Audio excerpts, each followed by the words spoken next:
I am. Great. Okay, I see all council members are present. So City Clerk, we're ready to get started whenever you are. Okay, the recording's going. Thank you. Good evening, everybody. Welcome back. I will call the Los Altos City Council regular council meeting of Tuesday, August 24th, 2021 to order at 7 p.m. City Clerk, can you please establish quorum? Sure, I'll call roll. Councilmember Lee Ing, Here. Councilmember Meadows, Here. Councilmember Weinberg, Here. Vice Mayor Enander, Here. and Mayor Fliger. Here. Thank you, Mayor. All 5 council members are present. Thank you. And I see that our city manager is here. At least I'm seeing his name, his first official meeting as our city manager, Gabe England.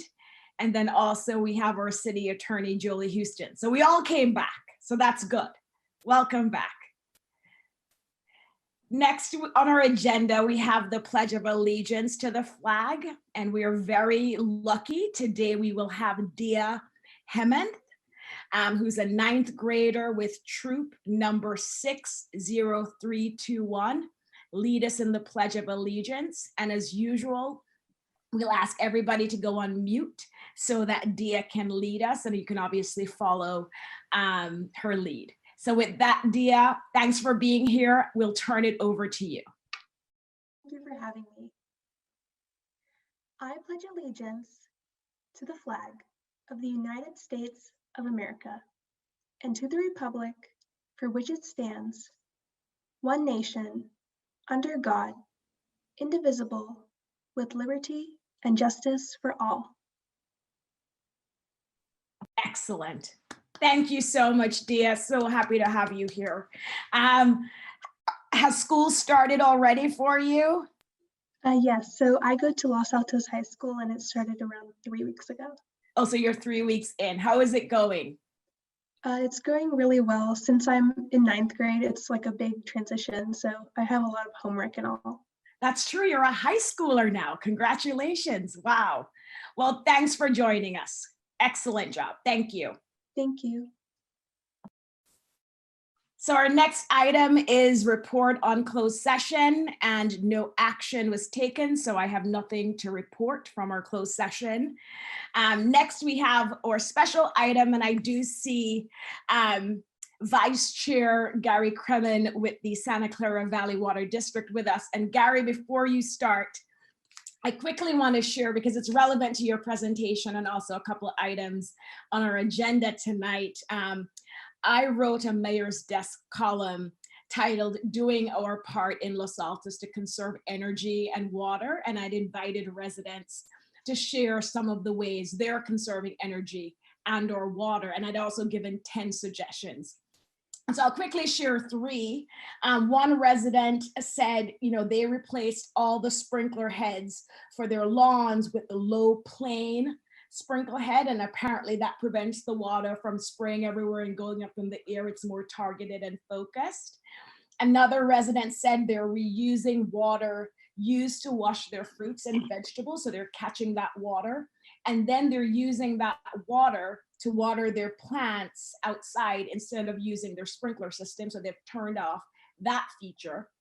And then the last one I will share is another resident switched out their light bulbs for more energy efficient and energy saving light bulbs. So I told them I would share them at the council meeting. Thanks to everybody who reached out and commented on the column. And so with that, Vice Chair Kremen, I will turn it over to you, and thanks so much for being here. It's very timely that you're presenting to our council. And as I mentioned, we do have a couple items really talking about how as a community we can address this drought that we're facing. Well, thank you for the invite, Mayor, and thank you for sharing the tips. I will see if I can, I don't want to one-up you, but I might have one tip or two. So in any case, my name is Gary Kremen, Vice Chair of the Valley Water District. I'm your neighbor. I just live over the line in Los Altos Hills on Page Mill Road.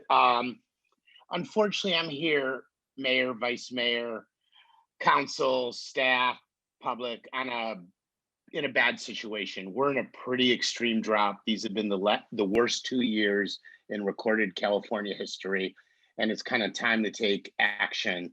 And it's especially important in Los Altos because you only get your water kind of in one way, and you're kind of at risk. So before I get started, do we have the first slide? Let's see if we can get it. Yay. So that's what some of this stuff actually looks like, where our water is. Why don't we go on to slide 2, and I'll just say next slide. Before we go into what we do, I just want to mention, I don't know if anyone is a reader of California authors, but John Steinbeck, in the beginning of East of Eden, one of my favorite Steinbeck, said that it never failed during the dry years that people forgot about the rich years, and during the wet years, they lost all memory of the dry years. And it was always that way. And if you actually look at the numbers, you'll see that. But before I get into the grim situation we're in, I want to tell you a little bit very quickly, because I know you have a lot on your agenda. I looked at it, what Valley Water does. We do 3 major things. Our 810 employees, $610 million budget. We give clean water to most of the county, affordable and safe. We do flood protection, and we keep creeks healthy. And some of the, not only do we provide you your water, whether through wells or Cal Water, where we wholesale, but we do a bunch in Los Altos. We've given tons of money, whether it be projects like the living, the exhibit on water conservation at the Historical Museum and the gardens there, the Redwood Grove Nature Preserve. We preserve some habitat over there. We give Mid-Penn over $600,000 for stuff in Los Altos the last couple of years, et cetera, et cetera, et cetera, over $1 million just in grants. But the big thing we do, if we could go on to the next slide, and all the creeks, Adobe and Permanente, is we provide water. So this is how Los Altos gets its water. Basically, at the end of the day, it all comes from the Sierras. So when they talk about importing water from hundreds of miles, we do that here in Los Altos. So we get it as a wholesaler, Valley Water. We either spread it on the ground for those people that have wells, or we give it to Cal Water, who sets the prices and the terms. We don't set your prices or anything associated with it. And they give it to whether you're wherever you live on Springer Road or you're El Camino. So if we could go on to the next slide. So that's how Los Altos is. And this is how water, so that's where you get it. And we're going to go into not only does where Los Altos gets it, but where the county gets it, because this is just not a Los Altos crisis. This is a county-wide crisis. And the mayor who worked at the county building, I'm sure she's got an overview of that. So in any case, water in California is used 3 ways. And this is the fight that's been going on since the gold rush days between the environment, which gets 50% of the water, agriculture, 40%, and urban users, 10%. And this is a system that was built for 10 million people, kind of finished up in the 60s, and now we got 40 million people, and that's part of the problem. So if we go on to the next slide, this is how actually water is used locally here in the county. 55% of it's used in the home, 30% is used for business. Only 8% is used by agriculture, which is different than the rest of the state. We do have agriculture in South County, in Morgan Hill and Gilroy, but it's much smaller than the rest of the state. So where you can move the needle a lot is indoor use and outdoor use. And I'm going to tell you some of the services we have, but I don't think this is going to be a surprise to anyone. A lot's used by our gardens and trees, but we do not recommend not watering your trees. If you're going to cut anything else out, you do lawns. And then indoor use. And I don't think this will surprise anyone where the water goes on an indoor usage. And by the way, we'll talk about tons of programs we have to help. So if we can go on to the next slide, I'm going to kind of give you a super wonky slide, but this is going to explain the problem. So if we look countywide, and this includes what comes to Los Altos, 30% of the water is water that rains from the skies, that goes in the aquifer, or we keep in reservoirs. We're looking at the left side. 50% comes from hundreds of miles away, as far as way above the Sacramento Valley.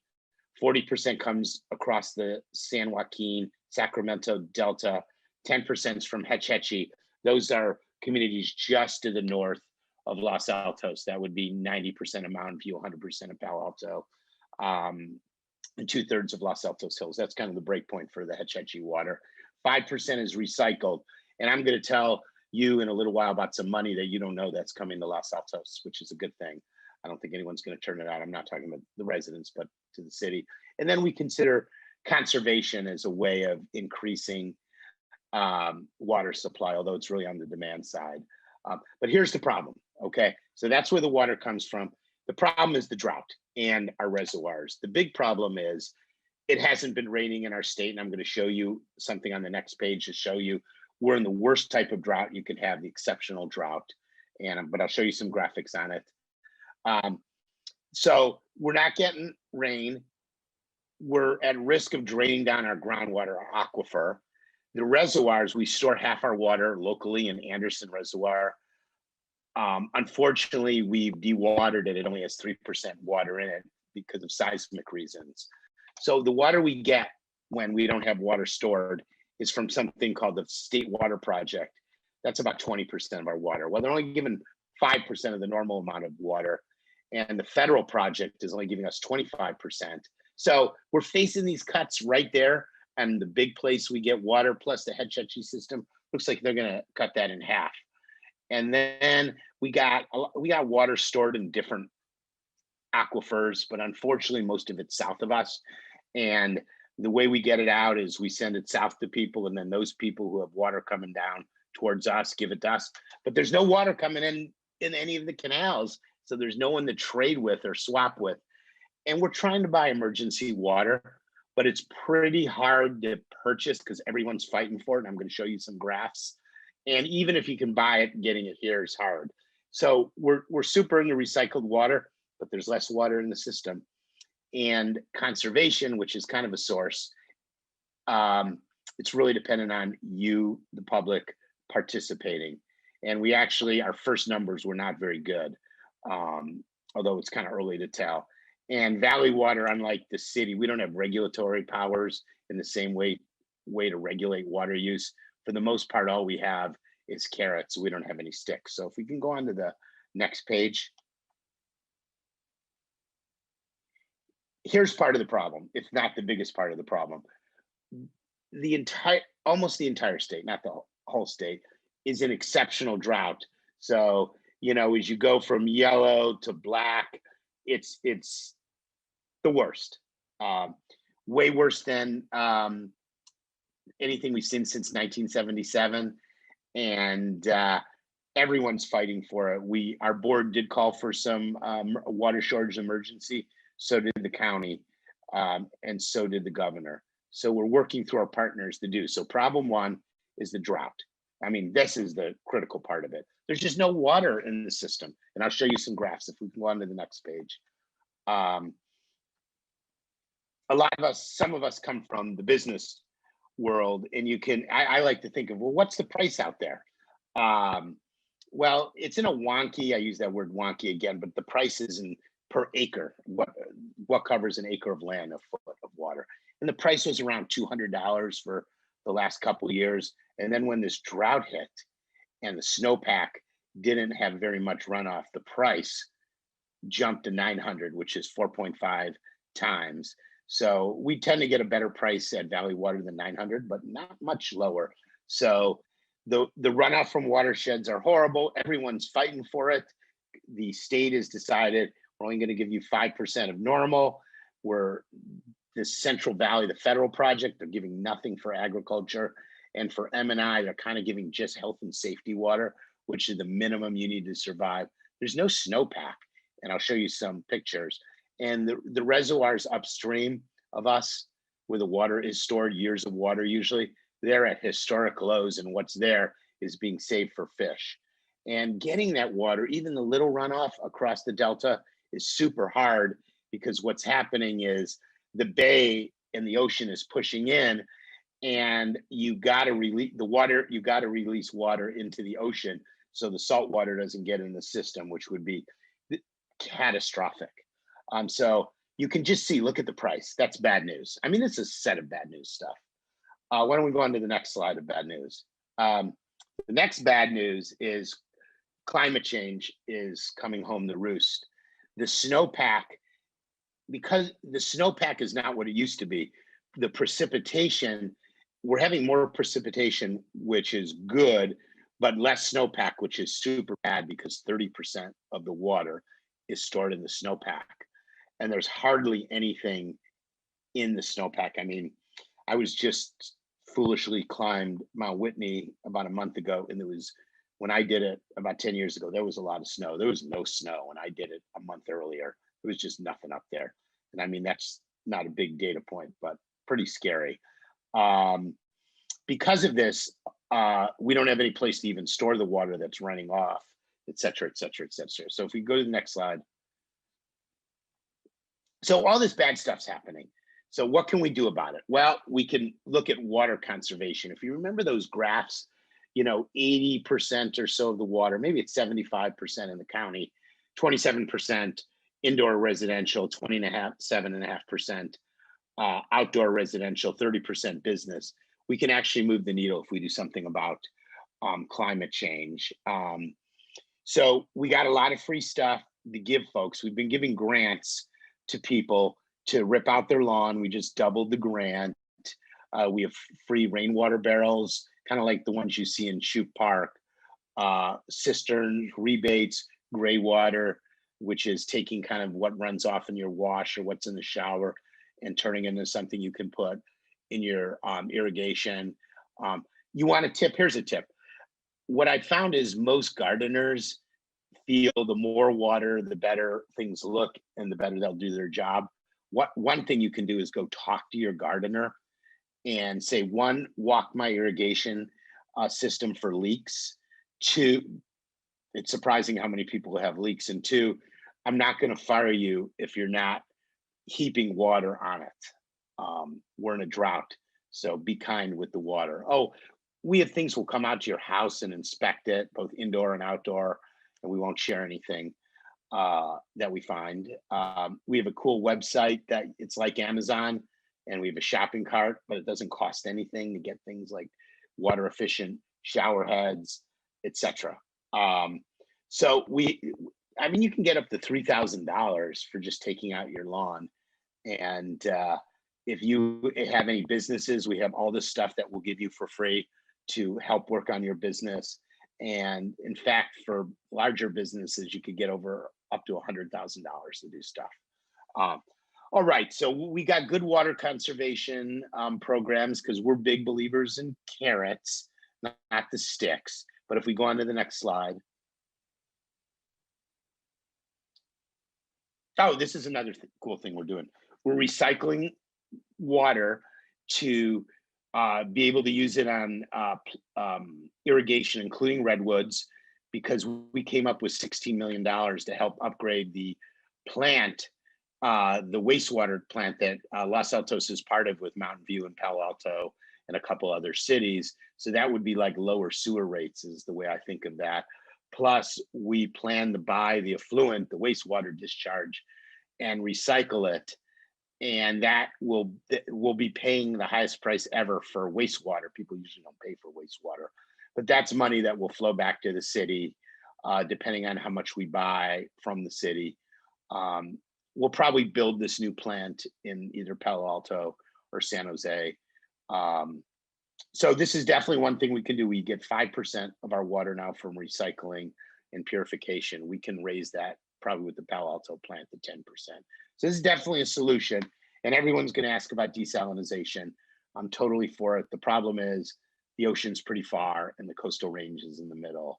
And the amount of energy to lift the water over the Santa Cruz Mountains the price would be just out of reach. So I'm for it. It just doesn't work well here. And the ocean is full of salt. The wastewater doesn't have as much salt, so it takes less energy. All right, I'll make this quick because I know you have a lot of things to do. We do have a plan, but it's not like Mark Zuckerberg can go write some code and solve this problem. This is a problem we're going to be facing, even if we have a wet winter for a year or two. And if we have a dry winter, we're going to have to do we're going to have for some additional authority and maybe work through the cities to do some heroic efforts. So it's not a joke. I know we have crisis overload. We all do. But this is yet another crisis to add to your list, but this is very serious. So I stand here to not only answer questions, but see what kind of problems I can solve for Los Altos. So I'll shut up. Thank you, Gary. Thanks for this presentation. Very helpful and informative. As you know, for special items, we can't take any action, but I will open it up to my colleagues to see if they have any questions for you. And I will do virtual hands. I'm going to go back to virtual hands just because there are a lot of squares on my screen right now. So council members, do you have any questions for Mr. Kremen? Councilmember Meadows. Thank you, Mr. Kremen, for your presentation. Are there any plans? I mean, we keep talking about Anderson Reservoir has been closed for 10 years. Is there any plans to accelerate to get that back online? I mean, that's certainly, of course, then you still got to fill it. So that's not easy either. But what's the story there? What's the story is we built Hoover Dam in 3 years, but I hate it myself. The amount of state and federal permits, my read of the situation is that we're really in a, okay, I'll tell you really what's going on. The conflict is kind of between the people who hate the dam and want the creek, Coyote Creek, to be there all the time. In fact, they were the ones kind of jamming up us fixing this project a long time ago, versus those that want to repair it and those that want to use a certain kind of workforce and those that want to have federal level permits from Fish and Wildlife and FERC. I know in this EIR, I don't even think I could lift the EIR that's coming out. It's so heavy.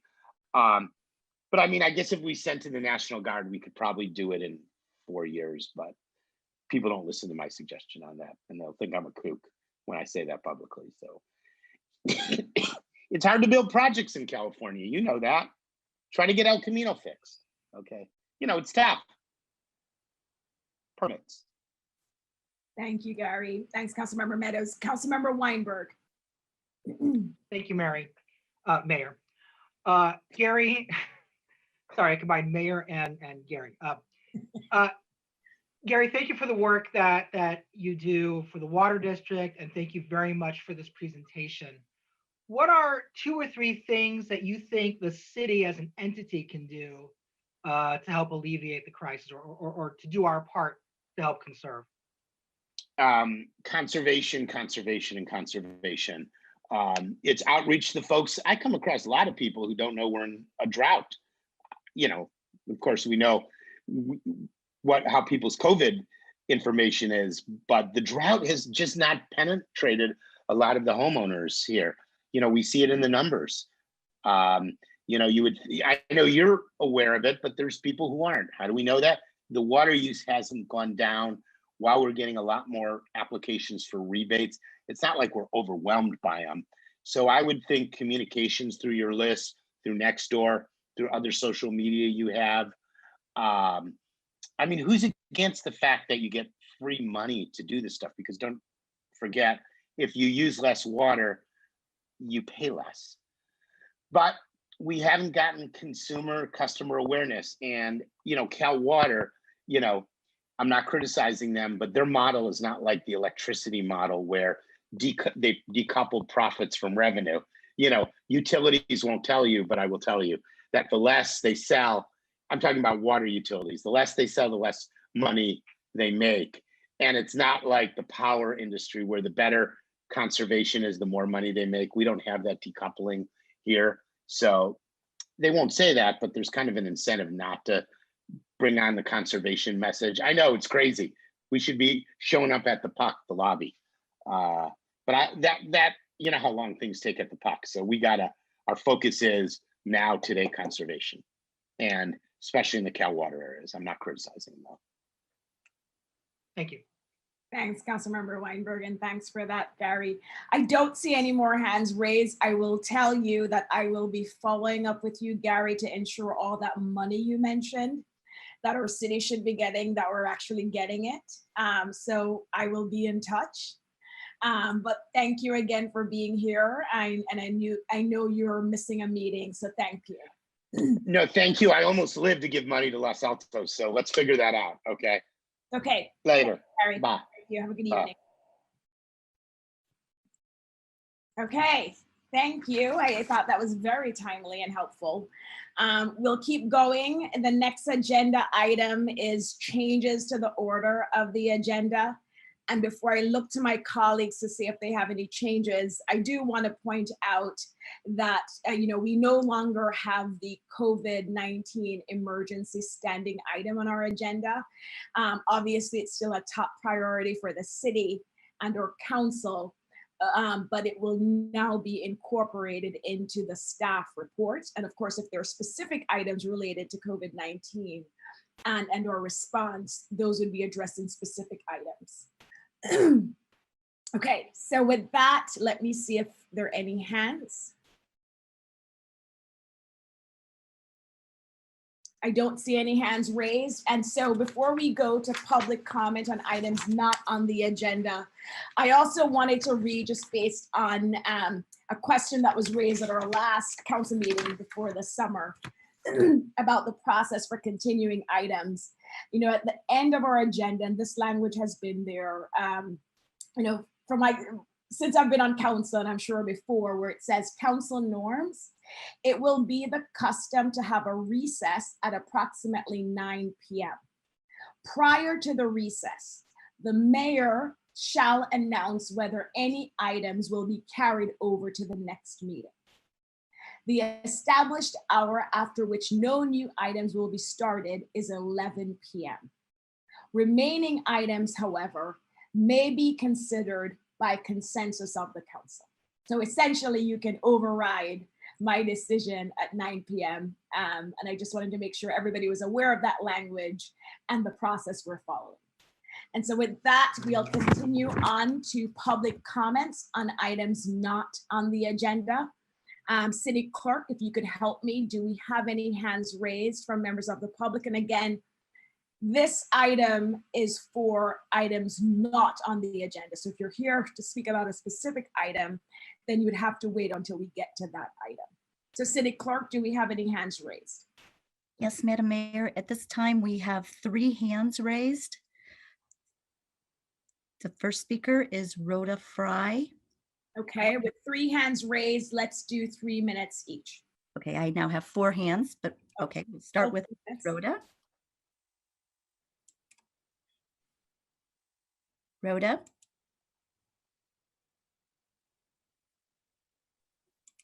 Rhoda, can you hear us?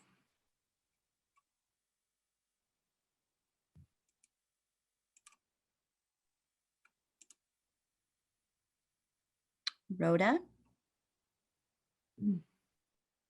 Rhoda, if you can hear us, we can't hear you.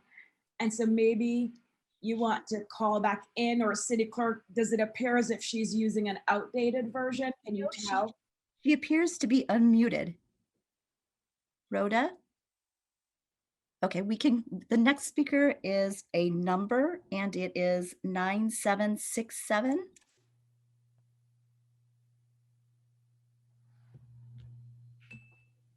I think I hear I that. fixed myself. Can you Okay. hear me? This is Rhoda, yes? Yes. Oh, hooray. Okay. I did a test before getting on and everything worked, and then anyway. Good evening, council members. It should not surprise you that I'm going to talk about the 2 quarries. I'm not speaking to agenda item 13. Stevens Creek Quarry has just received an omnibus notice of violation from the county. There are 24 building violations, 5 environmental health violations, 9 fire violations, and 5 zoning violations. Now, this Thursday on August 26th, the Planning Commission will be making a consequential decision to determine whether Stevens Creek Quarry is zoned for importing, processing, and reselling rock from Lehigh. County staff recommends a no vote, which is supported by the City of Cupertino, the Open Space District, Santa Clara Valley Audubon, Green Foothills, among others. A yes vote would indefinitely delay reclamation of the quarry site, continue up to 1,300 truck trips daily, and pollute the Stevens Creek Reservoir. It could also cause a deficit of rock needed at Lehigh to build a buttress to protect our ridgeline. I'm hoping that the City of Los Altos can write a letter of support for county staff's recommendation for not accepting Stevens Creek Quarry's zoning determination application. As to Lehigh, you've had a long break, so I got a lot of news. Lehigh is now running 2 new businesses on site, which in my opinion should not be allowed. First, instead of using on-site materials to manufacture cement, Lehigh is now importing all materials. This is a significant change of use. Lehigh has built a new rock plant that is significantly different from the rock plant that terminated operations in 2011. Specifically, it uses a dry process rather than a wet process, so you've got unwashed aggregate leaving the site, and that's an issue. Not only that, BACMed has approved an additional 20,000 trucks per year over and above the 70,000 trucks permitted for the cement plant, along with other uncounted trucks. And again, let's not forget the 1,300 trucks allowed daily from Stevens Creek Quarry. Lehigh's application initially failed cancer risk calculations at BACMed, but then BACMed's lawyers called for recalculating. I really get worried when lawyers tell engineers what to do. I sent a very long email on these issues for today's public comment for further reading. Hope you get a chance to look at it. Again, my most urgent ask tonight is to please participate in the zoning determination for Stevens Creek Quarry. Thank you very much. Thanks, Rhoda. Our next speaker is, it's a number, it's a call-in with the last 4 numbers, 9767.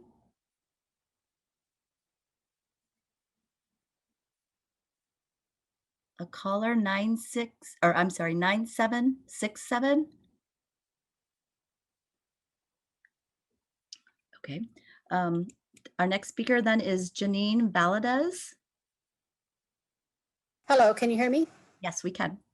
Thank you. Thank you for the time. All I'm going to say today is to reiterate something that happened at the end of the Norms and Procedures meeting.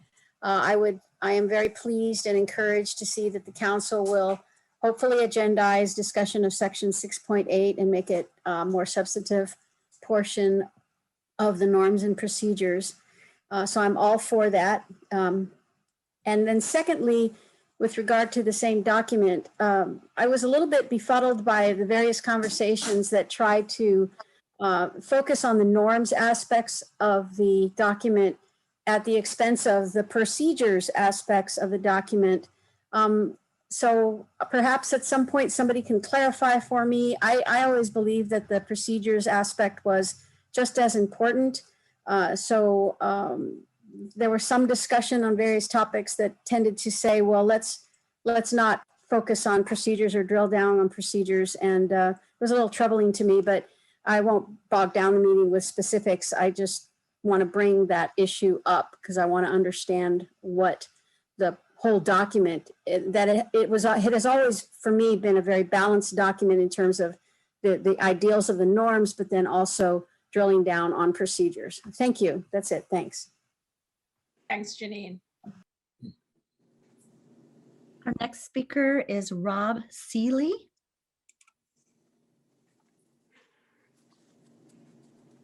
Mr. Seeley?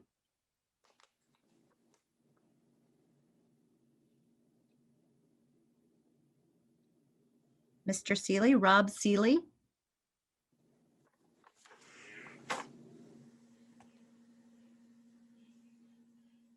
Mayor, I have the two speakers, one with 9767 and Rob Seeley. Both of them are unmuted. No, I see that. Thank you, City Clerk. If they can hear us and they would like to share their comments, please feel free to send an email to public comments, one word, at losaltosca.org. Are you able to hear me now? Yes, we can hear you.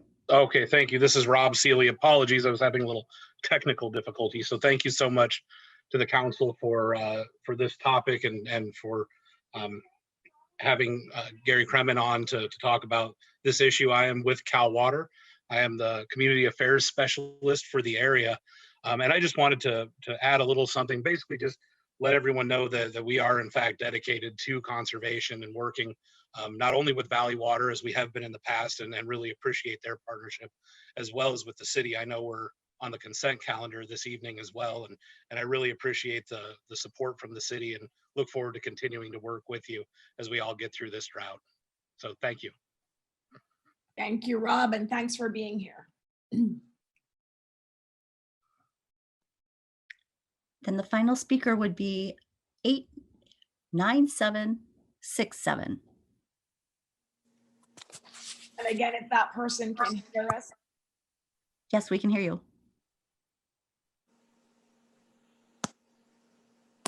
I thought I heard them. Okay, I'm going to say that again so we can move on. But again, please feel free to send an email to public comments at losaltosca.gov, where we apologize that the technology isn't working right now. Thank you. We'll keep going down our agenda, Council. Next, we have our consent calendar. And as usual, if no council member would like to remove an item from consent, then I will entertain a motion to approve the entire consent calendar.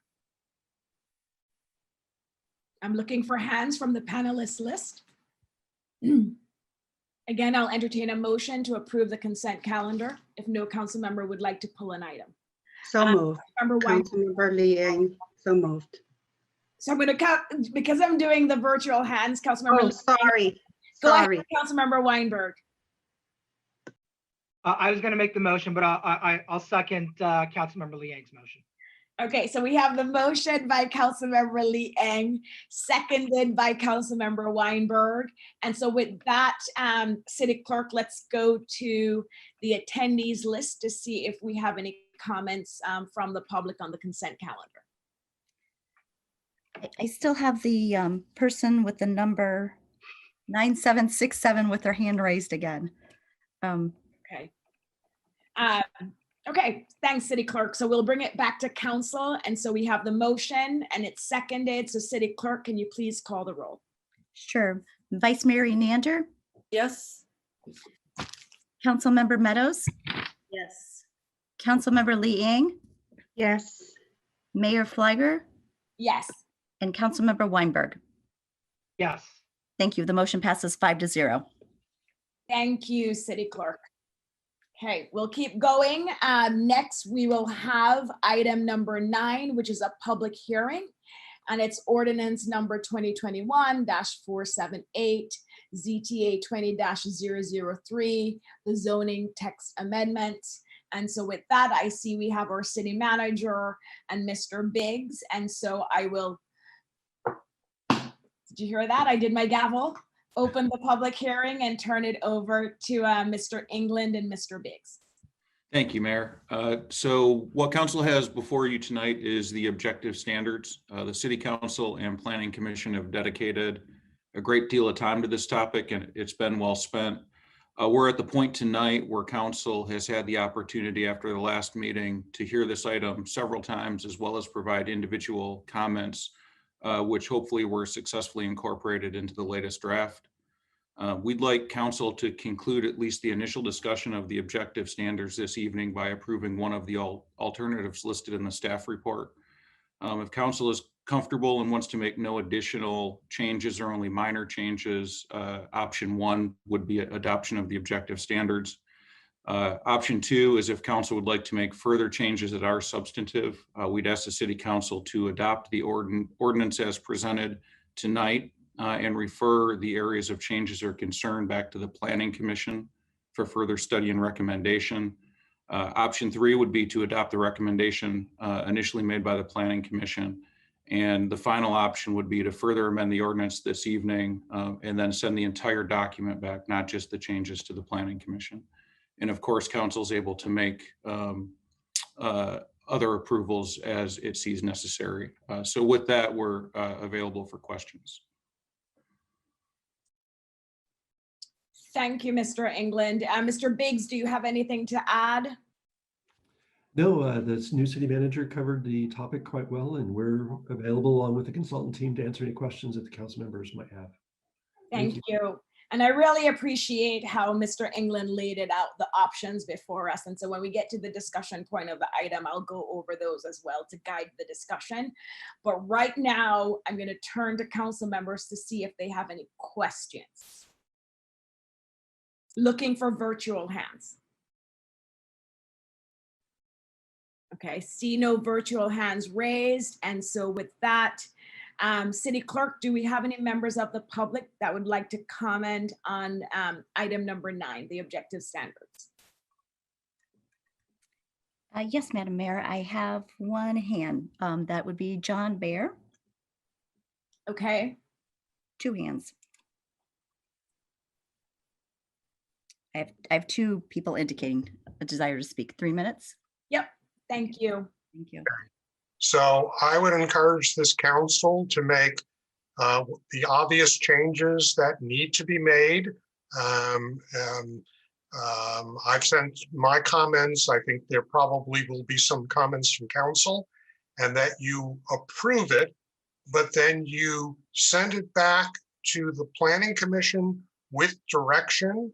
There are still significant omissions and commissions and things that need to be changed in the document. So it's not a time to, as they say, break out the brewskis. It's time to go and get this document corrected and get it right, because it's going to be with us for a very long time. And there are a number of areas that need correction. There are some policy issues that the council may or may not be able to weigh in tonight. There are plate height issues that need to be addressed for the betterment of the community. And lastly, none of us know if what's been produced here is correct. And for any of us to think that it's correct is sheer ignorance. This document needs to be tested to see if the projects we like make it through the screen, and the projects we don't like or don't want to see in town don't make it through the screen. And while I do appreciate that the Planning Commission recommended not doing that, I think the council, in its better judgment, needs to override the Planning Commission and have that done either by the Planning Commission or by staff. But until you test these objective standards against projects, real projects, you're not going to know if they are the correct objective standards, whether there are any obvious or non-obvious holes in the document that will need to be corrected. And we really don't want to be in a position of correcting these things after the fact, after the building has been approved and we say, oh no, we blew it. Thank you very much. Thank you, John. City Clerk, do we still have that other hand raised? I promoted that person to a panelist and they appear to be unmuted as a panelist. So that person would need to speak up. Can you hear me? Yes, we can hear you. There you are. I'll just be brief. For some reason, I raised my hand, but I wasn't given permission to speak on items not on the agenda. So I don't know how you want to deal with this. So go ahead, sir. Okay, so real quickly, I found out yesterday in a meeting with the new city manager, which went very well, that you're going to open up the community center and the senior centers, but you're not going to require proof of vaccination. And I checked with fellow seniors, and we really think that's a very bad policy. The city manager told us that it could be done, but it apparently has some complications. So I trust that he can talk to you about, what the issues really are. But I did a quick check today and found out a number of things. One is Avenida's Rose Kleiner Center requires proof of vaccination. Sunnyvale Center does not. San Francisco requires all indoor activities of any consequence, including this one, to have proof of vaccination. And I do know from my grandson that Mitty has had an outbreak of 12 COVID cases already because they don't require proof of vaccination and they don't do social distancing. I don't know if we're doing that in the current rules, but if you don't do proof of vaccination, I personally will never go to the senior center here. I will go elsewhere. So I think if you really care about seniors, you need to protect us, and the current policy does not. Thank you very much. Thanks, Frank. Okay, so no other hands raised for item number 9. Is that correct, City Clerk? That's correct. Okay, so then let's bring it back to council for discussion. And the city manager at the beginning laid out the 4 options and they're in the staff report. And I think this is the 9th meeting that we're having on the objective standards. I remember the first couple of meetings, I had a lot of flags on my documents and markings and suggestions and edits. And we had a lot of robust discussions. And so, I would really like us to really move towards option 1 tonight, if possible, which is we adopt, the best version of the objective standards that we can. And then if we need to give direction to the Planning Commission or have any subsequent meeting, then we can do that as well. So with that, the format we want to follow tonight is basically to go through the red lines. Like all council members were asked to submit their comments or red lines to the current draft of the objective standards, and our consultants and staff have responded to it. So I hope there's nothing outside of that, but obviously if there is, now is the time to raise it.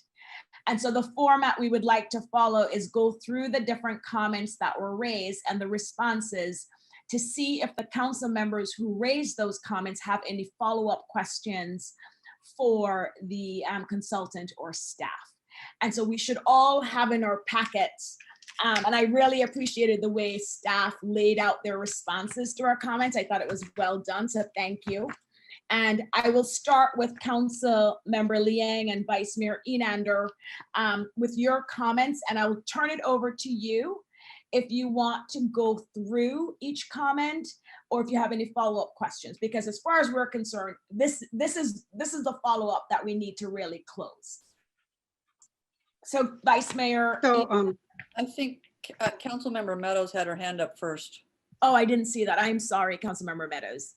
That's okay. And this is the reason I just want to make this comment before we go through the exercise you're talking about, is because it has to do with the language of the ordinance itself. And I apologize to staff that I got my comments on that in late, but there's actually 2 duplications in Section 1 amendment of the code, which is page 2 of 4. Facade is defined twice, and lined was identified twice. When responding to my comments, they caught one of those and they didn't catch the other duplication. So there are actually 2 duplications, and facade and lined should be only in there once. So that's kind of a one-off from the exercise you introduced, Mayor, but I wanted to have that cleared up. Okay, thanks for that, Councilmember Meadows, and I noted that. So we'll come back just to make sure that's been addressed. And I also I don't see Maroos either on the panelists or attendees list, but as you know, he also submitted some comments and there were responses to those. But let's start with the Vice Mayor and Councilmember Liang and going through their comments. And again, Vice Mayor and Councilmember Liang, you know us well. If you're satisfied with the response, say, great, let's move on. So with that, Vice Mayor Enander, Councilmember Liang, go ahead. I think it would be very helpful, Mayor, if the city clerk or some of the staff member could put up the attachment, because it was, as you said, so nicely laid out.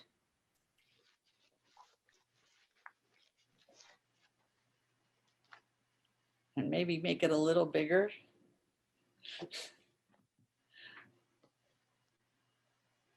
Is that big enough, Vice Mayor?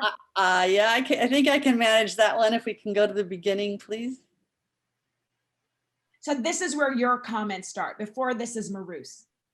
Well, I think we should go back and give our planning commissioner the respect of looking at his.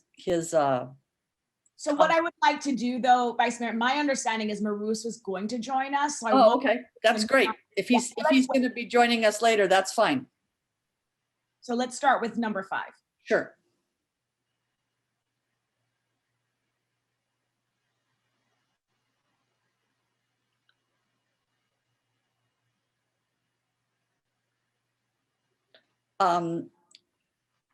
So my question here really is for the city attorney, because my concern is whether where we stand on legal non-conforming. Is there a way to, I mean, do we accept and are we okay with now likely, because no one has actually tested these, but likely nearly all the buildings that are, for example, on El Camino and First Street that have been built in the last 10 years will be non-conforming under these standards? So that's a question really for the city attorney. Jolie? I'm trying to, yes. So these buildings will be non-conforming to the current design zone, you know, the zoning and the design. So they will be able to exist. And is your question then is if they do substantial changes to those, will they then have to be brought to the new current code? Is that your question? Because my understanding, we're not going to be able to go back and impose these objective standards. Yeah. No, my understanding is that if they were to want to change more than 50%, or if there were to be, for example, some sort of catastrophic, you know, fire or otherwise that destroyed more than 50% of the building, then they would have to make them conforming to the current code. And I don't know if there's a way, rather than rebuilding what was there before and that was approved. So my question is, in the past, when the Downtown Buildings Committee wanted to make some recommendations and it would have caused several buildings to become non-conforming, we were given as an argument why we couldn't do what we wanted to do, that it was a really bad idea to make a bunch of buildings non-conforming. So are we now are we accepting now that we are going to make a bunch of buildings non-conforming and just not worry about it and let whatever happen happens? I think that's what we would need to do, because I don't know how we could legitimately carve out exceptions if we're going to make some buildings legal non-conforming and not all. But I mean, I defer to John Biggs about that. But there's nothing wrong with being a legal non-conforming building. No, not until you want to rebuild it, or you have a catastrophic problem like a fire, and then you can't build the building back that you had before.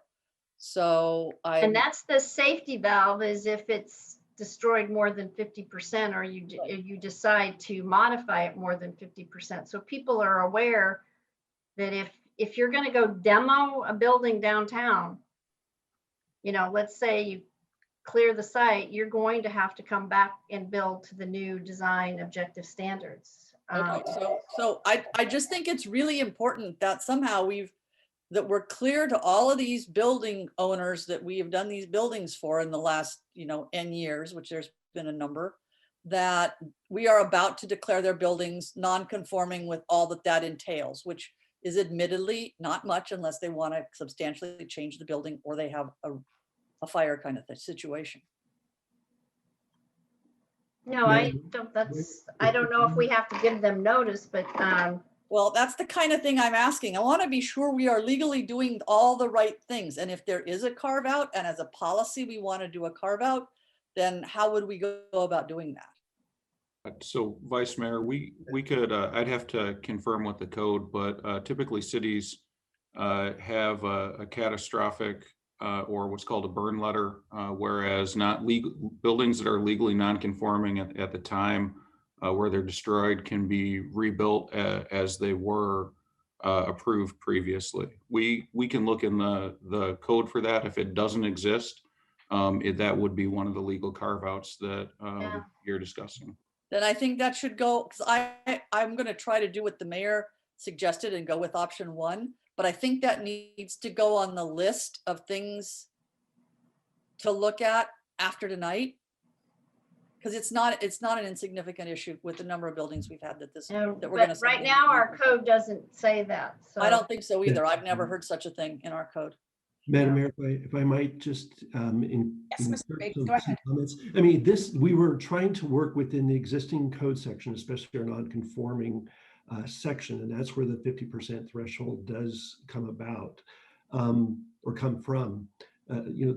Vice Mayor Anander is correct. By adopting these objective standards, it will make a lot of existing buildings in our multifamily residential zone districts legal non-conforming. And if they're going to be doing some alterations and they're exceeding a demolition of 50% of the floor area or the facades of the buildings, then they're going to trigger the need to comply with these new objective standards.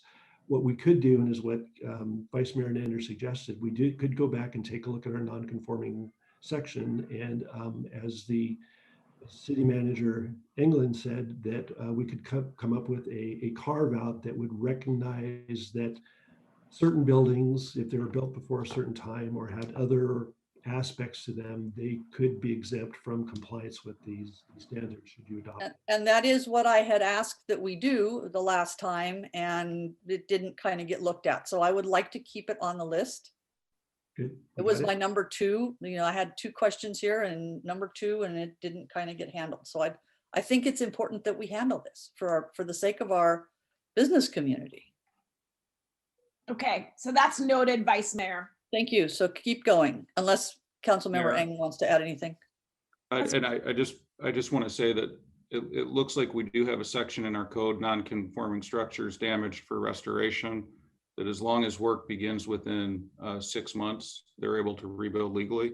But we could expand on that and make sure that the carve out is exactly what council is looking for. Right. And I'm just speaking for me, but I think the mayor may want to kind of get a head count of concurrence before staff spends time on this. No, we're gonna do the list and then come back at the end. Okay. Just to get through this. And Councilmember Lee Eng, any additional comments on this item? Mayor, can I say something about this? This is Lisa Wise. Yes, Lisa, go ahead. I believe though, the non-conforming issue would have to go to the non-conforming ordinance. So I think everybody's clear on that. And we are trying to meet state requirements with the objective design standards when it comes to, compliance with existing regulations.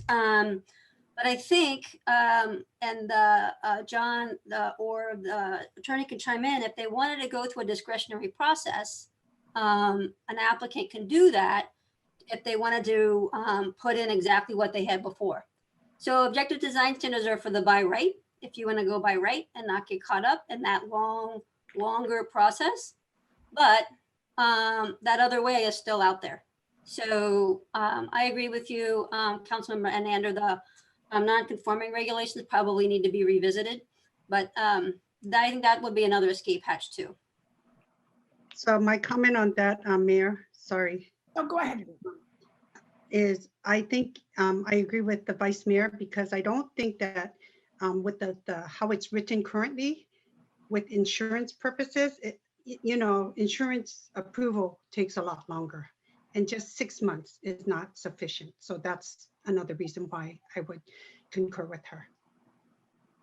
Point taken. Thank you. Okay, keep going, team. Vice Mayor and Councilmember, go ahead. Next item. Whoever's running that. Okay, so I think that my concern here is the overall question of whether, and this again is for the city attorney, whether we adequately have defined a sloping roof form, in as much as the goal here is to meet the state requirement on objective standards. So if someone comes in and says, I have in fact embedded my top floor or my setback floor, my fourth floor, depending on what zone you're in and the building, in a sloping roof form, do we have a definition of a sloping roof form that is legally sufficient?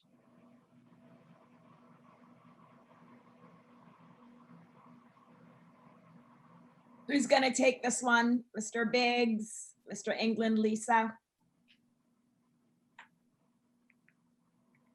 I mean, 1%, 2%, 5%, 10%? What Lisa, constitutes a could you or sloping roof form? Drew address the question? What I understand, she wants to know if sloping roof form is sufficiently defined for objective standards. Do we need a percentage? Because this comment says what is, what is a sloping roof form and what is acceptable. So I don't know if the consultant can comment on that, but Lisa, do you or Drew want to address that comment or question? Sure, I can chime in. I believe Drew and Monica are on the line too. I think the way the code is right now, or the draft objective design standard, there's no definition for sloping roof. So this is potentially a good comment again by the council member. I think if it's to just eliminate mansard roofs though, which are maybe not something the city wants to see, as we would could just go with that also. I'm not meaning to question the mansard roof. My original question had to do with whether what we were going to end up with was all mansard roofs, which goes to the question of trying to apply these and seeing kind of where we are going to end up. But which is still, I think, an issue, but not the one I'm raising here, which is the legal sufficiency of what constitutes a sloping roof form, because I know that we went back in and in order to be clearer about our code on how we measure the height of roofs, we had to make some modifications based on a bad experience that we had with a real project. And I would hate to see us have to fix something after another bad experience having to do with what constitutes a sloping roof form if we can get out ahead of it. And Mayor, can I comment? Yes. Okay, so Mayor, thank you. My question would be then as well, then to the attorney, and the reason why I think it needs to be defined, because if we were to deny projects because we felt that the slope in the roof was not sufficient, and it, would it stand up in court? Or, that would be to our city attorney. And that's the reason why I feel clear definition is important. well, you've raised a good point, and we need a definition of sloping roof form. And that's going to be some sort of percentage, which I think the planning staff or the consultants are going to have. I will need to define sloping roof form.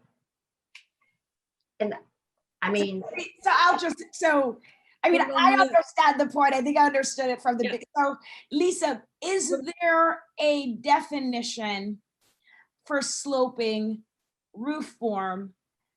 Because if you look at the intent of this language, right? There's a real reason why we want this style of roof. And so is there a definition to say it must be sloped at a certain angle in order to give us that? Like, how would you define it if there's a way to do a definition for a sloping roof form to accomplish our goal here? Roofs are typically defined as like so much drop, across a certain plane.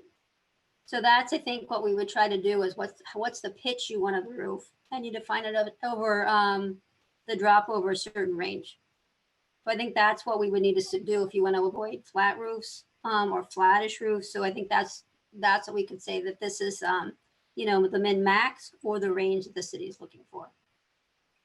Yeah, we want to be sure that the definition, whatever it is, allows for, hip roofs and so on, and not just mansard roofs in the process. But again, Mayor, I think this belongs on a separate list of things to be done expeditiously after we've approved these. Right. Okay. The next one has to do with the commercial neighborhood zone. And currently, although there is a height limit in the zone, there is no requirement for the first floor to be 12 feet, as we find in most of our other commercial zones. And yet, if you scroll down a little bit more, if you would please, we have now added a new requirement that says if it's non-residential, the first floor has to be at least 2 feet taller than the floor or floors above. And if it's residential, it needs to be 12 inches, one foot more.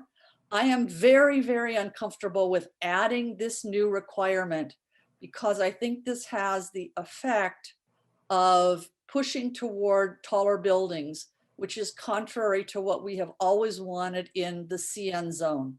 The CN zone, we've always gone for the lowest possible profile to get the job done. And by imposing a 2-foot differential in non-residential, which would be where you have commercial stuff on the first floor, which is what we generally have in this zone, we're forcing a taller building than what we might otherwise have. So I would like to strike this section altogether. And because it is a brand new imposition, it is not reflection of anything that's in the current zone or current code. And then again, add this to a list for someone to look at and say, hey, what are we really trying to do with this? And what makes sense in this zone, if anything?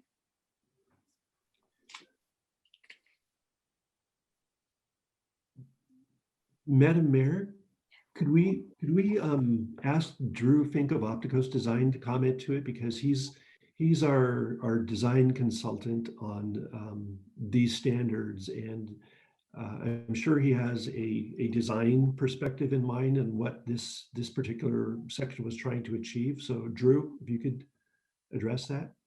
Yeah, I'm happy to, John. We had considered these standards as a way to address concerns we heard early on in the project in terms of applications that had been brought forth that ultimately were not consistent with what the community wanted to see, and that one of the issues was sort of a squat building appearance. So when you have a ground floor that is either equivalent or less in height than floors above it, it tends to make the building look a little bit more squat.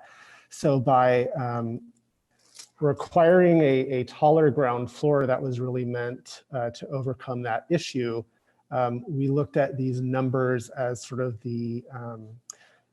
a way to do that would have the least impact on overall height, though to the Vice Mayor's comment, if this requirement weren't there, your building could potentially be 24 inches shorter in the case of a mixed use building. But again, that intent was really to create a street level that felt good as a pedestrian and to help provide a more appealing proportion overall for the building itself. Thank you for that. This was this recommendation was based on feedback that the consultant team got early in the process from stakeholders and conversations they were having with a variety of people. And it was really intended to, as Drew mentioned, provide a pedestrian-friendly streetscape. It's not intended at all to increase the overall height of buildings, but really an attempt to aesthetically and architecturally develop a relationship between the first floor level and upper floor levels, depending on the mix of uses that are in the building. Yes, and I understand that. It is hard for me to imagine that there was comment about that regarding this particular zone, given the paucity of development that we've had in this zone. I can understand it in a number of other zones, but imposing it here to me without further consideration of the exact kind of parcels we're looking at just doesn't make any sense. And my again, without further consideration. Right, and my follow-up, so I understand the concern the vice mayor has, but I'm going to, look at it from the other perspective of if we were to completely strike this section as she's proposing, what's the downside? I mean, if we're silent on this topic, what's the risk we run into if a project came forward now?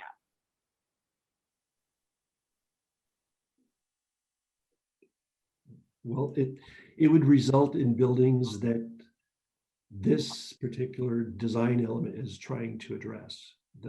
It would result in buildings that could appear squattier than what we're hoping to achieve. Buildings that don't have that nice aesthetic relationship between the first floor level and the upper floor levels. If I comment, Mayor. Yeah. Go ahead, Councilmember Liang.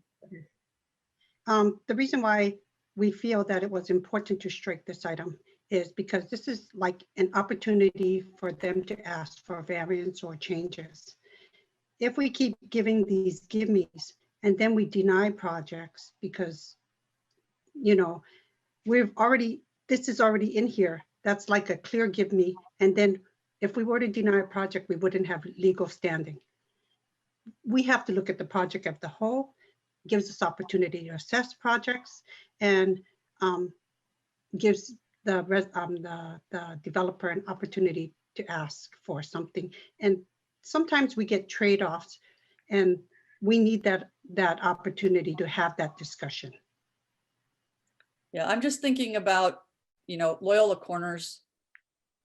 We just haven't had any development in there that would lead to a concern about squat buildings. And it's just, so requiring it, and that's my concern, requiring it is very different than allowing it. And you can always allow it when the project comes in. You can always discuss it when the project comes in, but to require the 2-foot differential, to me, is potentially problematic. And then I'm willing to move on because the mayor will come back to. I will, but I see Councilmember Meadows has her hand raised. And Councilmember Meadows, Councilmember Weinberg, as we go through each comment, we're not doing a vote on whether or not we support it. But if you have questions as our colleagues are going through these comments, please let us know. So Councilmember Meadows. My comment here is going to be, this is commercial neighborhood, and potentially to address some of the concern, this particular CN could have the residential component where it's the ground floor is height plus 1 foot, but you could strike the height plus 2 foot for the non-residential. But I think, commonly everywhere we require the first floor to be higher. So I'm just proposing that as potentially something to address the concern, but to be a reasonable compromise on the aesthetic for the lower floor. I think that's a great idea. Okay, thanks, Councilmember Meadows. Okay, Vice Mayor, Councilmember Liang, we can keep going.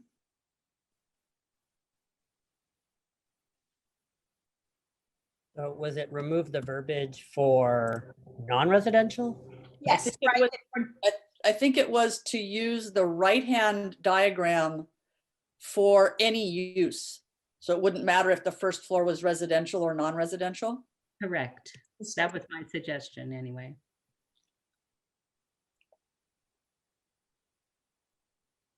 I think we want to strike that it had to be a minimum of, I think. Councilmember Meadows' suggestion was to make the 12-inch, the 1 foot differential, 1 foot more on the first floor compared to what's on upper floors as a minimum requirement, apply irrespective of the use. No, use diagram on the right, the Yeah, one with the 1 foot differential.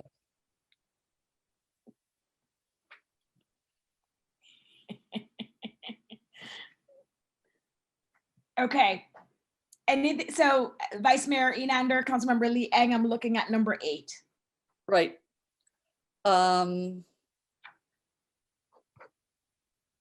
So they've added that, or they say they're going to add that, but it's not added in. So it needs to have essentially the diagram we were just discussing needs to be added into the CD section. It was missing. And the references and descriptions accordingly. And they agreed, so check. They agreed. They said document edited accordingly. So I just want to make sure that that actually happened.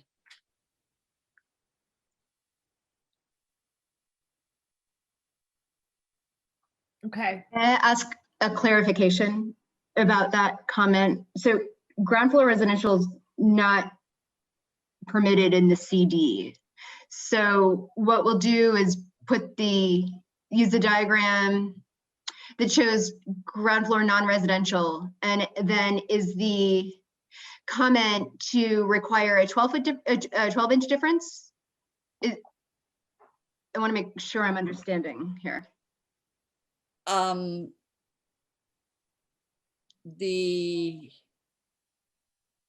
In CD, you're right. There is no currently, doesn't mean it couldn't happen, depending on what the state does. Currently, there is no first floor residential. Permitted, right. Permitted. So my suggestion, again, because there's a sensitivity about the height in that area, to limit it to a required minimum 1 foot differential. They're likely to come in with more. But again, I'm trying to reflect what I know is the general sensitivity about height.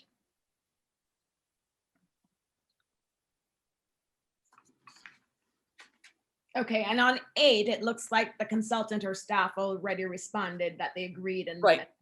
Right. Okay. So number 9. So number 9 is really an overall concern, and this is one for Jolie.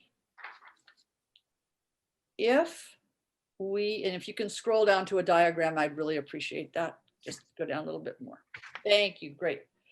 Jolie, there is a passing reference, not here, to density bonus, and we've been around the block on density bonus.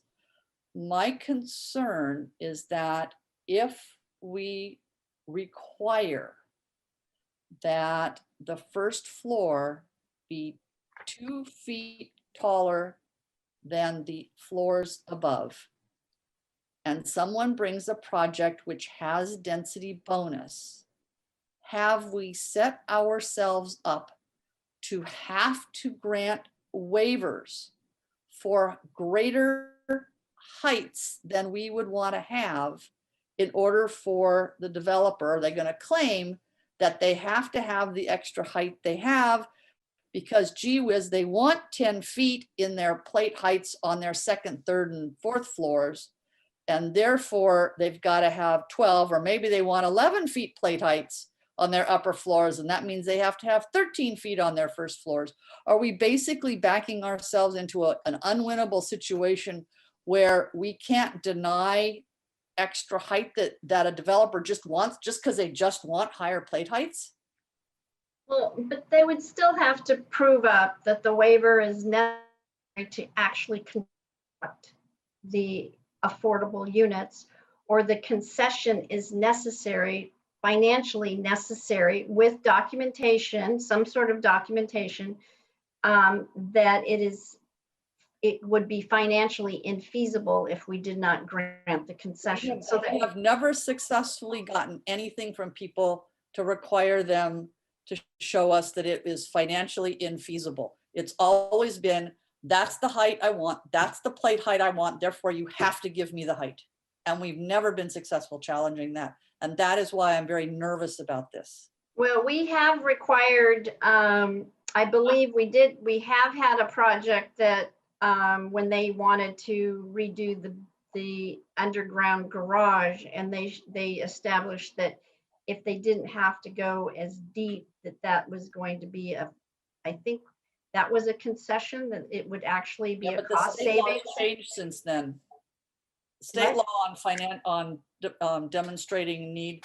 I know it has changed, and we can ask for reasonable documentation. And that's what we have asked. I mean, we're not like some of the cities that actually ask for a pro forma.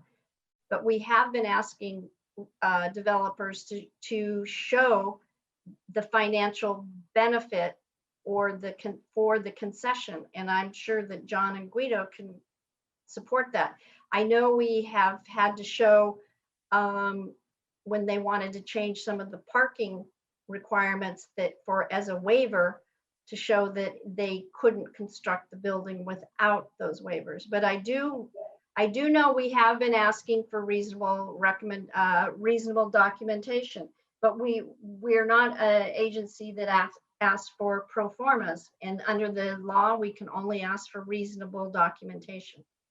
Okay, then I would like to ask that if we're going to have these diagrams here, and I understand their intent, and I appreciate the member of Lisa Y's team who explained this, that if we're going to leave these in, I would like to have the Planning Commission, or at least a subgroup of architects who do this kind of thing. And we have some wonderfully competent people on our Planning Commission and former planning commissioners to look at if we have unintended potential problems by including these kind of diagrams in all of our commercial zones with the potential density bonus applications, and say, you know, again, what have we got in the way of projects that we've approved? And going forward, are we buying ourselves a headache? Or how do we make sure we don't buy ourselves a headache? So that's my request on that. Mayor. So that would, so go ahead, Councilmember Liang. And we had a speaker that said that these projects need to be tested. This is a clear example on, we have some technology. We paid a lot of money for some of the technology we have, and we need to test to see if what we're describing here is going to result in much larger buildings. So we should either work with staff to do so and help me. And I'm a visual person. And when we were doing this, I kept saying I needed to see some models. And, you know, everybody kept saying, yes, I understand what you're asking for, but I've yet to see anything. And I still don't get a clear picture if this building was that we have and approved was applied, and now they're asking for this, what would it look like and would it be approved? So, and so this clearly is why we need to better understand this part. Yeah, are we unduly backing ourselves into having to approve taller buildings than we would otherwise approve now? By virtue. No, I think it's clear from your comments and this discussion, your concerns and the concerns about unintended consequences by having this language. I've put it on the list. Right. And also Councilmember Liang's request again to somehow have this modeled to see what we'd actually end up with. So item number 10. I have nothing on 10. I don't think I have any issues with number 10. Anything 10, Councilmember Liang? Or is it number 10 or number 11? That I think it's number 11. That again, and I'm not sure that I'm communicating this, and so I'm going to try it again. Yeah. What number, Vice Mayor? I think it's number 11. This idea that we're requiring a break, we're requiring at least a recess at least 3 feet deep, but we don't specify how wide. So, I mean, just to take it to the absurd, if they did a 3 foot deep cut and it was a foot wide, that would technically meet the standard. Now, I can't imagine a contractor who would actually design something that's silly, but it is silly not to require some sort of minimum width, whether it's a change of plane or a recess. And I understand the comments back from our consultants that sometimes it's a change of plane. Well, that's fine, but if it's change of plane or if it's a recess, either way, we need to specify some sort of minimum width, or else, you know, something silly could happen. And maybe, And maybe the recess has to be a minimum of 3 feet deep and a certain percentage or something of the and that is what I had facade. previously suggested when we were talking orally, was either a percentage or a minimum width, but there has to be something here. And this one, I'm sorry, this one we have to do tonight. I'm not willing to let this That one was go. funny, Vice Mayor, when I pictured when you said something funky could happen, because you're right. But I do want to go to our consultants or staff to address this question. Is there a reason why we don't have also a minimum width? Drew, do you want to take this one as well? I think this falls within the realm of a design item. Yeah, I'm actually gonna pass that to Monica potentially as well, to make sure that I'm not misremembering additional direction we received in the past. Because I think when we did originally consider this, we had considered a minimum width as well. And I'm trying to remember and go through my notes to see if we received direction to change that at some point. Right. The intent is, so the standards talk about like bays, modules that are, well, depending on the zone, 25 feet or 50 feet.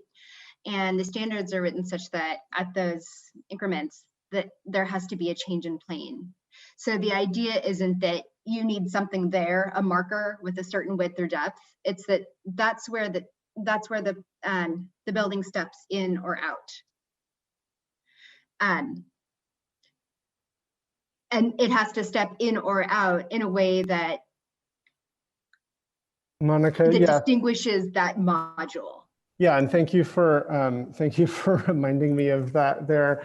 We had written the standards as they are now, where we only include a minimum depth for that offset to provide greater flexibility in how the facade is ultimately designed. So if you have that 3-foot recess, again, to Monica's point, the primary bay in this zone is 50 feet. So that offset, the other facade bay that is being offset by 3 feet would need to comply with that primary facade bay standard. I don't know what that would be. So how wide would it have to be to comply?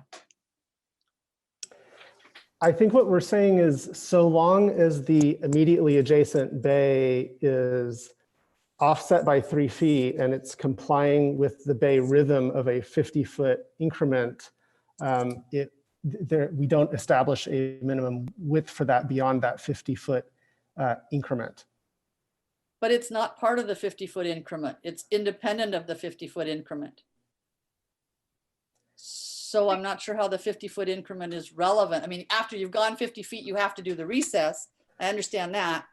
But what's the explanation for not requiring a certain minimum width? Because the secondary bay, that recessed area, doesn't have to be another 50 feet, for example, because we have properties that aren't that big. You know, we might have a 75-foot width, and so I'm at a loss here. I'm not understanding.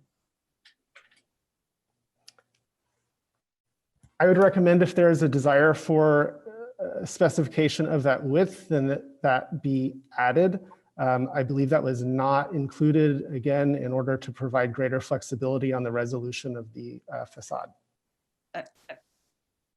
Okay, you're speaking architect and I don't speak architect. I'm so sorry. Maybe Councilmember Meadows has her Well, hand I up. think it gets back to the council member and the striped effect, where you do 50, 10, 50, 10, for instance. You want to have like that variation so you don't get that in a longer facade.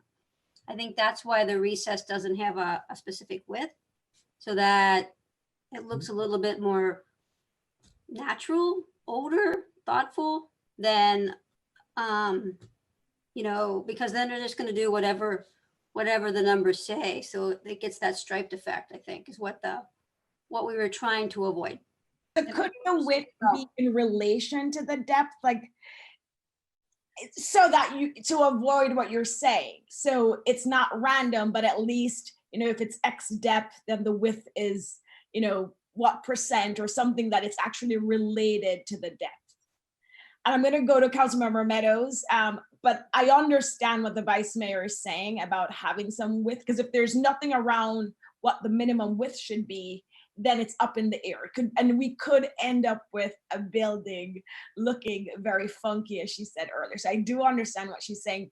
And this may just go on the list, but Councilmember Meadows. Yeah, I haven't heard this. The way I think to clearly articulate what the Vice Mayor is saying, if you look at each of those orange areas, if each of those orange areas was by chance only 1 foot wide, that would look really silly, but that's what this allows right now. So can those orange areas have a minimum width assigned to them to address the concern there's just this 3 foot deep chasm that serves no architectural function? At least that's how I'm hearing the question, and that is the concern. And so we don't want a 1 foot wide orange chasm along the buildings every 50 feet. We want to define a reasonable width. Well said, Councilmember Meadows, as always. And a response to that from the team, and this may be something that, we want closure on tonight, or, and I don't know if the consultants have a recommendation of something we could add tonight. Maybe something we could, I'm fine with adding something tonight and then adding this to the list to study further. Right. I'm just uncomfortable. I'm really uncomfortable leaving this the way it is. I mean, the assumption is nobody would design a building that way, right? But it's also, don't put it past them. Sorry, Mayor, I didn't mean to interrupt. No problem, Lisa, go ahead. It's also just not cost effective at some point to do something kind of ridiculous like that. Although you're right, people do ridiculous things, but the way building materials and everything are structured, it just wouldn't make sense to have a 1 foot carve out. It would be too expensive. But we can think about what the minimum width would be of that recess so that we don't get something unintended. Okay, and we'll come back to that, Lisa, at the end, if we can figure something out for tonight. Okay, number 12. 12 and 13, I think, are both fixed. Yep.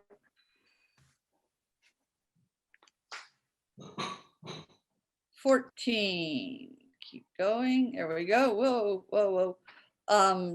No, we got to go back to that blank wall one. I'm sorry, did I go past something? My apologies. Right there. What number? Yeah, 13B, sorry. Yes, thank you. So I brought up the blank wall in the past, and I don't think it's adequately addressed. It addresses it on the ground level, and it should be addressed as well for the upper walls. Currently, we don't allow anyone to have a blank wall, and we enforce requirements on upper walls as well. So I'm not satisfied in moving forward tonight until we address and clean this up.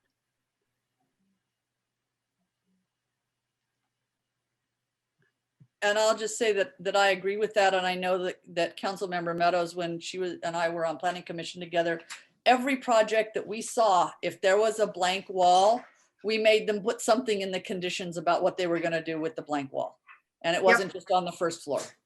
And it had the faux windows, like the one on, I think it was on First Street that had the faux windows. We had different solutions on different buildings, but there was always something. Consultant staff, do you want to respond to that? I think that's, as Guido's noting on the screen here, that's something that we will need to apply to the entire building, not just a blank wall. Yeah, it doesn't mean that you can run a trellis up there necessarily and that you have to landscape it, but you got to do something. And there are any number of things that we've required in the past that could be used as examples or something. But right. And right, and I see staff's response noted this will be changed. So again, if they have addressed the issues raised that they're going to, fix the problem or do the edit, then that's great. So number 14.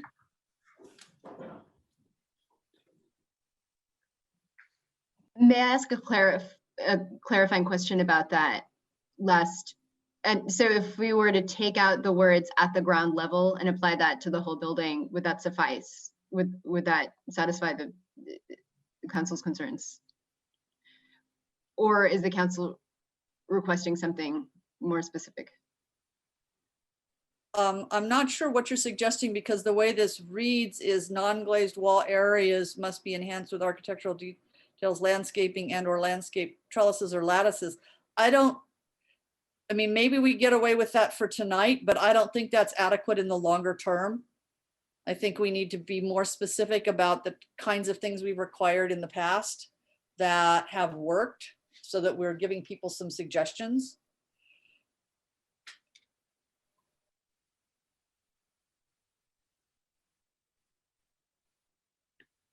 Okay, so it sounds, at least from Vice Mayor Enander is proposing, maybe for purposes of tonight, we delete the words at the ground level so that it would apply to all levels, but this would go on the list for a potential deeper dive. Okay, number 14. I think 14 has a distinction without a difference, but I understand the response from the consultant and I'm not going to argue it.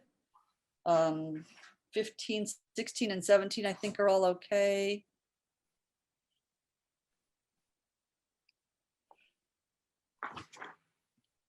I guess maybe my question, let me stop there just for a second. I have a question for Jolie, and this is as good an example as any. If you just back it up just a little teeny tiny bit. This is for the city attorney.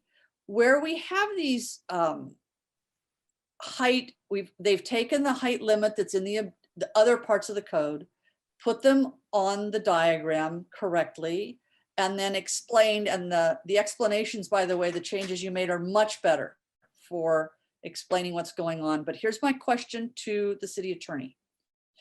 What the clear intent is here is, if the height limit transects a floor, and it doesn't matter if it transects it midway or 1 foot up or 9 feet up or an inch from the top of the height, plate height, then that floor needs to be recessed. That is clearly the intent. And that's what the diagrams reflect. But it never directly says that it's the floor that's transected by the height limit that has to be set back. Do we need to be more specific?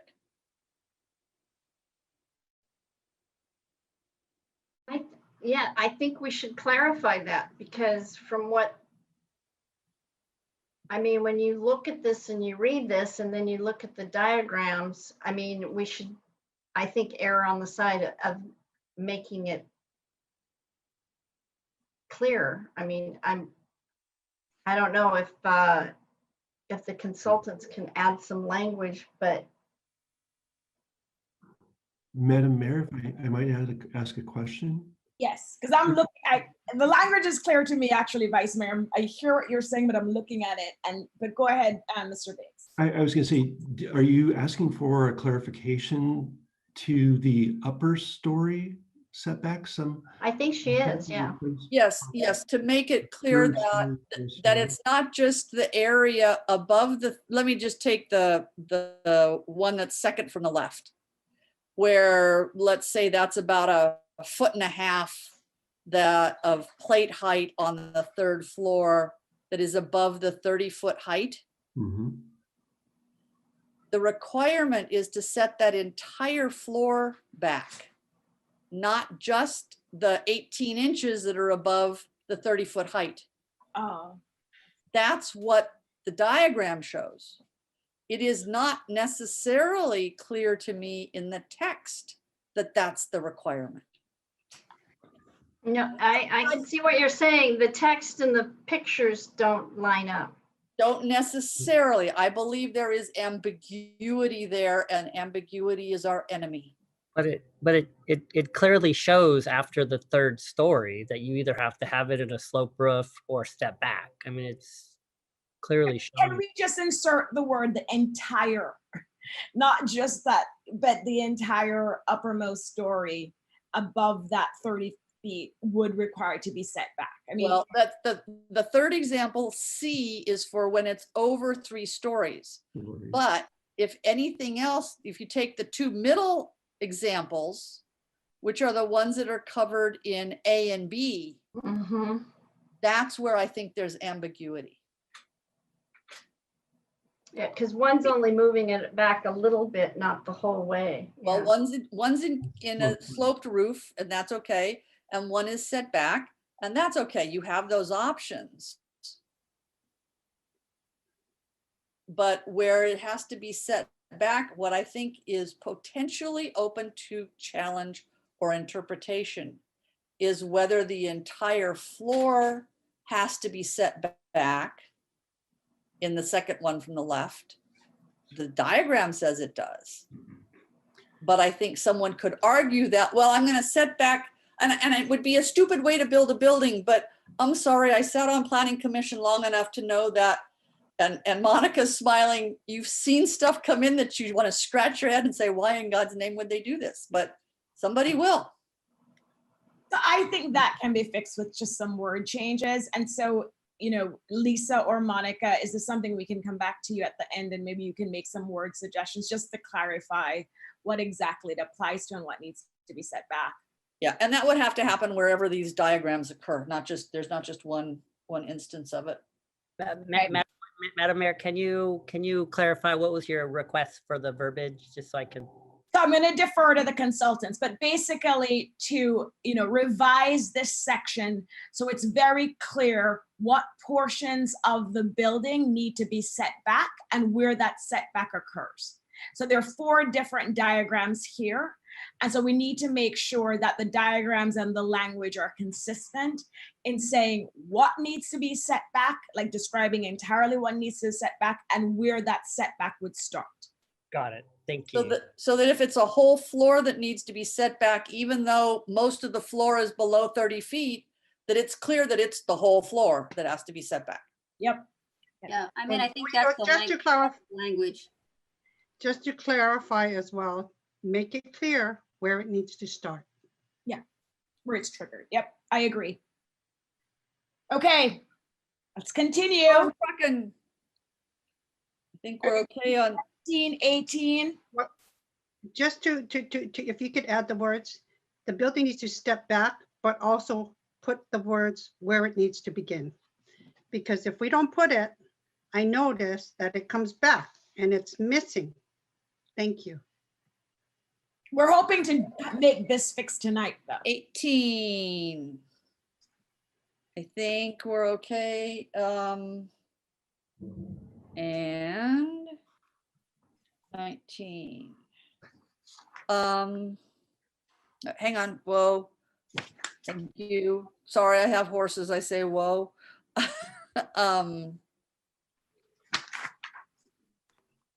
I understand that in looking at the actual buildings in the zones, that you always found something consistent with respect to stories. I would like to put this on the list of things for the Planning Commission to look at for possible misinterpretation because of the prior problems we've had at other times on stories versus height and the reasons why we stuck with height limits in our zoning code as opposed to describing things on stories, with particular attention to how it might impact the application of the density bonus law. Okay, so 19 would go on the list to refer it back to the Planning Commission. Yep. Okay.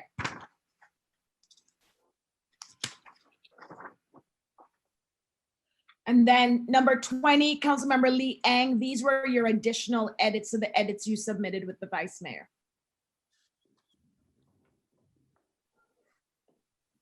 And put reference down density bonus there, if you would, please, Guido. But I guess, Madam Vice Mayor, what is the specific request, just so that when we come back, so Drew and there have been some of the commercial zones in these standards are discussed in terms of the height limits. Some of them are discussed in terms of stories. It's not clear to me that referring to stories is a good idea, given that you don't know where the stories break based on the height limits, and that we've consistently stuck with height limits as our requirements elsewhere in the code. We always have, and Jolie's been through the wars with us on this, as to why we went and did an entire exercise where we got rid of the word story everywhere in Title 14. Well, yes, and that was Loyola Corners as well. Thank you. So we've had some nightmares because we referred sometimes to things by stories instead of just sticking to numerical height limits. I'm concerned that we are not being consistent here in how we're treating all of the commercial zones in that regard, and that it can come back and be a problem for us when it comes to applying potentially density bonus. It just needs to be looked at more closely. And so I think Drew and Monica kind of did identify that there was some initial direction given to treat some of these zones differently. So just perhaps by people who didn't know what the past history was and what some of the issues were. And Guido, and so thanks for that, because we're putting this on the list that will go back to the Planning Commission. We really, to the extent we can, focus on what we need to approve tonight. Okay. This is going, yeah. I want to make sure we covered all the things that needs to go back to the Planning Commission and what we're doing tonight. If we could clarify which ones, because I want to make sure we didn't miss anything. So we're going to do that. We're going to do that, Councilmember Lee Ang, after we go through your comments, my comments, Marusa's comments. We're going to go through and just make sure we all have the same notes. So we want to go through your comments now and figure out, is it something we're going to address tonight, or is it something we're going to refer to the Planning Commission? So that's what we're doing with these comments. So let's look at number 20. Okay. And then did we do the, okay. Yeah, and then just stick a note in there about DBC, Guido, because it's downtown, about density bonus. Just put a note about reference density bonus, because that's where it's potentially a issue.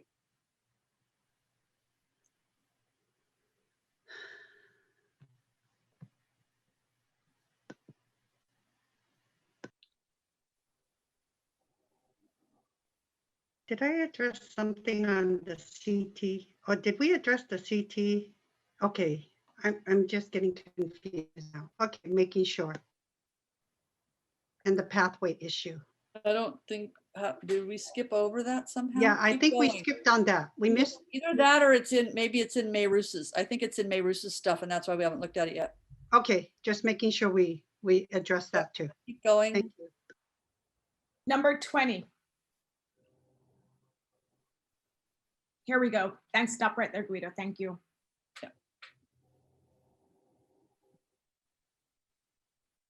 Anything here, Councilmember Lee Ang, or were you satisfied with staff's response? No, we addressed it at the top, and then we're sending it back where we need clear definition of what slope it was, and even it was all agreed upon. Okay, so is that A, B, C, D looking at through G? Are you satisfied? Because there's staff response. If you're satisfied with staff response. No, we addressed it above. Okay. So perfect. Remember, and then even the attorney said we will need clear slope definition. Okay. So, all right. So that's number 20. So then I will go to my comments then, because I think we're up to 21. And I'll go down to 22A, Guido. And I would like to add language. This is not a material change, but just language making clear that there are no building setback standards for El Camino. And it may be the lawyer in me, but when I read language in B1A and B that says except El Camino, it makes me think of, okay, what's the standard for El Camino if it's accepted here? And so for those two, I would add the language that the consultants have here that explicitly states that there are no building step back standards for El Camino Real. So it would just tie up that whole sentence in a bow that people aren't like, wait a minute, are there standards for El Camino?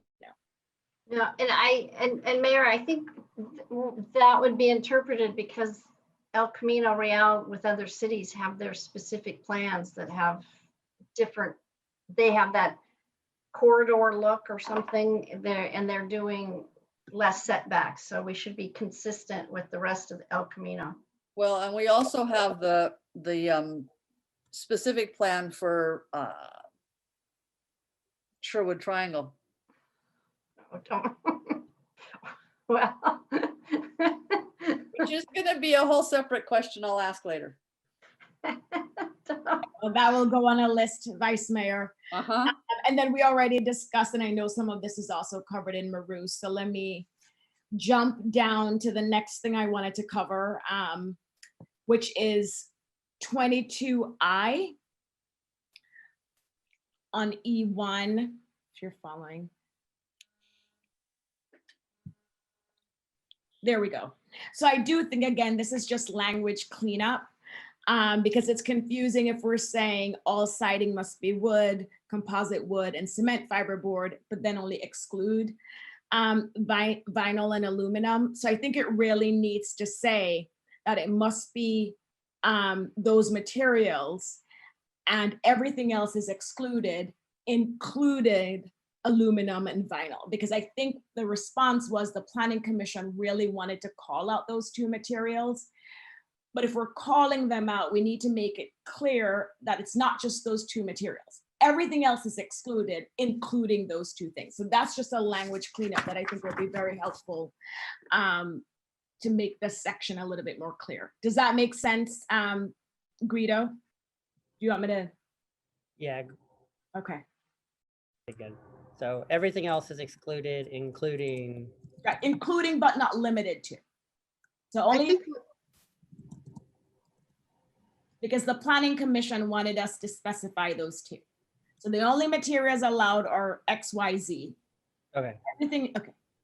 No, can I add something? Yes, go ahead, Councilmember Liang. Because we said all siding should be wood, composite wood, or cement fiberboard. But we also allow stone on some instances and granite. So we've eliminated some of the other siding materials.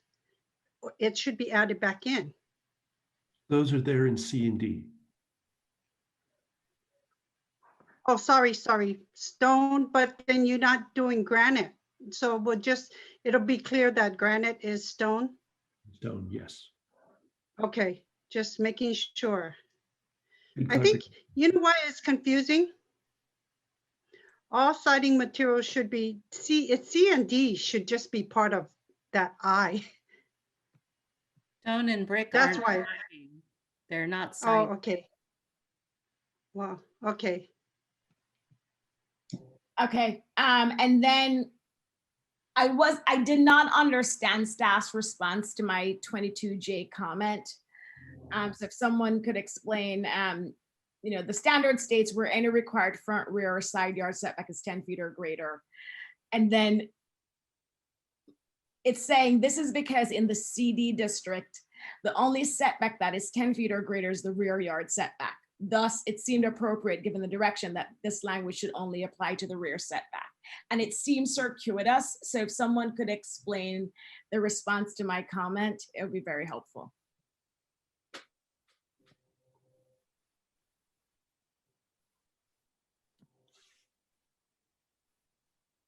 So I can give it a go.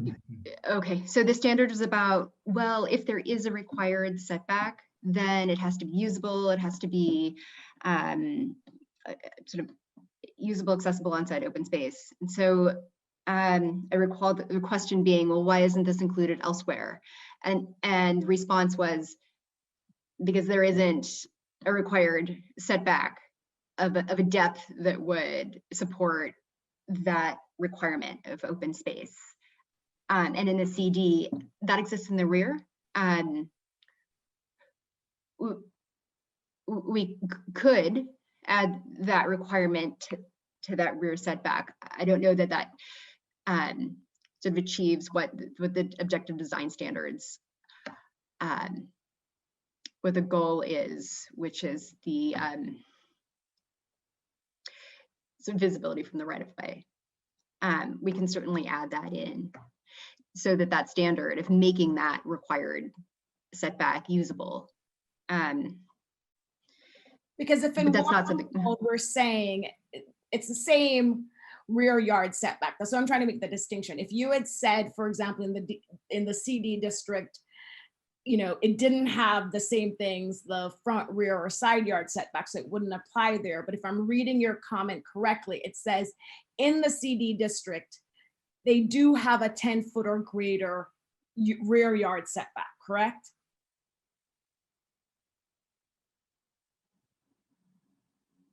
Is that what your comment meant?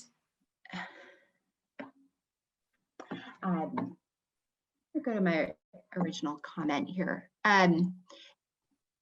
So there is not there does not exist a requirement that for a setback of a sufficient depth that would support this usable, accessible open space that we have in mind. In CD, the only setback where there's such a requirement is the rear. So we could add that requirement for that rear setback. But that's why we omitted. Maybe I should, I'll reread my original response. Right, I'm trying to understand if in the CD district, and I know it may not have the front or the side yard, but you're saying in the CD district, it has a 10-foot or greater rear yard setback. So that exists in the CD district. And why is it that we don't have this open space there, similar to what you have above? So I'm just, if there's a reason why, you know, the configuration, or there's some other reason why we don't have it here, then that's what I would need to understand. But I didn't see my specific question answered about why was the open space requirement deleted for this district? If it was, I think we thought it wasn't usable and accessible if it's only in the rear setback. I mean, I think it boils down to that. So it could be potentially usable by the building, but it's not really accessible if it's in the rear because you have to go across private property. And I think that's I'll also add that if that was included in the previous draft, or a previous draft, it shouldn't have been. It was not intended for that district, for the very reason that we're talking about right now. Okay. I mean, this explanation helps because your comment, I was still confused about why don't we have it, but based on what Lisa said, it sounds like it's accessibility or usability why we wouldn't have this requirement in this district. As opposed to it could exist there. But it can't, because you've got a front setback that's like 2 feet or 0, so it can't be there. Okay. Right, it couldn't be in the front or the side, only the rear, and it doesn't make sense in the rear. We're back to that. Right, we're only focused on the rear right now, Monica. Okay, thank you. And that's it, I think, for me on my comments. I think you accepted my other edits and everything else made sense. And I think Marus should be here. Yes, hi everyone. Hi, Marus, thanks for joining us. Sure. We want to go back to your comments, and what we've been doing is going through the responses we received from staff and the consultant to see if they address the concerns we raised or if we have any follow-up questions. Okay. Start with your first comment. And of course, if you're satisfied with the response you just said, great, and we move on. Okay. So comment one. Oh, do you want me to go through it? Yeah, if you're Okay. fine with the response with one, we can continue. Yeah, for the first one I had, it was just about the angled window and the privacy. I just wasn't sure if angling it was the best solution for privacy between two buildings. So I was hoping that, you know, maybe we could not have that, because I think it creates a very specific type of style for the architectural facade. And, you know, not every building it will look nice with a kind of an angled window. So I just thought there's probably maybe a better way to go about the privacy issue. That was kind of my main concern with that first one. Were I you think able this to could see be their something to refer to the planning commission. Okay. To adopt what we have right now. So one of the things we've been doing, because we want to pass something tonight, Marus, I don't know when you joined, Oh yeah, I joined late, sorry. is Mayor? deciding. Mayor, they do have revised proposed text here. I don't know if Mayru saw or had an opportunity to look at the consultant's responses. Because if the text that they're proposing is sufficient, then we can just include it. Okay, yeah, let me quickly go through that then, because I wasn't sure about the revised part. But yeah, I heard you guys talking about the other things, and so specifically with the upper story step backs, and I'm trying to look right now. So I think those were the main things that I know you said you'll refer it back to the Planning Commission. Forgive me if this has already been discussed, but the last thing was just the downtown gateway section. That part that was in a couple of the sections on the document, I just thought it was going to probably lead to a lot of confusion with having, you know, special landscape features and special uses. I just thought that could get into a sticky situation with interpretation. And it's more so about the area and not so much about the building. And so I just thought we should really focus on the building. But again, that's comment number 4. And to the vice mayor's point, for some of these, the staff and consultant actually made recommended changes. Okay. And so they definitely tried to address your concern about not being too specific about that downtown gateway. Okay. So unless you have follow-up questions or comments, or anybody else on council has questions, you know, if this is something we can incorporate and adopt tonight, then we would.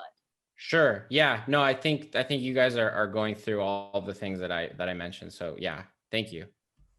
Okay. Any comments on? I'm going to go backwards then. So comment number 4. Any comments from council on the downtown gateway? I thought they did a good job. Okay, so we will, and unless Mr. Biggs or the city attorney is telling us this needs to go back to the planning commission, is this something that we can just incorporate and adopt tonight, these amendments to the downtown gateway section? Yes, we can go back through Mr. Persiconi's list and identify the items that you can incorporate into the ordinance tonight, and then the remainder will go back to the, you can refer back to the planning commission for review. Okay, thank you. Comment number 3, Marusa's comment number 3. Any comments, questions from council members? These are the upper story setbacks. I think these were. Didn't we already addressed those, didn't we? Yeah, we.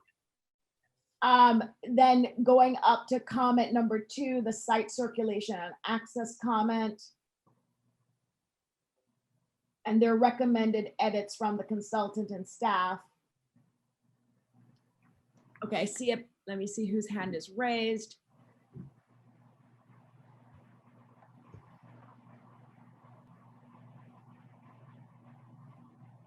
Vice Mayor Enander, go ahead. Yeah, I understand Mr. Ahi's comment, because it sounds like, is it continuous from one lot to the next? And also, I think there was a comment, not necessarily here, but elsewhere or in a previous version, about maybe limiting this to lots that were deep and not to lots that might be too short. And so I'm a little concerned if we don't deal with those 2 issues. So I understand the goal, which is if it adjoins an R1 at the rear or an alleyway at the rear, you know, so there's either a street or an alleyway, provide a rear access. But I'm not sure that if we've got a really, what's the opposite of deep, Mr. Ahi? Narrow's wrong, skinny's wrong, but you know, Shallow. short? Shallow. Shallow. Thank you, Mayor. a shallow lot, it may not really be practical. And do we want to do a carve out for that? And do we want to not use the word continuous for, you know, what does that really mean? Does it mean from one lot to the next? That doesn't make any sense. So they changed some of the wording. I don't know if you saw the recommended edits to get away from that continuous direction. Yeah, they fixed that, but we haven't dealt with the shallow lot issue.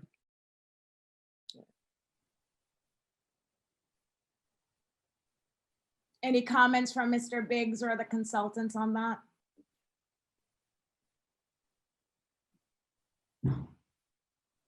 Not from me, Monica or Drew. Lisa, do you have?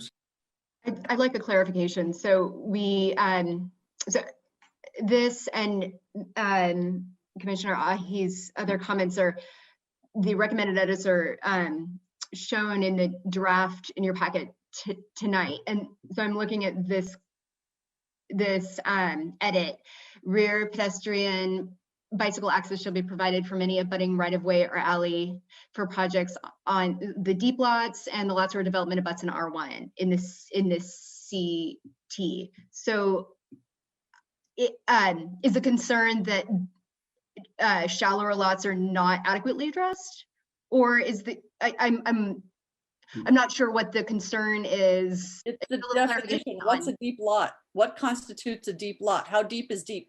250 feet or greater. Lots with a depth of 250 feet or greater, and lots where development abuts an R1 district to the rear. So the intent here is that if you have these very deep lots along the El Camino Real corridor, that accessing these you shouldn't, if you're coming from, let's say, the southwest, you don't have to go all the way to El Camino Real and then go down from the front to access their property, but rather there's some sort of access, whether it's from an abutting side street or an alley or something that enables you to access the deep lots without having to go all the way. That's the intent. And if there's another goal that we want to try to address, then we can certainly do that in the standards. But as we understood the concern, we eliminated language that made it seem like we're requiring some sort of easement, but rather simplified it to require some kind of access for those deep lots and the ones abutting R1. Yeah, I mean, sorry, just to point out, I like the idea and the concept because I think that it's smart. If you look at it practically, I'm not sure how many parcels it's going to apply to. And I wonder if staff is going to have to start to get a little bit subjective in terms of where to put the access way. So I think it's fine, but I think it's something to just make a note of that it is something we might have to refer to, you know, for certain projects. But, you know, for a project like 5150, you know, that one, I think really it would have been nice to have something like that where residents could kind of access it instead of going all the way. So I think it's a great idea. I just think maybe we have to be vigilant about it. So I've had my hand raised. Can I make a comment regarding? Yes, go ahead. No, I mean, no, thank you, Commissioner Ahi. I want to add on to what you said. So I think this is a good point, and it does show that this originated with a desire for continuous pedestrian and bicycle access developed over time along the rear of the district. So that does speak to where we got the easement concern. I know we're not talking about an easement mechanism, but by saying that we're actually being very contradictory of the approach then that we took to the open space, which you just told the mayor that because you couldn't access the open space in these private developments, then you didn't need to specify in the language or whatever. There was talk about the rear setback being private and internal, and yet here you're trying to provide public access. So, but we just said that those rear setbacks are private to the residents of the development. So so we're applying two very different standards to this. And I do think it's very confusing as written. I do think in 5150, which is an exceptionally wide, again, how do we define wide, but an exceptionally wide project, and it makes some sense. But I too am concerned that this, it just doesn't seem well thought out in terms of how it might be applied.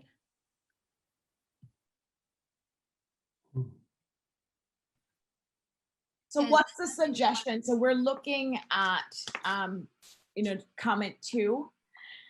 Any suggestion there, Councilmember Meadows, to move this forward for purposes of tonight and then maybe do a follow-up referral?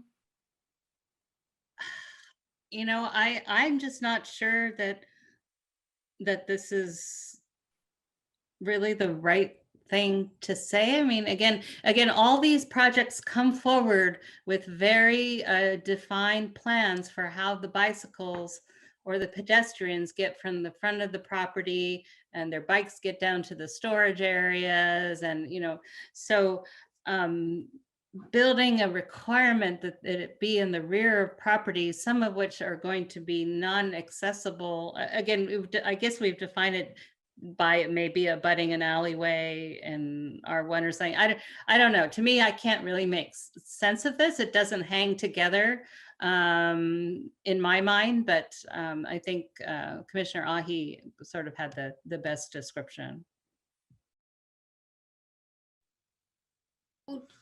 I mean, just to be clear, right, this is where the back of the lot is on a right of way or an alley. So there is access potentially, public access there, right? I mean, this is well, not access provided. Just it can abut alley. It can abut it just says an R1 district to the rear. Just because it's an R1 district, it's not necessarily abutting an alley. And do we really want to, and if it were, or some sort of parking lane or something, are we really going to open it up so the two developments can start going back and forth, between each? I don't think that's really what we intend. That would be a very odd way to do things. I don't see that we've done that in other existing developments. They tend to be very within themselves. Sorry, that's not the right word, but confined to the project. Yeah. Okay, Vice Mayor Enad, I'm going to go to you. I see the time. This is the last comment we're discussing, and then we'll take a break and then hopefully come back and have staff go through the direction on each of these, and then we do a vote. But Vice Mayor Enad, any suggestion on how we close this? I agree with Councilmember Meadows. I think there's security issues with trying to do this. I would recommend we remove it for tonight and put it on the list for other consideration. And I'll do my follow-up question only because that's the concern. If we remove it completely, what's the risk to the city by not having something addressing this? Anything, Mr. Biggs? I'm not aware that there's any risk to the city with removing this completely. It was just, I think, more of a recognition that there are other modes of transportation other than vehicles, and trying to accommodate as much access to these sites as possible. But as someone noted, the projects that have been approved already up and down the El Camino Real don't have this access. So even if we were to get some projects that have it, it wouldn't be a continuous strip of access. It would be more on a case-by-case basis. And in some instances, it would be, especially if you're between two projects that have already been approved, paths to nowhere. Right. Okay, so we will put it on the list of referring it to the Planning Commission for further consideration. And so with that, we've gone through all the comments. It's 9:14. Mr. Biggs and Guido, Mr. Persicone, what I would like to do is take our normal 7-minute break, maybe do 10 minutes if you need more time. And when we come back, have you walk us through each comment and the direction. And I took notes, and I'm sure others did as well. And then we can vote on, adopting the objective standards with whatever we incorporate, and then make the motion to direct the other items to the Planning Commission. Sounds good. Sounds good. Okay, so let's. But Mayor, just as a Councilmember Meadows did point out, I made a couple small errors in the actual ordinance about the facade. So if we could also include that in the discussion, so I want to remember Councilmember Meadows' comments. So Guido, add that to the list when we come back as we go through. sounds good. Perfect. Thanks for the reminder. So with that, let's take, do you need 7 minutes, 10 minutes? How much time do you need to pull it together? Do you need 10 or 7 minutes is enough? I mean, I have all the stuff edited in yellow that we have to, so I'm ready to go now. So Okay. So we'll do our normal 7-minute break. I'm looking at the agenda. I'm going to do what I said I was going to do at the beginning. I don't think we'll have time to do, and I don't know if the legislative subcommittee has anything that must be discussed tonight. Vice Mayor, I can't see you. I'm looking for Councilmember Weinberg. You can override me at 11, but that would be the item I would say we won't be able to get to tonight in the That's okay. In the event anybody's waiting to hear that item. I don't think we'll get to that item tonight. Okay, so 7 minutes will resume at 9:22 p.m. Thank you.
Okay, I see Councilmember Meadows, so all council members are back. We will resume our council meeting at 9:24 p.m.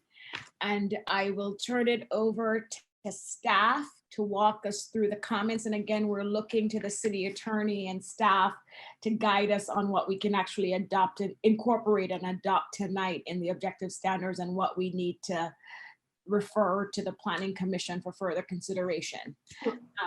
Yeah, Mayor, I wanted some clarification, like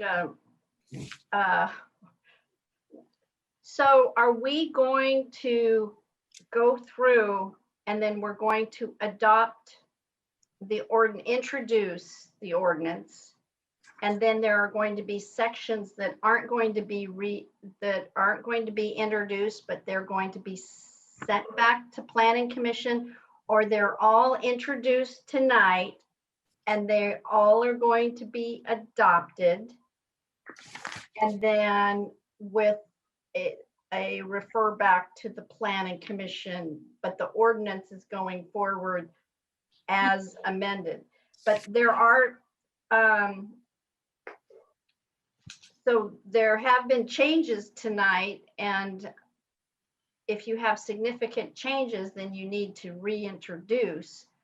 And that was one of one of my clarifications. So what we are planning to do tonight is adopt ordinance right now as modified. And these are going to be changes that aren't going back to the Planning Commission. So that's our intent, City Attorney.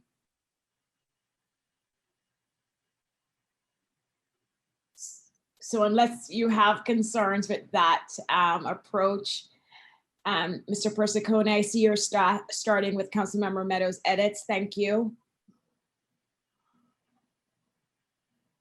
We're going to adopt the ordinance as modified tonight. And then, but I do have a concern that some of these changes may need to go back to the Planning Commission. However, but council has decided which ones need to go back. So I'm trying to figure out what we're doing here. We're introduce the ordinance as amended, and it's going to be introduced and then it's adopted. After it's adopted, then it's going back to Planning Commission for further review. So let me clarify. Can you hear me? So there are two different things. There are things that we have decided on our own, regardless if it's legally required, that we want it to go back to the Planning Commission for further consideration. There are things that we've also identified that we want to incorporate and make it part of the adopted ordinance tonight. Now, if on that list of items we want to incorporate tonight for the adoption, you have concerns that those should actually first go to the Planning Commission, then please let us know, because then that would go on the Planning Commission list.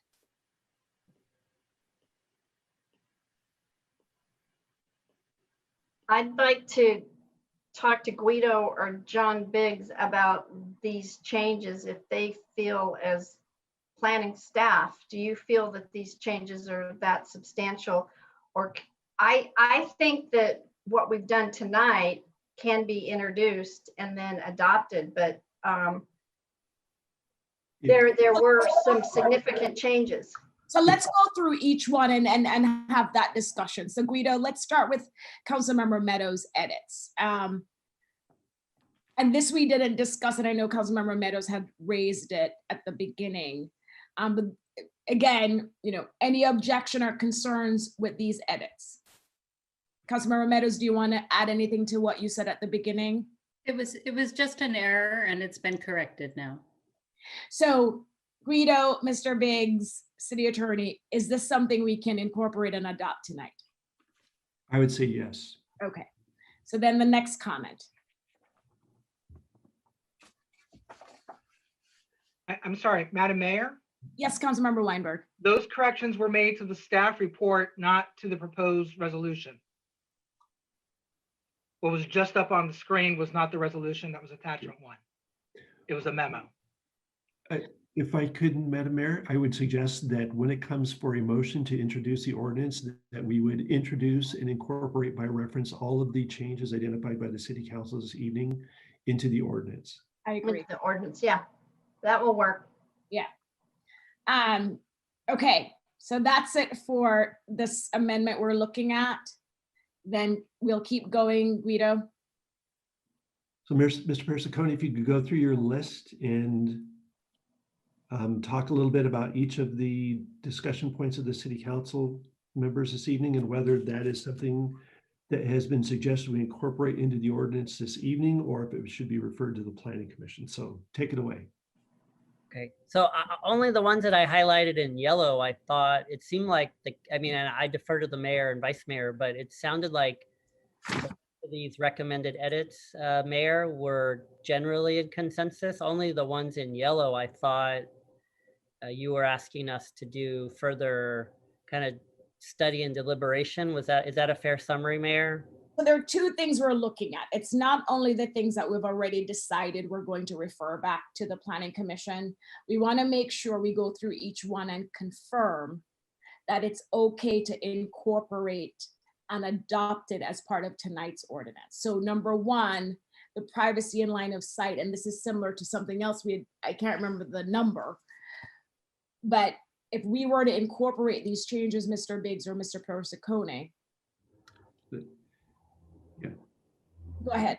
Why don't we do this? I will go down my list of things that I captured this evening on things we either need to take a look at or incorporate into the ordinance tonight. So starting with the comments provided by Councilmember Meadows, the double introduction of definitions for line and facade, that can be done this evening. The City Council asked that the Planning Commission take a look at our non-conforming standards. They're found at chapter 14.66.070, and they refer to non-conforming structures that are altered by demolition or natural events, and look to see if those standards need to be modified and bring back modifications to the standards. You also recommended that the Planning Commission look at and identify a definition for a sloping roof or explore elimination of mansard roofs. So Mr. Biggs, I am sorry to interrupt. Could you, if possible, refer to the comment?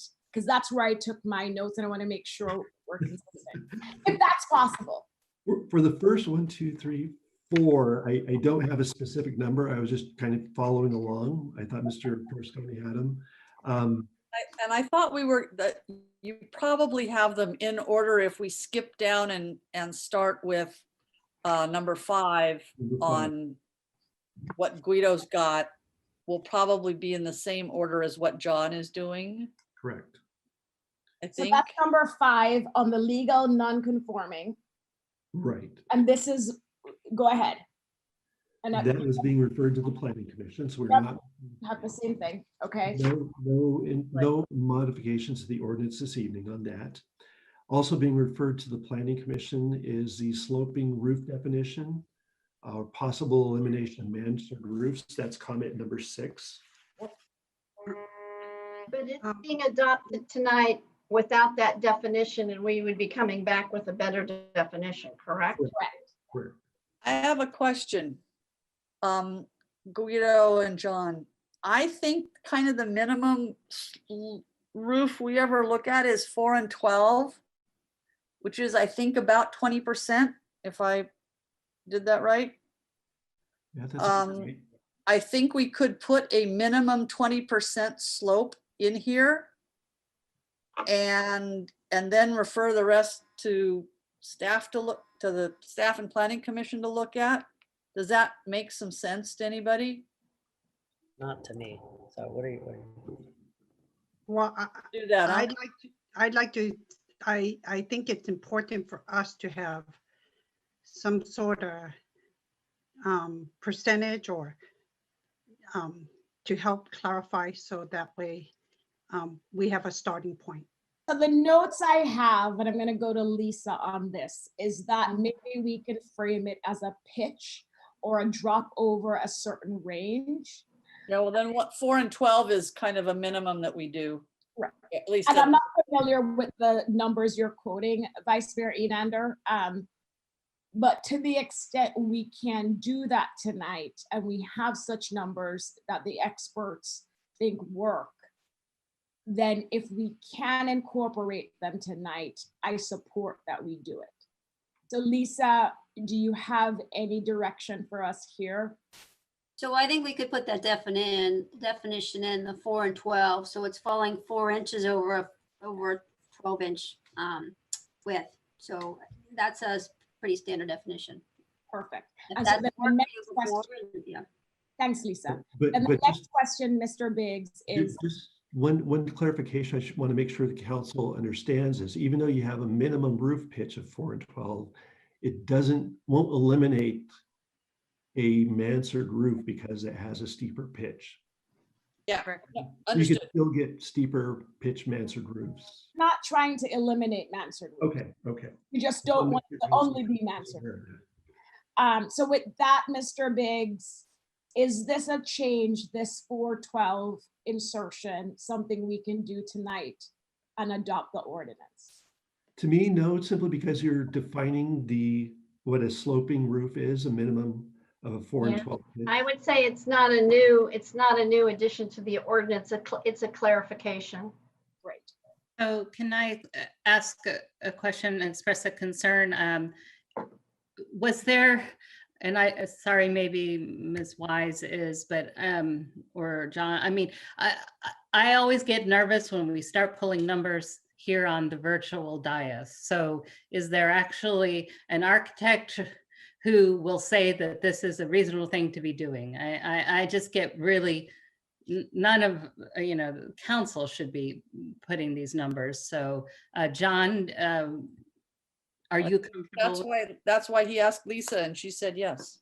Yeah. But is Lisa? Lisa, Councilmember Meadows, but Lisa, go ahead and add, because I went to you as well, just to make sure. Well, I mean, I'm actually not an architect, I'm a planner. Monica is an architect on our staff, and so is Drew, and they can chime in also, but I think these are, you don't really need to be an architect to understand sort of rope pitches and roof slopes, and I think this is a pretty reasonable sort of minimum to go into 4 and 12. So, but I don't know if Monica or Drew want to chime in also, but I think council members and Andrew's recommendation was a good start. Lisa, I would second that. I can confirm that Councilmember Enander's recommendation is consistent with what we see. List of, further review. So this is what we're doing just to fill this gap right now as we release these objective standards. So if nothing else on comment 6, Mr. Biggs, do you want to continue going down the list? Yes, I believe the next comment we had was item number 7. And these were the 2 diagrams that showed the relationship between the first floor use and the upper floor heights.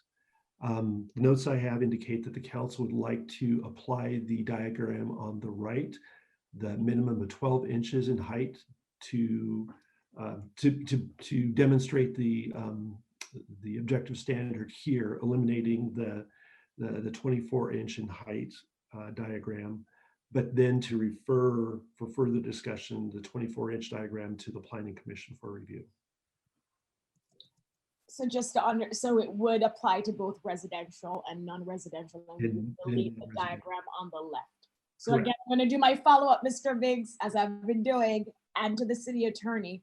Is this a change we can make tonight and incorporate into our adopted ordinance? I believe you can, because you're simply taking away a diagram. You're not inserting a completely new diagram. No. Sorry, I was muted. I'm muted. I was going to say we're not adding anything new. We're just removing one of the diagrams, which will be further studied. So I don't have anything on 8, 9. Can we add some clarification and verbiage on this item as well? I'm sorry to interject. On number because- 8, we do have a note that says use document. Yeah, from- because I remember Councilmember Meadows helped clarified, and then I had some concerns with leaving A there when we're eliminating one of the pictures. So I think the Vice Mayor, if you can remember as well. Yeah, it's the verbiage in A and B needs to be consolidated to match the diagram decision. Mhm. So the verbiage above that in 3A and B.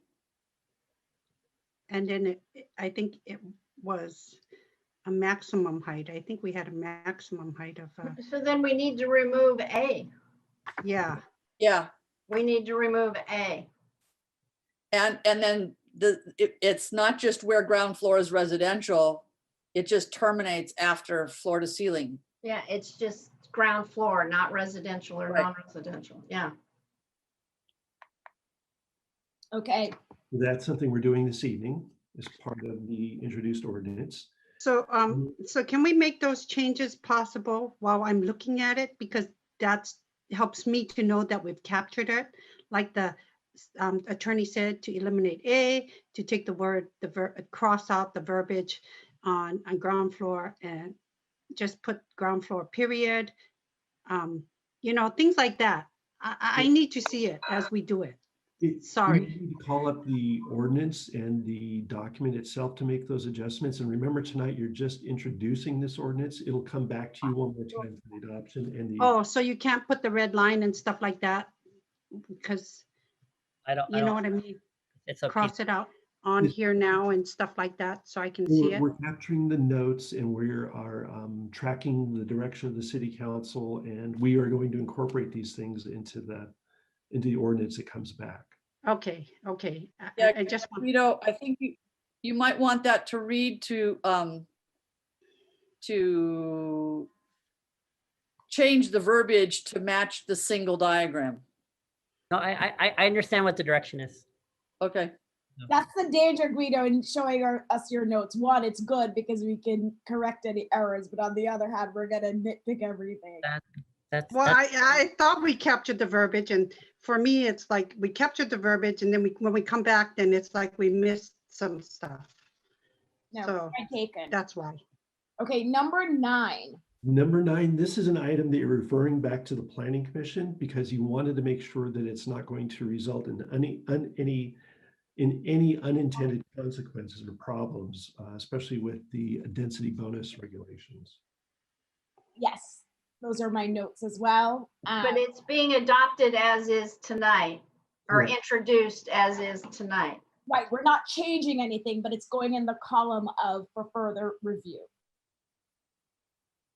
Okay. And that takes us to number 11. And this was the building facade diagram, and then should there be? Wait, we are going to adopt the edits in number 10. I don't have any comments about number 10. Right, we didn't have any challenges to what the suggested edits from the consultant were. Right. So but we need to indicate that we are adopting the recommended changes from the consultant. Right. That's understood. That's understood. Okay. Yeah, well, I just wanted on the verbal and recording. I think though, just to be clear, and maybe Monica can these edits are already in the draft, right? For primary and secondary. These are incorporated into the ordinance. That's That you right. have in front of you. Tonight, yes, the edits that were accepted are in tonight's Okay. draft. Super. All right, comment number 11, Mr. Biggs.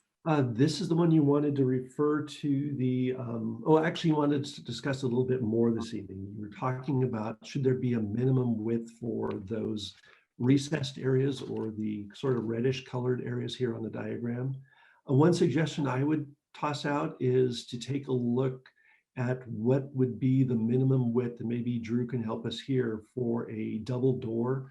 I think if you're looking at double doors with 3-foot wide doors apiece, plus an area of structure on either side, that's 6 feet, 8 feet, maybe a 10-foot distance would be appropriate in this instance. because it goes to the function of that space rather than just being solely an aesthetic. It could be both aesthetic, but I think let's start with a functional use for that width. So I would suggest 10 feet as being the minimum width for those areas that are recessed. Well, that has a rational basis to it. So it's not going to be an arbitrary number. So. Right. And then also this gets put on the list for further study. So we Yeah. would adopt the 10-foot tonight, and then it goes on the list also for further study. And So- again, you're just simply defining the width of that minimum recess. So I think this would be okay to include as a modification to the ordinance you're looking at this evening. I was going to say, since we thought this is low probability of somebody doing something weird here, I think it would also be okay if we left it as is without the defined depth, though I'm fine with the 10 foot. But if we left it as is and send it to Planning Commission, I don't think that would be high risk as long as, it comes back to us. But if everyone's okay with 10, I'm fine with 10. I support putting something in, Councilmember Meadows. We know how this process sometimes can take a long time to come back to us. And I wouldn't want it out there without some minimum. And I know, it's highly unlikely someone will design it this way, but just in case. So I defer to Mr. Biggs on the 10 feet. I don't, I have nothing else to propose. So I support it. And if nobody else has any concerns, I'm fine. And it's something we can adopt tonight. Okay. Mr. Biggs? Nope, that's 10 feet is what I'm suggesting. Okay, so we'll keep going. 13. So next was 13B at page 13, the blank wall provisions. Oh yeah, blank. This is Yeah. something you wanted to refer to the Planning Commission, but tonight you thought that you could delete or take out the language that said this applies at the ground level and have it apply to the entire building. What my notes reflect. And is Yeah, this something we all can- levels. Yeah. All levels. And is this something we can adopt tonight, incorporate and adopt?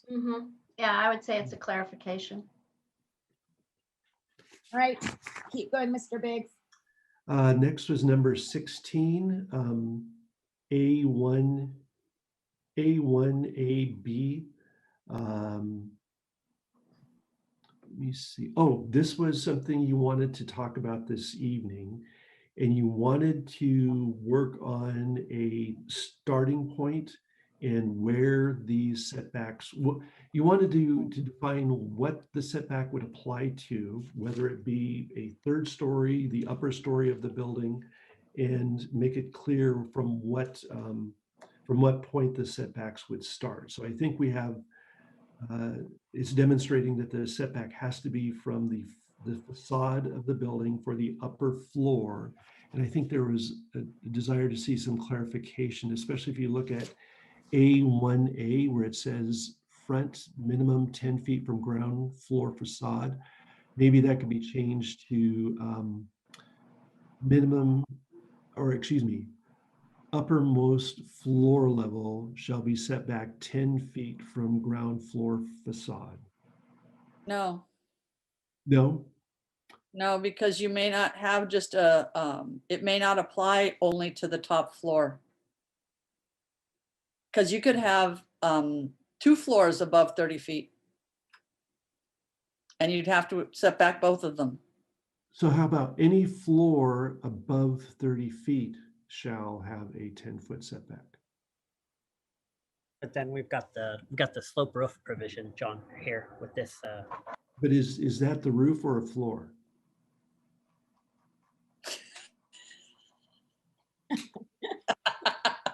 It's not that late yet where we're talking about is that the roof or a story.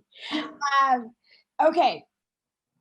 Is this something that we think we can revise tonight, incorporate as part of the adopted ordinance? It is late. It is almost 10. We still have another big item on our agenda. Madam Mayor, can I, so this is a major topic of discussion. We've had a lot of input about stories versus height. I mean, I don't know if John agrees, but this might be something the council wants to punt back to PC because there's a lot of language in the document about stories versus heights, but I'm not sure if you agree, John, or. No, I would agree with Well, that. Yeah, well, what I'm worried about is, are we going to adopt it as is and then defer it back to planning commission, or do we delete it from the code and then have a big hole in our code? Yeah, but, and I'm not, I don't want to delete it from the code, but my concern is if we put it in as it is there ambiguity where people are going to say that they don't have to move the whole floor back, they only have to move the section that's above 30 feet? That's my worry. So what language would you suggest, Vice Mayor? Because I think we need to clean that up, and just if you could add the verbiage, that would be helpful. Making sure that it's. Okay, let me try minimum. Let me try this, Guido. Minimum 10 feet from ground floor facade for an entire floor or floors transected by the 30-foot elevation site height.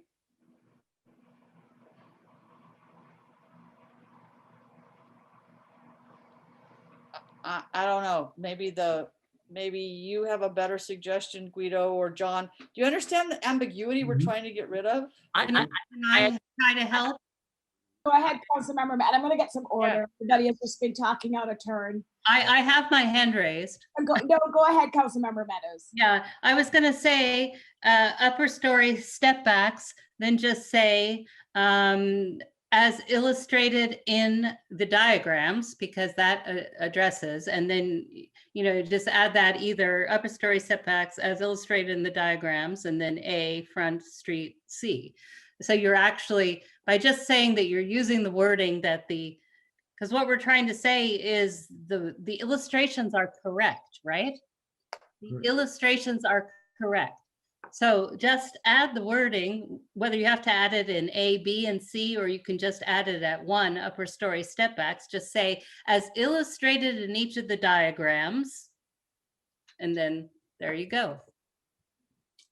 Thank you, Councilmember Meadows. I do want to go to Maroos. He has his hand raised to see if he had a suggestion.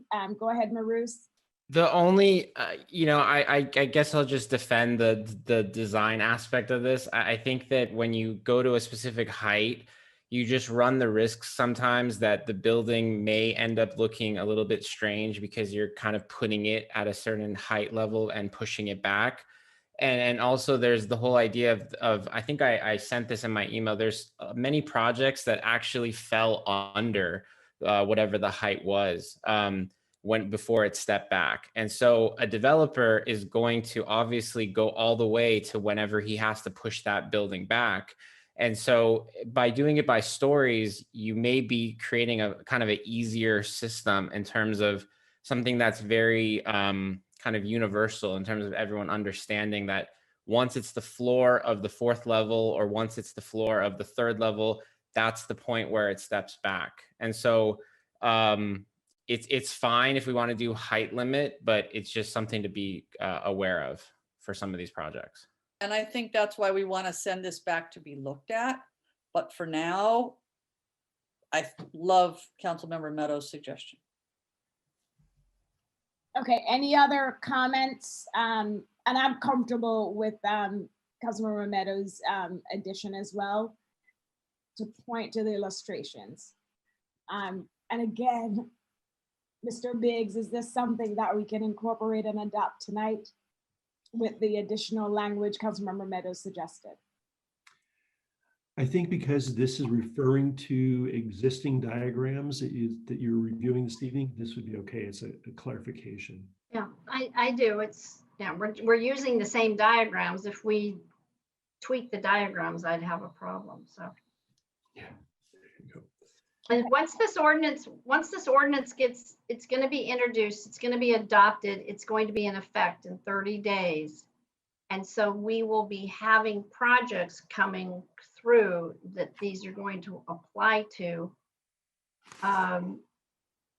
even though the Planning Commission is reviewing all of those. I mean, that's what we're doing tonight and so I want everyone to understand, if we introduce, we adopt, it comes in effect in 30 days. These are our quote unquote objective standards that we'll be applying. And I don't, you know, and then we'll be able to then come back and modify them. So these are the ones we'll be living with for the next few months. Yep. Okay, so I'm on to 19, and I think this was definitely a planning commission referral for number 19, and I flagged that we want to highlight the density bonus consideration here. Is that what you have as well? That's what my notes reflect as well. Okay. So moving us along, I am down to 22A, and it's just explicitly stating that there are no building setback standards, step back standards for El Camino Real, adding that sentence to make it. Yeah. That's, my notes reflect that as well. That's a change we can make tonight. Wonderful. And then the other thing is 22I, which is changing the language that makes clear that if something isn't stated, everything else is excluded, including but not limited to those two materials. I have that note as well. And if that's something we can adopt tonight. Yeah, Yes. that's a clarification. Clarification.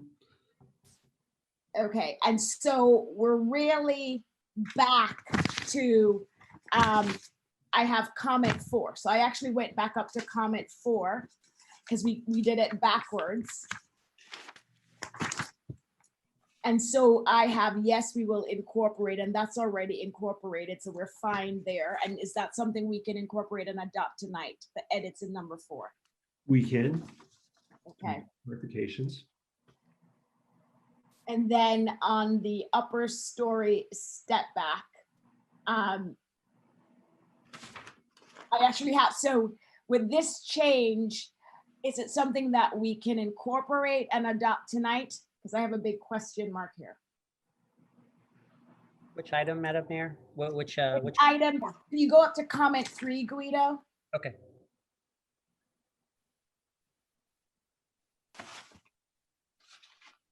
What does your yellow highlight say?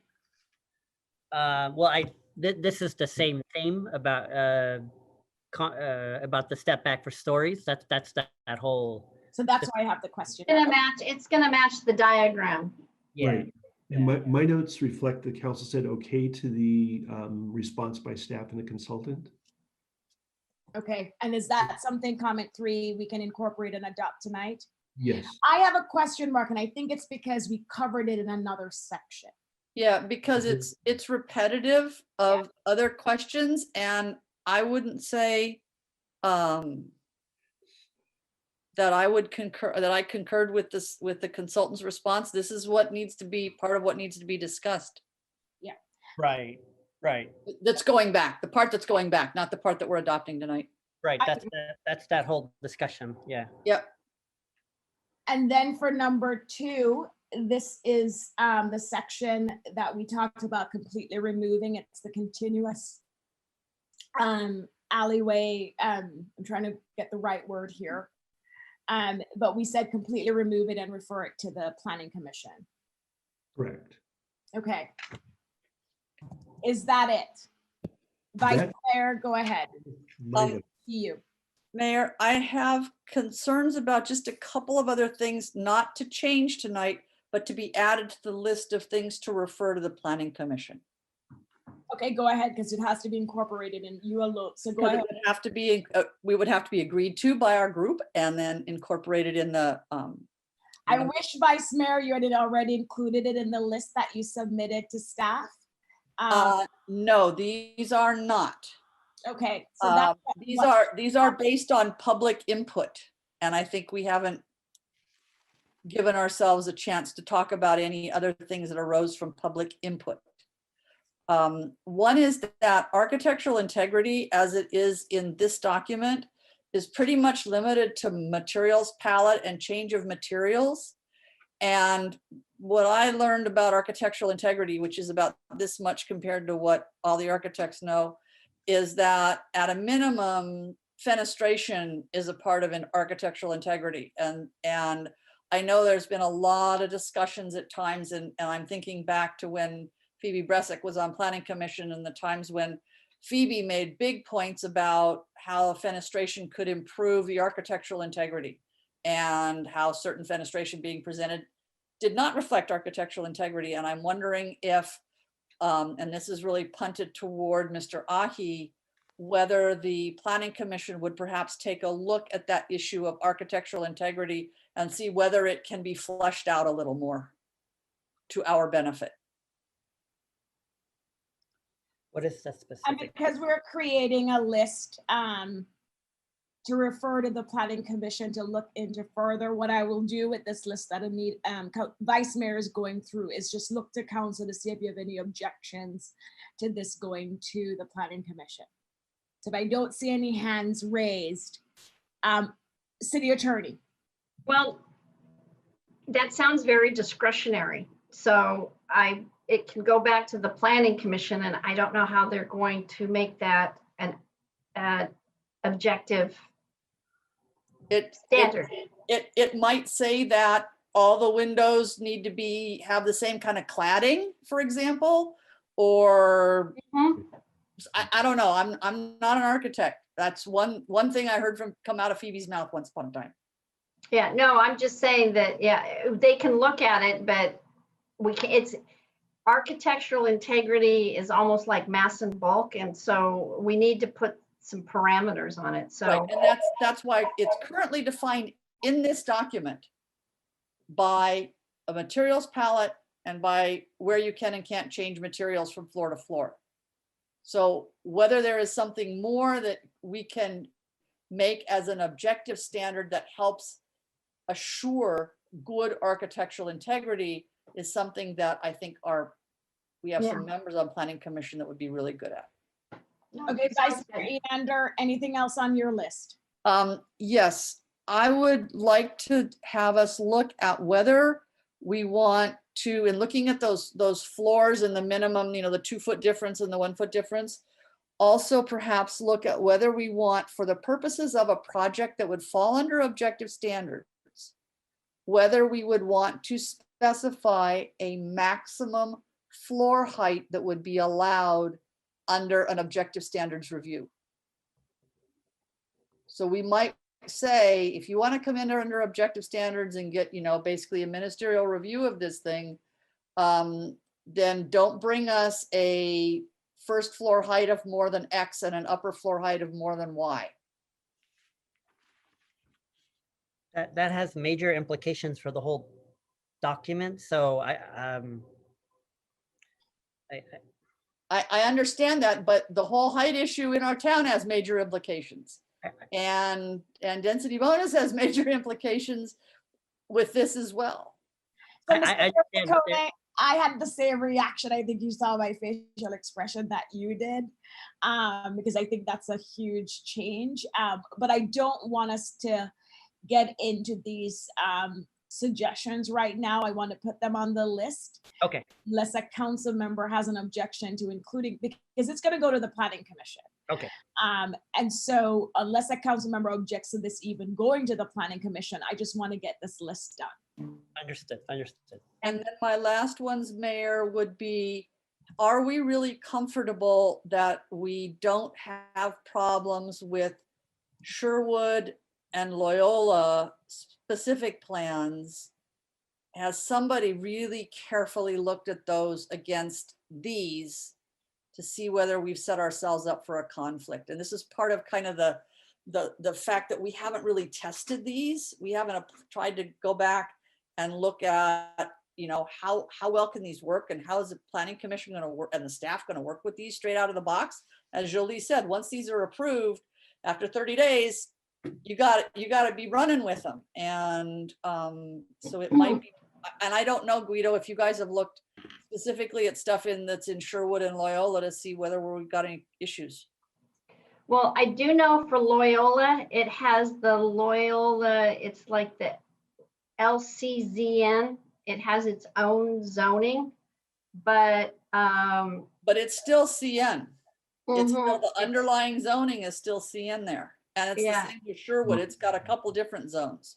No, and I know they cleaned up Loyola Corners specific plan for 2 stories, because it had 2 stories in some places, and then it had 30 feet in other places, because it did And have then we that. got shot and then we got out Well, of. no, it and for we being we shot. did have that litigation, but we prevailed on the 2 stories, but it got cleaned up. But what we may need to do is come back and look at the Sherwood and the Loyola specific plans. Yeah. That's why it's on the list. Okay, so Vice Mayor, you said that was your last one. Perfect. So I want to close this item. We need a motion. I can't raise my hand. I'm having a trouble raising my hand. Oh, go ahead, Councilmember Liang. On the second item she just brought up, it was to discuss the further implications of specific height of floors. It was also the specific height of the total building, not just the floors. So I just want to make sure we capture that. Okay, thank you. All right, who wants to pull this together and make the motion for us to introduce this ordinance with the amendments? Vice Mayor, are you ready? Okay, let's see, I have to do get my right paper in front of me.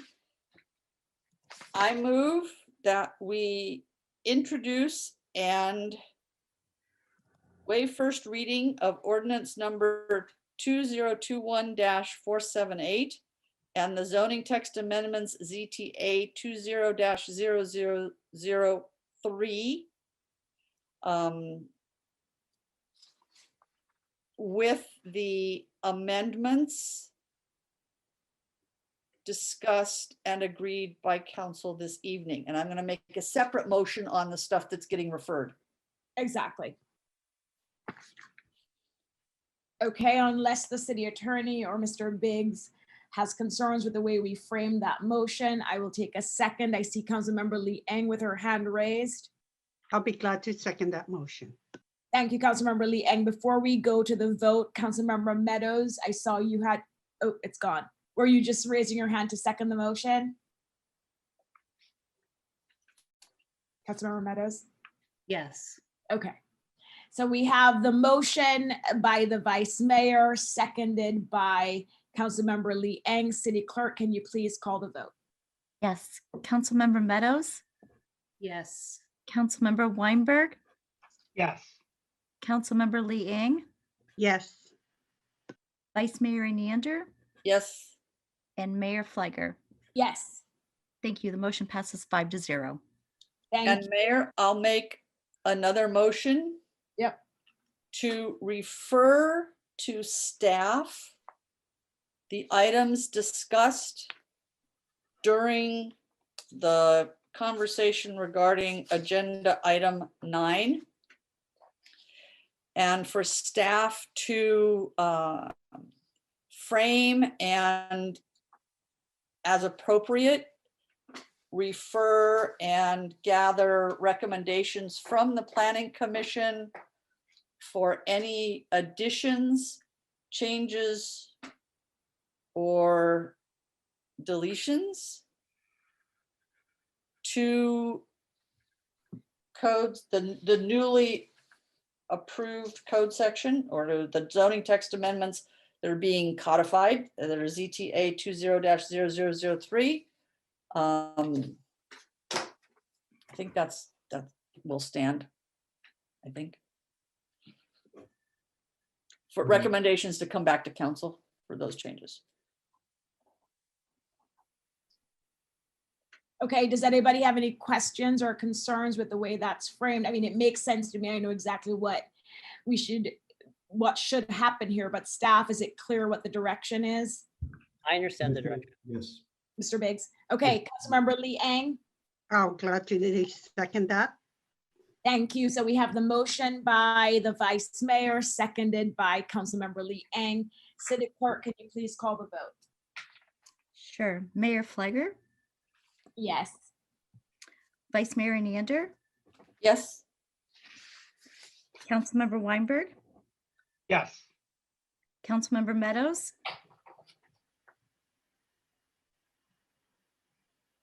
You're muted, Councilmember Meadows. I said yes. I wasn't muted when I said it, I didn't think. My apologies. and Councilmember Leing. Yes. Thank you. The motion passes 5-0. Thank you.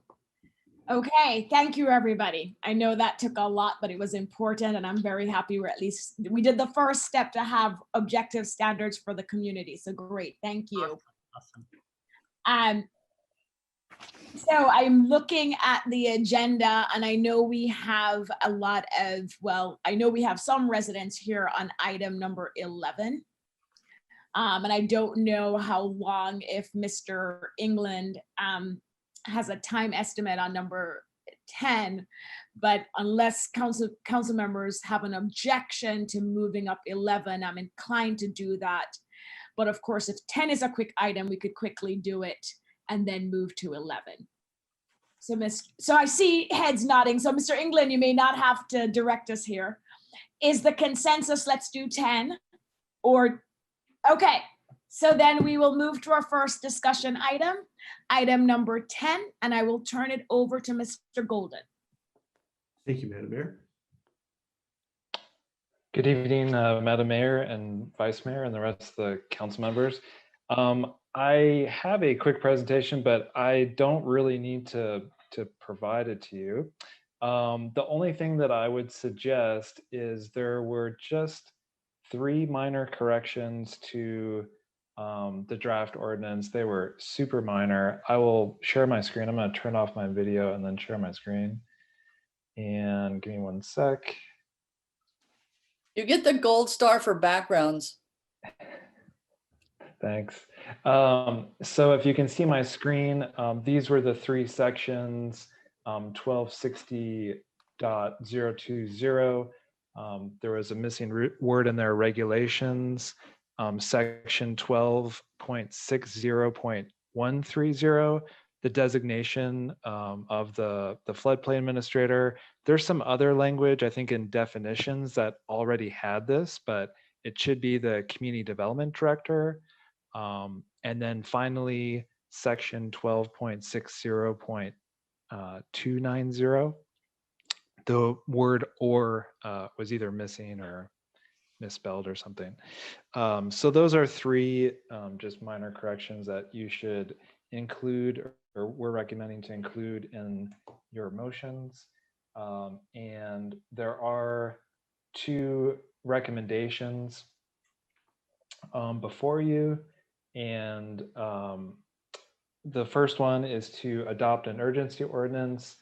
And the second one is to introduce and adopt the regular ordinance. They're actually the same ordinance and the same ordinances. And if you have questions about that, I would refer those to the city attorney at this time. And if you have any questions, I can take them. Otherwise, thank you very much. Thank you, Mr. Golden. And I'm hoping, because so many council members said this should be a quick item, it is a quick item. So if there are no questions from Mr. Golden, I don't see any hands. Let's go to the public to see if members of the public have any comments on this item. City Clerk, I don't see any hands raised, and I want to always check with you. No, I do not either. And, point of clarification, this ordinance will need a 4/5 vote for the urgency and then just a regular majority for the regular ordinance. Thanks for that reminder to the attorney. So with no comments from members of the public, I'll bring it back to council. And I see someone has their hand raised. Vice Mayor Enander, go ahead. Madam Mayor, I'd like to move that we adopt urgency ordinance number 2021-479, amending the City of Los Altos Municipal Code to repeal chapter 12.60 flood hazard area regulations and replace it with new chapter 12.0 entitled floodplain management, to adopt flood hazard maps and make findings that this ordinance is exempt under CEQA guidelines section 15307 and 15308. So we have the motion by Vice Mayor Enander. Councilmember Lee Eng, you have your hand raised. I'd be glad to second that motion. So we have the motion by the Vice Mayor, seconded by Councilmember Lee Eng. City Clerk, can you call the vote? And again, it needs to be 4/5. Sure. I have a friendly amendment, though. Sorry, I have my hand raised. Oh, go ahead, Councilmember Meadows. I just think it's important because the chapter name, Vice Mayor misspoke and called it, I think, chapter 12.0 or something. So in both instances, we're repealing chapter 12.60 and replacing it with a new chapter 12.60. Thank you. 6 was missing, yeah. Okay, friendly amendment. Do you accept that amendment? Yes, ma'am. Okay, Yes, seconder yes. motion. Yes. So we have the motion as amended by the Vice Mayor, seconded by Councilmember Lee Eng. City Clerk? Councilmember Weinberg, Yes. Councilmember Liang, Yes. Vice Mayor Enander, Yes. Mayor Fliger, Yes. and Councilmember Meadows. Yes. Thank you. It passes unanimously. Thank you. And if no discussion on the second item, I will entertain a motion. And this is for the regular ordinance, not an urgency ordinance. I see Councilmember Meadows with her hand raised. Yes, Mayor, I move that we introduce and read by title only and waive further reading of ordinance number 2021-480, amending the City of Los Altos Municipal Code to repeal chapter 12.60 and to replace it with a new chapter 12.60 entitled Floodplain Management, to adopt flood hazard maps and making findings that this ordinance is exempt under CEQA guidelines, section 15307 and 15308. And I will second it. I don't see any hands raised. So motion by Councilmember Meadows, seconded by the Mayor. City Clerk, can you go ahead and call the roll? Sure. Councilmember Liang, Yes. Councilmember Weinberg, Yes. Mayor Fliger, Yes. Vice Mayor Enander, Yes. and Councilmember Meadows. Yes. Thank you. The motion passes 5-0. Great. Thank you all so much. So next up is item number 11, which is the license agreement with the Friends of the Library. And I will turn it over to Mr. England and I think Mr. Hernandez. Thank you, Mayor. In January of 2020, the City Council provided direction to the city manager to execute a lease with the Friends of the Library.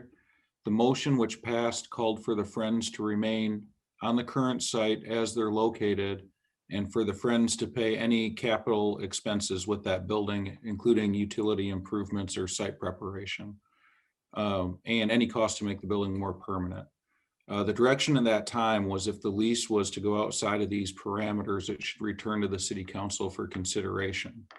The City Council directed the city manager to execute an agreement with no expiration date and focus on revocation of that agreement when or if a new library was built or an alternative site was determined to be feasible. Further, the City Council authorized the city manager to approve a lease where operations of the Friends of the Library were set substantially similar to their current operation. The Friends requested a 10-year term and a larger building, though it's important to note, not a larger pad, so their impact wouldn't be greater. And also consideration of the bus barn should the theater move. Staff felt these changes were significant enough that we should return the item to City Council for approval. And also we wanted to make it clear from a staff perspective, when we wrote the staff report, we were looking at the alternatives based on what exists today. So we didn't go back in time before that temporary approval was granted. We just looked at the benefits, the drawbacks from what existed today. So for tonight, assuming council has a discussion and agrees this is the type of use they want, on the government center property, we have a presentation from the Friends of the Library, and staff will be able to answer any questions. Thanks, Mr. England. So I'll go ahead and have the Friends of the Library, and I see Catherine is with us, so I'll have her present, and then we can go to questions. Okay, good evening. Are we limiting the time? Or are we going to do a 10-minute or whatever? Or are you just doing a presentation? I think I can get the presentation done in 10 minutes. I'll be brief. I know it's late. So, okay.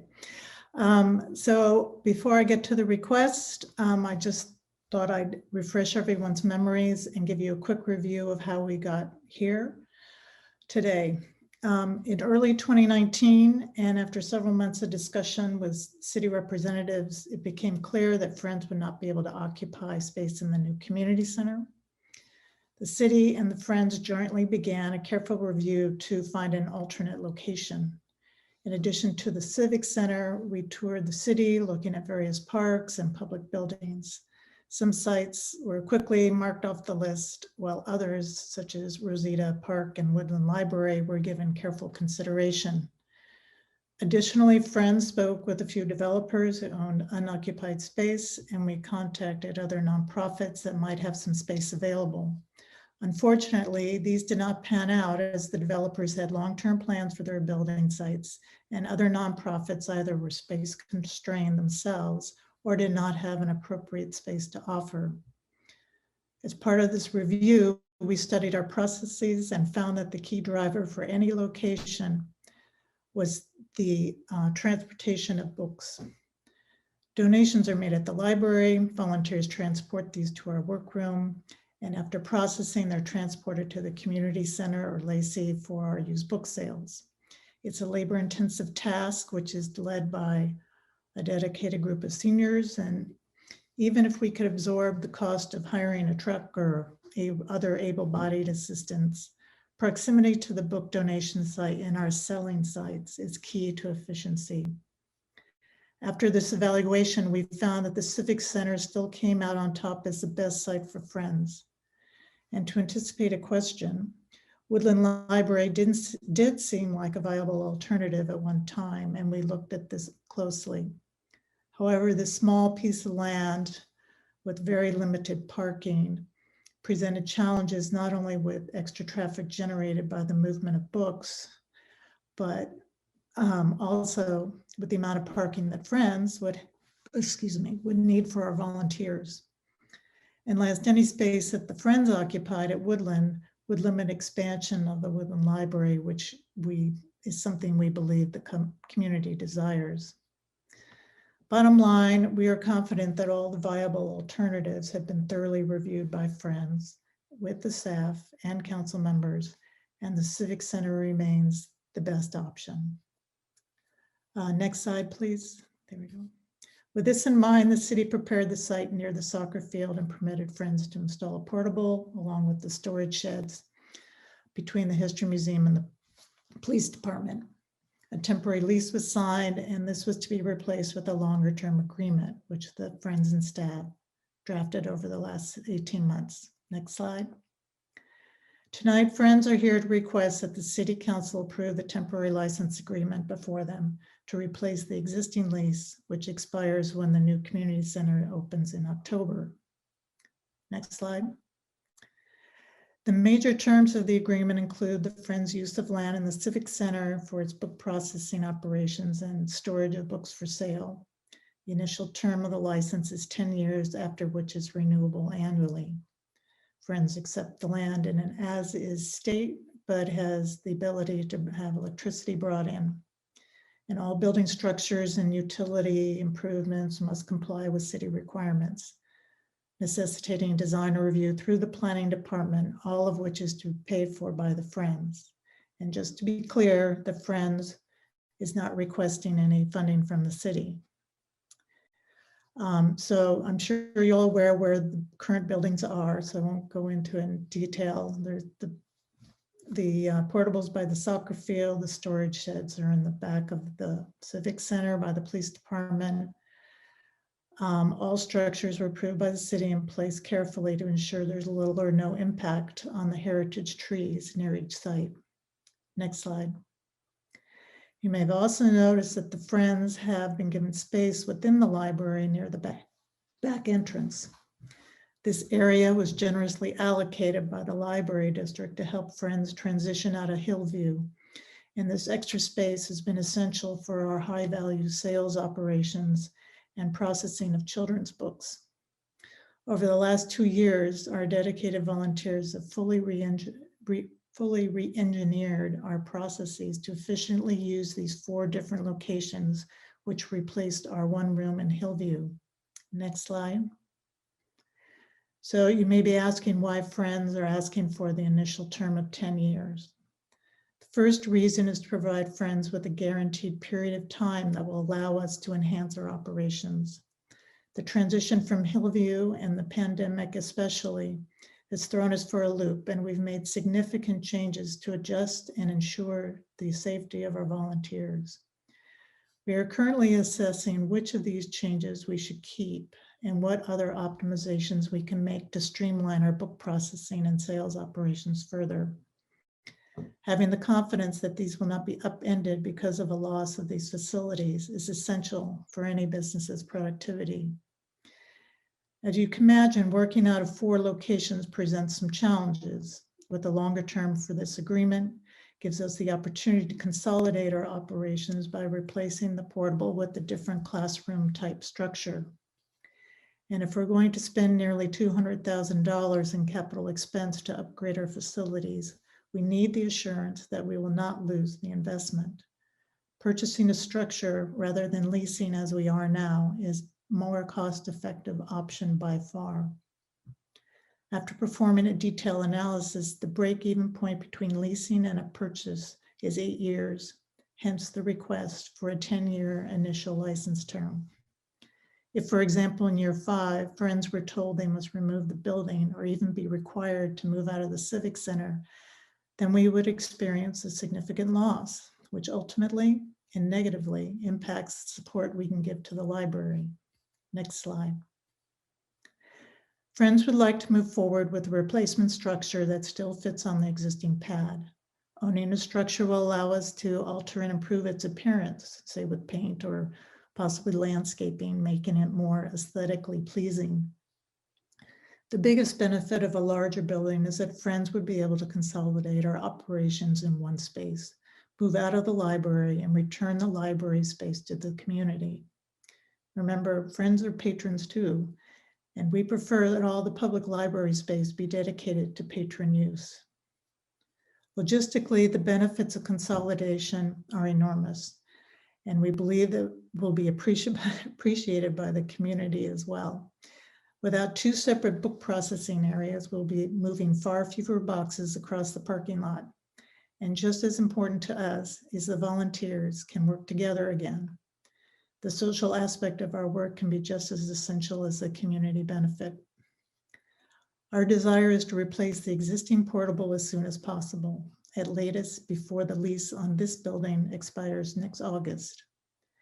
As soon as this license agreement is signed, Friends will begin putting together plans for submission to the planning department for design review and work to identify a final plan that aligns with the city's requirements. Next slide. Friends in the city of Los Altos have a very long history of mutual support and being neighbors on the Civic Center. For 40 years, Friends has used city land to operate and offer used books for sale. We in turn donate the funds that we generate back to the community. Most of this money goes to support the bestseller book collection and library programs, but we've also purchased tables, chairs, and other items for the cities and the library's use when the need becomes clear. We feel that we are a part of the fabric of the community engagement throughout our town, not only due to our financial support, but also due to the opportunity for hundreds of residents to volunteer every year. Next slide. Next slide. There we go. Thank you. Nope, back. So that ends my presentation. Thank you for your attention. Transitioning out of Hillview has been a long process, and we appreciate your support and the assistance of city staff, especially Manny and his team. It's taken 18 months to get this draft license agreement to you, and we've all had to deal with many other challenges over this time, including the temporary shutdown of the library and as well as our operations. We're pleased that we're so close to completing this project and would appreciate approval of the license agreement this evening so that both the city and the Friends can move forward with other more pressing needs. So I'm ready for any questions you may have. Thank you. Thank you, Catherine. And yes, we will move to questions. So I'm looking for any virtual hands, questions either for staff, Mr. England and Mr. Hernandez, or questions for Catherine with the Friends. Any Councilmember Meadows?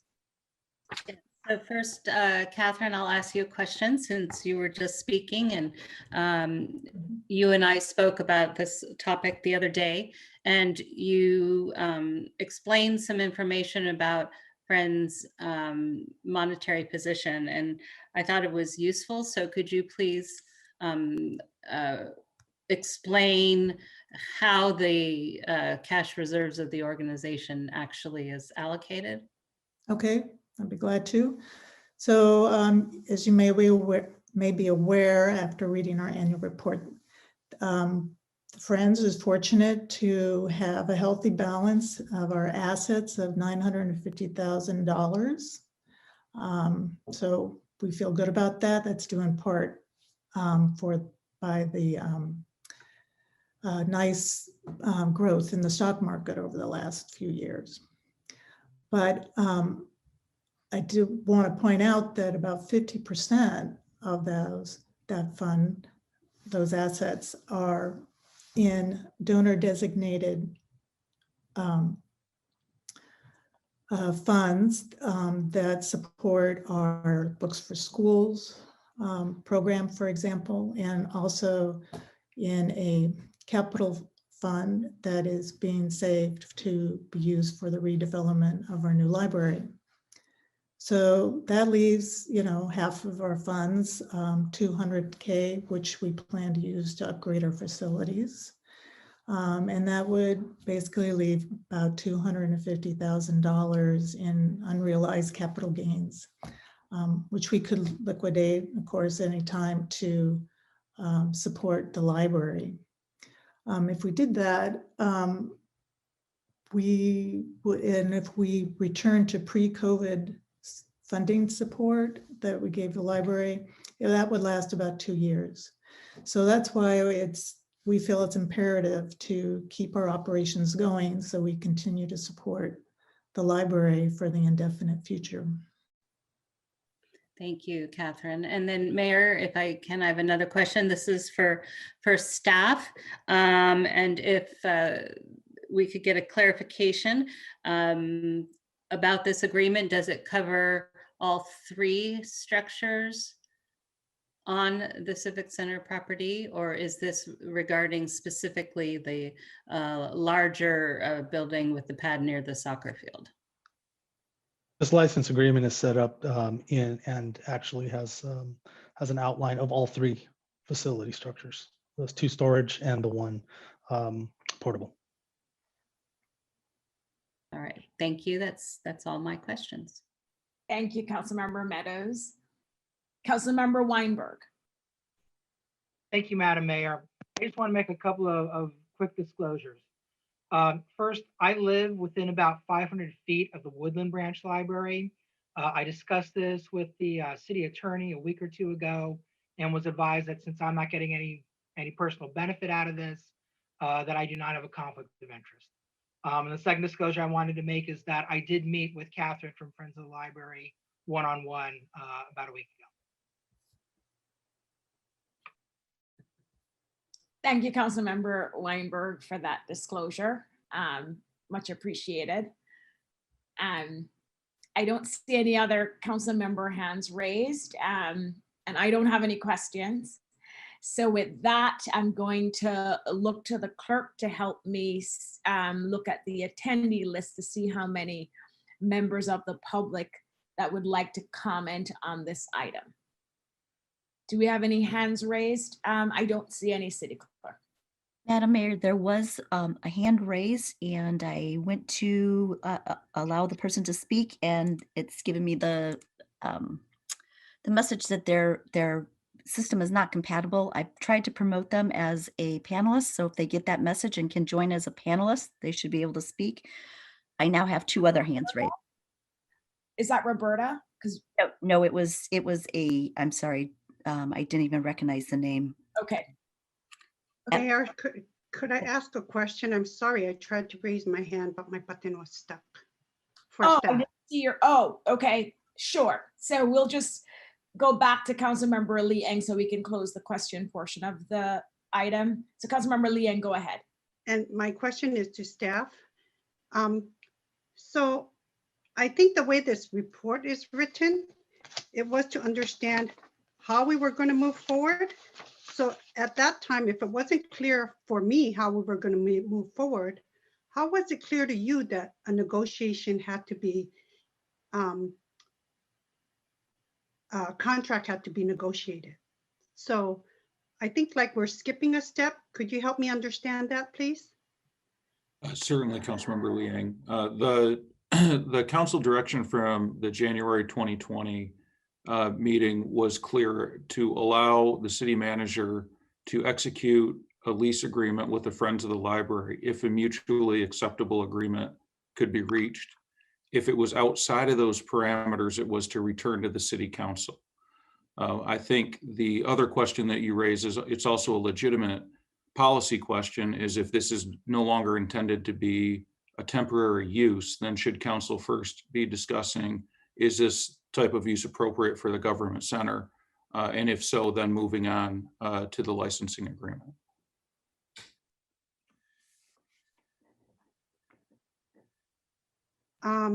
Okay, I'll reserve my rest for comments. Thank you. Thank you. Okay, so now we will go to public comment, City Clerk. And Okay. how many hands so I can set the amount of time? We have 4 hands up. We have 4 hands. And again, members of the public, if you would like to comment on this item, please raise your hand now. It's late. And so we really want to have a good gauge of how many people will be commenting. So with only 4 hands raised, there are now 5. We will, pursuant to the current norms, give 3 minutes each. Okay, our first speaker is Roberta. Hi, this is Roberta. Can you hear me? Yes. Hi, good evening, and good evening, friends of the library as well. And I just want to make sure that the comments that I make are not in any way disrespectful to the friends of the library, because I am a senior and I think we all love our libraries here in town. But I do have a very big concern initially about that. I really do think that we need a policy in place before we move forward with any kind of long-term lease. I've read the current land lease agreement, which is supposed to expire when the community center opens. And the fact of the matter is that our land is worth about $8 to $10 million per acre. And to use that to store books just seems very, very excessive. And, if they were to lease space in a downtown, it would be about $4.50 per square foot. And I checked that with the real estate broker. And so they'd be paying, $8,000 to $9,000 a month for the amount of space that they're asking the city to give in this lease. I think a 10-year lease is way too long. This was always intended to be temporary. There is no guarantee that a library bond will pass. There is no guarantee that the library will provide space for the Friends of the Library in the future. I think the Friends do have $950,000. I was glad that that was revealed tonight, available. And I think that alternative sites should be looked at. Number one, we need to have a policy, because we've had many people over the last few years that have come and said, I want to build a 900 student school on the Hillview property. I want to do all sorts of things. And the bus bar theater, if that solution says, okay, let's give some additional land at $1 a year to another organization in town. And I really think that you need to look at what your policy is before you make a decision on a 10-year long-term, because it was never supposed to be long-term. This was supposed to be a temporary solution. Other people were asked to leave the community center at Hillview because there was not enough room with the new building, and BLA found other space. Children's Corner found other space, and believe me, I know it's not fun, but I think we need to be fair to all of the taxpayers here in town who basically would be subsidizing the Friends of the Library. Thank you, Roberta. Thank you very much. Our next speaker is Pierre Bedard. Hi, can you hear me okay? Yes, we can. Oh, great. City Council, Mayor, staff. I'm here speaking as a Los Altos resident today. But I will disclose that I am a member of the Friends of the Library, and I'm also the chair of the Los Altos Library Commission. But my viewpoint is really that of a resident. I urge the council to vote yes on this item to execute the proposed license agreement that's before you. The societal impact of our library ecosystem is very much understated. A library is just not a repository for books. We serve all segments of society. The Friends are a key part of this ecosystem, and they deserve the city's support. We have 2 libraries, Woodland and Los Altos, in the city, and we serve almost 10,000 users per month. 10,000 citizens, 10,000 folks from the immediate area of the county. The Friends, like many of us, found a way to adapt and survive throughout COVID. They fund key activities, book sales, and they add value to Los Altos and its libraries. Beyond raising money, they fill other community needs. As being around for 40 years as a volunteer organization, they bring young and old together, working towards a common purpose, which is to better the library. The book donation program is probably the greenest thing in Los Altos, turning the books that might be going into a landfill into somebody else's treasure. Again, all for society and the community at large. This agreement, like all good agreements, cuts both ways. While you are being asked to grant a license that, yes, is to an organization allowing them space at the government center, the Friends commit to go through all the relevant city processes and pay for all agreed to improvements, which will need to be made. It goes both ways. I believe it's a very strong, rational quid pro quo that serves the public good. And as a Los Altos resident, I strongly urge the council to vote yes. Thank you. Thank you, Pierre. Madam Mayor, I have a Suzanne Epstein wishing to speak, but her system is incompatible with ours. I'm trying to promote her, so she gets an invitation to join as a panelist that will allow her to speak. In the meantime, our next speaker is Scott Spielman.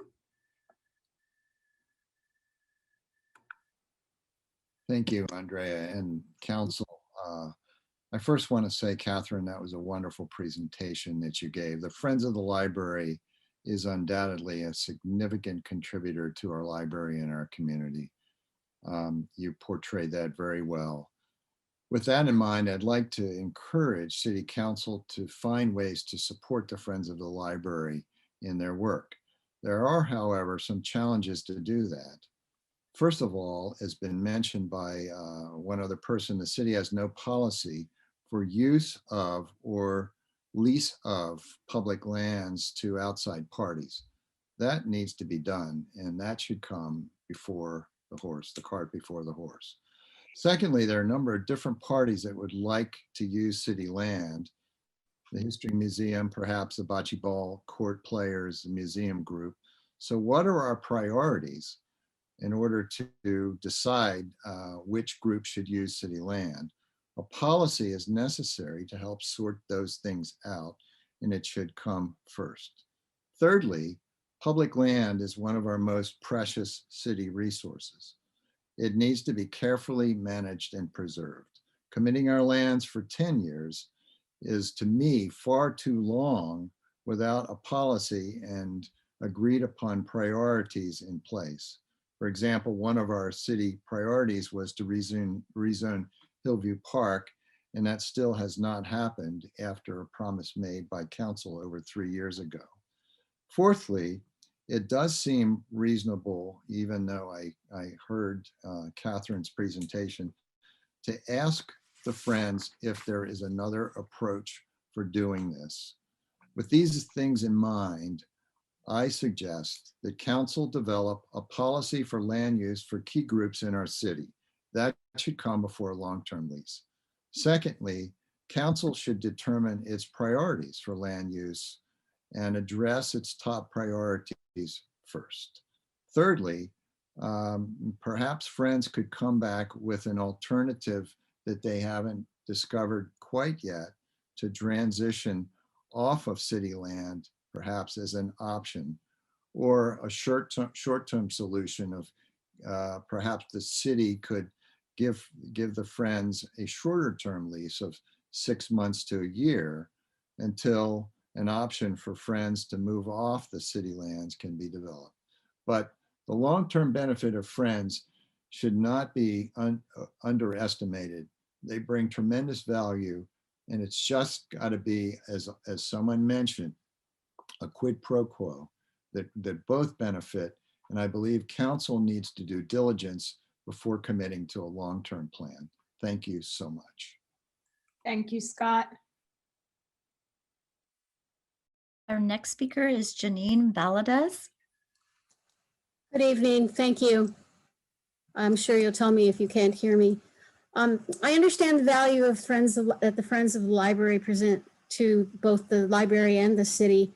I myself am a bibliophile, and I have thousands of books here in my home. And I have many friends that I recommend go to the library and take advantage of its resources.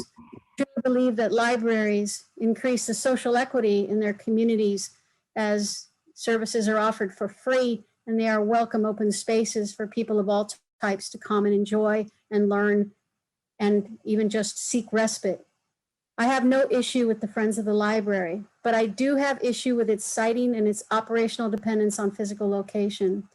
I think the city should support the FOL to have a collection and storefront downtown and establish an online sales mechanism to disconnect location from income production. Moving downtown would significantly increase market and walk-in share and deposit of books, and also online sales would also dramatically increase market share and exposure, and then allow that disconnection I mentioned between income and location. I'm confident the FOL supporters, which I hope to become, will be able to fund any transport of books from points A to B. The current location needs to be part of our open space, or at the very least, our historical heritage through the use by the museum and/or use to revert to native or orchard space. I'm in favor of the FOL. I just think they need to disconnect their operations from that location. And I would be happy to help them do that fund-wise. Thank you. Thank you, Janine. City Clerk, were we able to connect with Suzanne Epstein? No, I still have her listed. As an attendee, and I've tried to promote her several times to a panelist, but that's all I can do from my end. Okay. And I know Suzanne knows how to reach us, so if she's not able to call in, if she would like to send her comments via email, it's publiccomments@losaltosca.gov. Okay, thank you. I don't see any other hands raised. Is that correct, City Clerk? That's correct. Thank you. So let's bring it back to council for discussion. And Mr. England and Mr. Hernandez laid it out really well at the beginning, where, you know, they mentioned what brought us here, and 3 of the 5 of us were actually on council in January 28th, 2020, when we all supported. It was a 5-0 vote. I actually rewatched that council meeting today and watched that discussion. And so, you know, for me, it's deja vu, because a lot of the things that are being raised, we discussed, deliberated, and actually made some decisions back in January 2020. But we have a license agreement with some different terms, and it's a new council. And so, you know, we could just make a motion right now to, again, have the city manager and staff work with the Friends to negotiate this agreement, similar to what we did in January 2020 with these new terms. And I'm ready to make that motion, but I will allow for discussion, because I'm sure my colleagues want to discuss this. But I will look for raised hands so that we can start the discussion. And again, as Mr. England said, you know, the first policy question, and that's what we're tasked with doing as a city council, is to make policy decisions, is whether or not, you know, we support the use of this public space. We support the Friends of the Library using this public space for their operations. And so with that, let me see if there are any hands raised to start us off in addressing that policy question. So we're not looking at the terms of the agreement. Let's first figure out if there's enough support to continue having the Friends on our civic site. And so, Councilmember Meadows. Thank you, Mayor.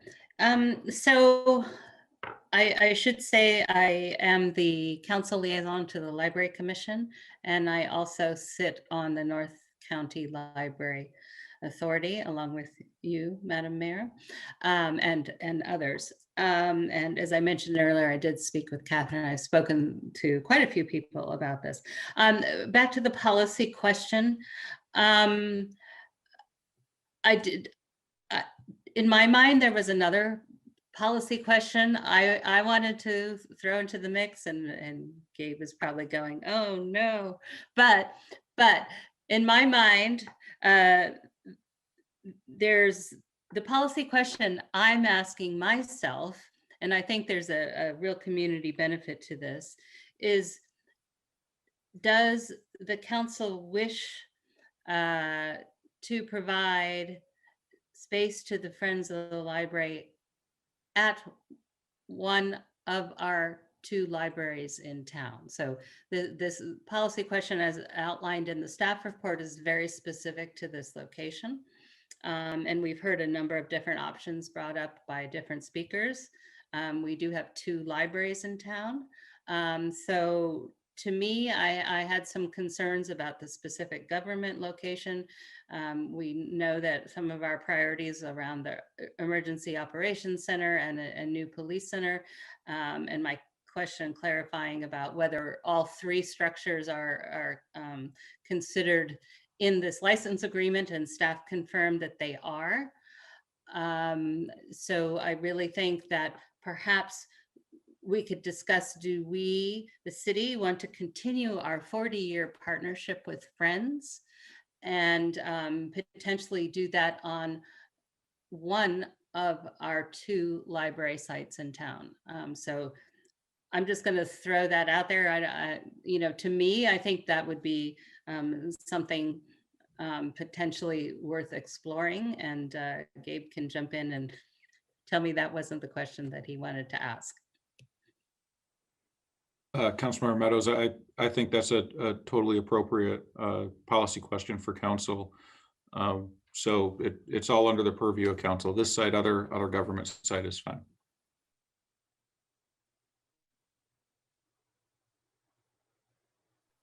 You're muted, Mayor. I realized. Thank you. So thanks for that, Councilmember Meadows. Let's continue going through, and you know, now, you know, we're considering these different policy questions before us. Vice Mayor Enander. I'll defer to Mr. Weinberg, please. Okay. Councilmember Weinberg. I think that's the first time the vice mayor has deferred to me. For the most part, I think I agree with what Councilmember Meadows said.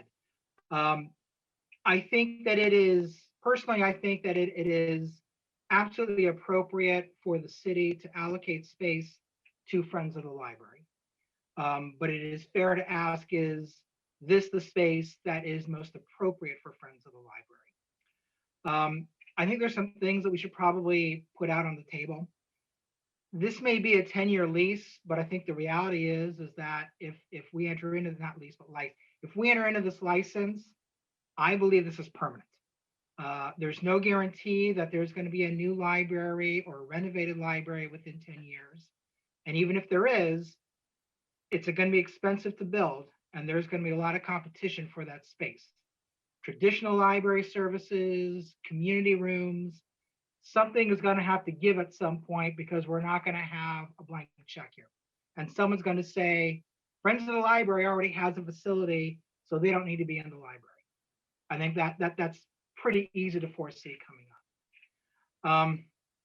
One of the public commenters, Janine Valadez, brought up the idea of having a storefront downtown and selling online. And it's my understanding that Friends of the Library is already starting to do that. I mean, I may be mistaken, but I think that they are doing that. And I am hopeful that that's going to start generating a lot of money for them. This is kind of a long-winded way of me saying I'm concerned about having a portable at that location for not 10 years, but 30 to 50 years. I believe that the Woodland Library would be a better solution. I think that there actually is a lot of space there. I think that there's a lot of opportunity there.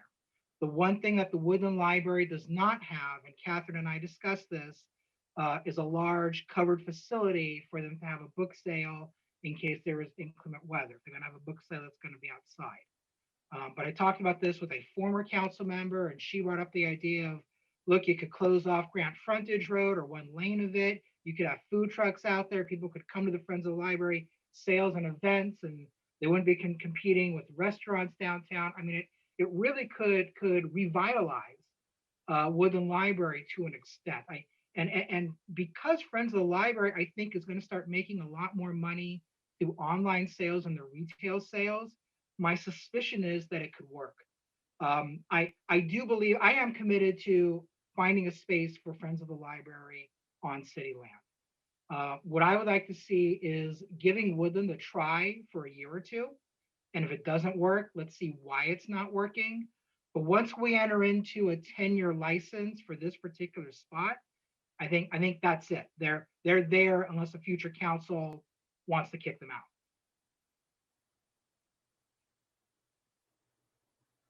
Thank you, Councilmember Weinberg. You're up, Vice Mayor Enander. I'm chagrined if in fact that's the first time I've deferred to Councilmember Weinberg. I actually don't think that's true, but if it is, I'm really sorry, Jonathan, that but I'm thrilled that I did, because I find myself substantially agreeing with what you said and with Councilmember Meadows said. First of all, I do want to disclose I did talk with Catherine, and I want to thank Catherine and everyone involved with Friends of the Library that's brought us here tonight, because you've been very transparent in your information, in your processes, in your thought processes, in your financial situation, in how you want to do business and how you plan to do business. And I think that's also partly reflected in the recognition that if you were going to buy buy a portable, what your payoff is, where your cost effectiveness comes in versus leasing, that the intelligence of making a 10-year commitment if you're going to buy, or the need to make a 10-year commitment if you're going to buy a portable. So I think a lot of the business aspects of this I understand, but the question that comes to us from that is, what's the right way for the city to support the Friends? There's a long tradition, as you pointed out, in a relationship between the city and Friends. But I also think that much of what Ms. Valadez said, what Mr. Spielman said, what some of the people who wrote to us said is, And what the city manager laid out for us is a policy question. Should we commit space in that location for that long without having a policy for how we determine what well-intentioned, successful, and helpful parts of our community that are nonprofits want when they want a piece of our land? And if they do, how do we decide that? And then how do we decide where they should be? I don't want to hold up a decision while we pursue a better solution to that bigger question. That bigger policy question is going to take a lot of thought, I think, because there are a number of nonprofits that would very much love to occupy some of our city land without cost, without paying for the space. But I do want to support what I think is maybe a developing consensus, as articulated by my two colleagues who spoke previously, that we ought to look at the two libraries and say what makes sense. We ought to look at the operations, say, is warehousing books on our most sparse and important city civic center land really the right thing to do? And I do have to agree that there's a very good possibility that wherever this lands, it's going to be there for more than 10 years. And I'm very worried that I'm not prepared tonight to say that we should execute a 10-year license for that space with the document presented in front of us, given the uncertainties and the future needs that I know are developing for how we use our civic center space. So I would like to see us tackle the policy question that my colleague Sally Meadows posited, which is, do we want to provide space? And if we do, is it space at Woodland? Is it space at the main library, the civic center somewhere? And perhaps do, as Mr. Weinberg brought up, do we want to see this, or is it really necessary that the entire operation take that space? How are some other ways maybe to separate kind of the sorting and warehousing maybe happens one place and the sales and all that, and might be a better space. So I'll stop my comments there. Thanks, Vice Mayor. Councilmember Lee Eng. Thank you for the comments from Vice Mayor and my fellow council members. I totally agree that it's a policy question.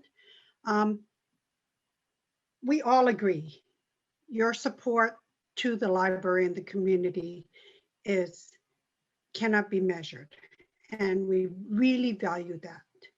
And by deciding, even if we continue to support you with city land, we want to support you. And the investment you would make, you could have a double wide at Woodland. We could assist in providing more parking there because you have the space to provide more parking. So identifying the concern about the lack of parking there is space for that as well. I love the idea where Councilmember Weinberg said that they could close off the streets and, we could have events there around the library. And I think that is a great idea. I think it's important to understand, and for the public to understand, the council is not in a position to do quid pro quos. So when someone made that comment earlier, I think it was a library commission member that was speaking as a resident, we do not do quid pro quos. So we want to make that clear. But what we want to do is support the Friends of the Library in some way. What is important for me is, as you raised that policy question, I did have some concerns with the location that it was currently at. And also, we had Ms. Valadez, who's a park commissioner, that also recognized that park space is important. And so that it is important for us to help you understand, we're not kicking you off. We're not in a rush to do so. We would take the time to help and support you if we decide that, you know, there is a move or transition needed. But my concern in keeping it at this location was all the things that we would need the space for, as identified from my fellow council members regarding EOC. If there was an emergency, I think that such as in Millbrae, they had their community center burned down. They needed their space. And I didn't want our space to be tied up for 10 years, but it would have allowed us, if any emergency were to occur, of course we don't want it to occur, but if we want to locate the services at its, you know, civic center site that we deem valuable, we would like to keep it there and we would not like to be limited. And I think right now it's very limiting by having a 10-year contract. So I really think that it's important for us to take the time to create policy, to take the time to do what we need to do in having that overlay reviewed by the council. We don't even know if that is parkland or public and institutional land. If it's parkland, we need to determine a policy on parkland. If it's public institutional, we'll need to determine if it's public institutional and how we treat them. So I think it's important for us to really talk about, you know, consideration of woodland, as my fellow council members stated. So I think we can have that discussion now, or if it's pretty clear to everybody. Thank you, Councilmember Lee-Eng. So I'll go next, and I'll, you know, say what others have said. You know, thank the Friends, thank Catherine. I agree with what the Vice Mayor said about the transparency of the Friends. You've always been very candid and transparent, and it's much appreciated. And thanks to staff. I know they've been working with the Friends for many months to bring this to us. So really appreciate all the work that went into this.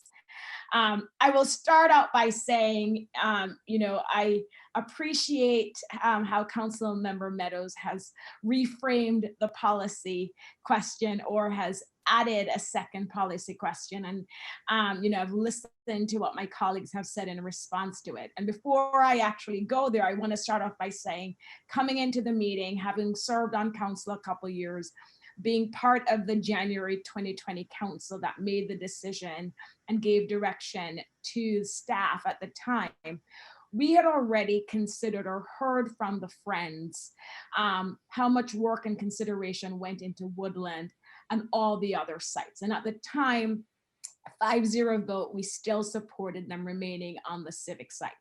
And so I do not know if anything has changed since January 2020, where Woodland is more feasible this time around, or if there are other considerations that were not considered the last time.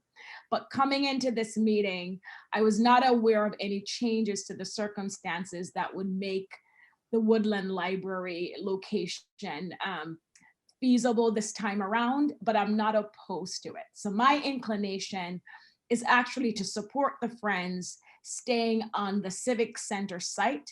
That's where they have their operations currently established. That's what this license agreement considers. And I do want to touch on the unique relationship that we do have with the Friends of the Library that distinguishes it from any other nonprofit that anyone can envision coming forward. You know, Friends, the group has been on our civic site for decades, right? What they're really doing now is changing location from that one room in our old community center to these portables. And so because of that unique relationship, I think that is an easy way to distinguish Friends from the other potential nonprofits. Another thing, and Councilmember Meadows touched on this, is the community benefit. It is undeniable that the Friends of the Library provide a community benefit to our residents, and that's something we can consider in this decision. And I think I heard from everybody that we're all in agreement on that point. With regards to adopting a policy, you know, I'm not opposed to that, but similar to what I think the Vice Mayor said, I do not plan to, you know, delay this, because I have no idea how long it would take to develop such a policy. And we all know how that process works here. And so the Friends obviously need direction and a decision made so that they can expend their funds and make some operational decisions. And so I am fine supporting the Friends staying on the civic site, even without an adopted policy, because I think if we were even to adopt a policy, with any such policy, there are always exceptions to those policies. And I can already see Friends checking a lot of those exceptions: community benefit, long-term relationship, like all the things that are normally considered when you do exceptions to policies. So in my mind, I'm definitely ready to support the Friends remaining on the civic site. Now, having said that, and hearing from my colleagues who appear to be leaning toward Woodland or would like the Friends to explore the Woodland option, what I would like to put on the table then, and we did this in January 2020, is really to delegate this authority to our city manager and staff to work with the Friends to look at both locations and determine which of the two location really works better for the city and the Friends of the library.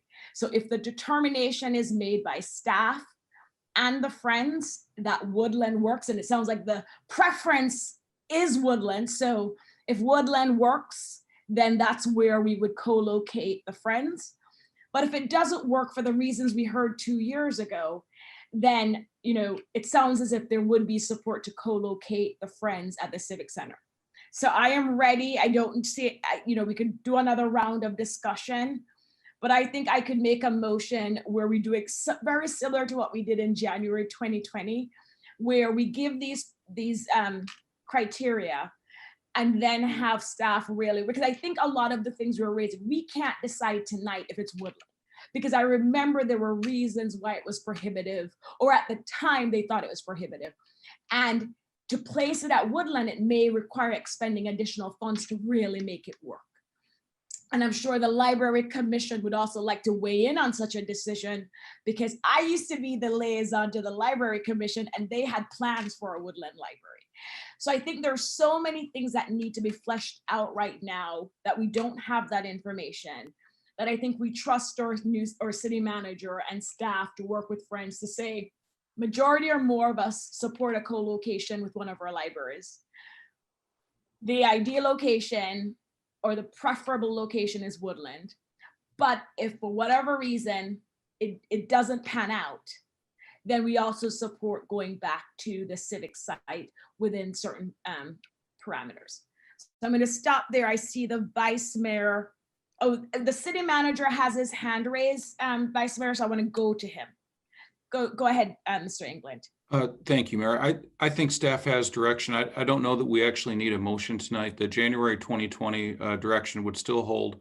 And we could do exploration with the refined direction for only the Civic Center site as well as Woodland, and then determine if we need to come back to council at that point.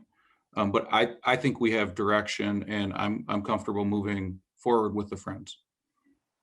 Thank you, Mr. England. Now I see the city attorney has her hand raised. Go ahead, Jolie. I'm just, so what are we going to do with the existing lease? Are we going to enter into are we going to enter into a short-term license? What is the agreement? What is the mechanism for this direction? Great question. Go ahead, If I could, the January 2020 direction allowed the city manager to execute an agreement with a revocable end date by either party as long as operations stayed substantially similar. So I would essentially be saying the operations today would be in place until we've made a determination if Woodland is feasible. And if not, then we would come back to council for this decision with, it sounds like, a policy for when we would accept nonprofit use on the Civic Center site. And if I could just add to that, Mr. England, and I defer again, we're saying we delegate this authority to staff to work with the city attorney to address the existing October 2019 lease agreement, because that happened, and I know Councilmember Meadows knows this timeline well. That happened before a discussion in 2020, and the goal was to have an agreement based on the January 2020 direction that supersedes the October, but it hasn't happened yet. And so we need to make sure you work with the city attorney so there's no gap in legal contractual coverage. Yeah, absolutely not. We will work with the city attorney and defer to her. Okay, Vice Mayor Enander. I'm going to let my other colleagues go. At least Jonathan, he was quick on the draw. She's on a roll tonight, Councilmember Weinberg. Go ahead. No, I was going to bring up the issue that we have an expiring lease, but that's been addressed. Thank you, Vice Mayor. I love this. Councilmember Meadows. Yeah, I want to say I'm not convinced the lease is expiring, because if you read the whole sentence, it says it shall continue until completion of the community center and subsequent to such completion if tenant is still in occupancy. So, but that I'll leave that to you guys. That's just a detail, but there is a lease expiring, but it's on the current portable, but that's a little bit further down the road. So anyway, but what I wanted to point out is something else that has potentially changed since 2020 is our considerations for the Civic Center. In other words, the pressing, need for EOC, police station, and what, how much space we need for even small construction there. We need to move things around so our need for where the two sheds in particular are is potentially different than it was when you discussed it in 2020. No, I agree, Councilmember Meadows, and those are considerations that Mr. England would need to factor in when he's having these discussions and doing the analysis. Okay, Vice Mayor Enander. Okay. Mayor, I'm not sure that I'm quite comfortable with your general framework as you outlined. My concerns are twofold. One is that we would be placing a burden on staff to do something that actually is a policy issue that we need to own, and that I think we should continue to be a part of in the discussion, partly because of things like what has changed since a year and a half ago. And the other is that I'm not sure that I'm comfortable saying we want to support the Friends according to whatever criteria they want to impose. And that's what basically you would be saying is if they don't find Woodland acceptable, then we'll guarantee them to come back to the current site. And I'm not prepared to give that authority to the staff and that leverage, quite frankly, to the Friends. I'm just not quite comfortable with that. And so I don't know whether we ought to ask one or more council members to participate with staff in really developing, kind of criteria and concerns and issues and policy, kind of working on some policy issues before we take, essentially, to me, what we ought to do is develop something and take an offer to the Friends and say, this is what we can offer you. And then give them the opportunity to take advantage of the offer, whatever that might be, or not. So Vice Mayor, let me respond since you're responding to the proposed framework I put forward. I think there is, if I heard correctly, at least majority of us who support the Friends co-locating with one of our library locations. And the preference appears to be for Woodland. And so the direction to staff would be to work with the Friends to co-locate them on our Woodland library location. And I do want to clarify, in no way was I suggesting that somehow the staff should just accept whatever criteria or reasons the Friends put forward.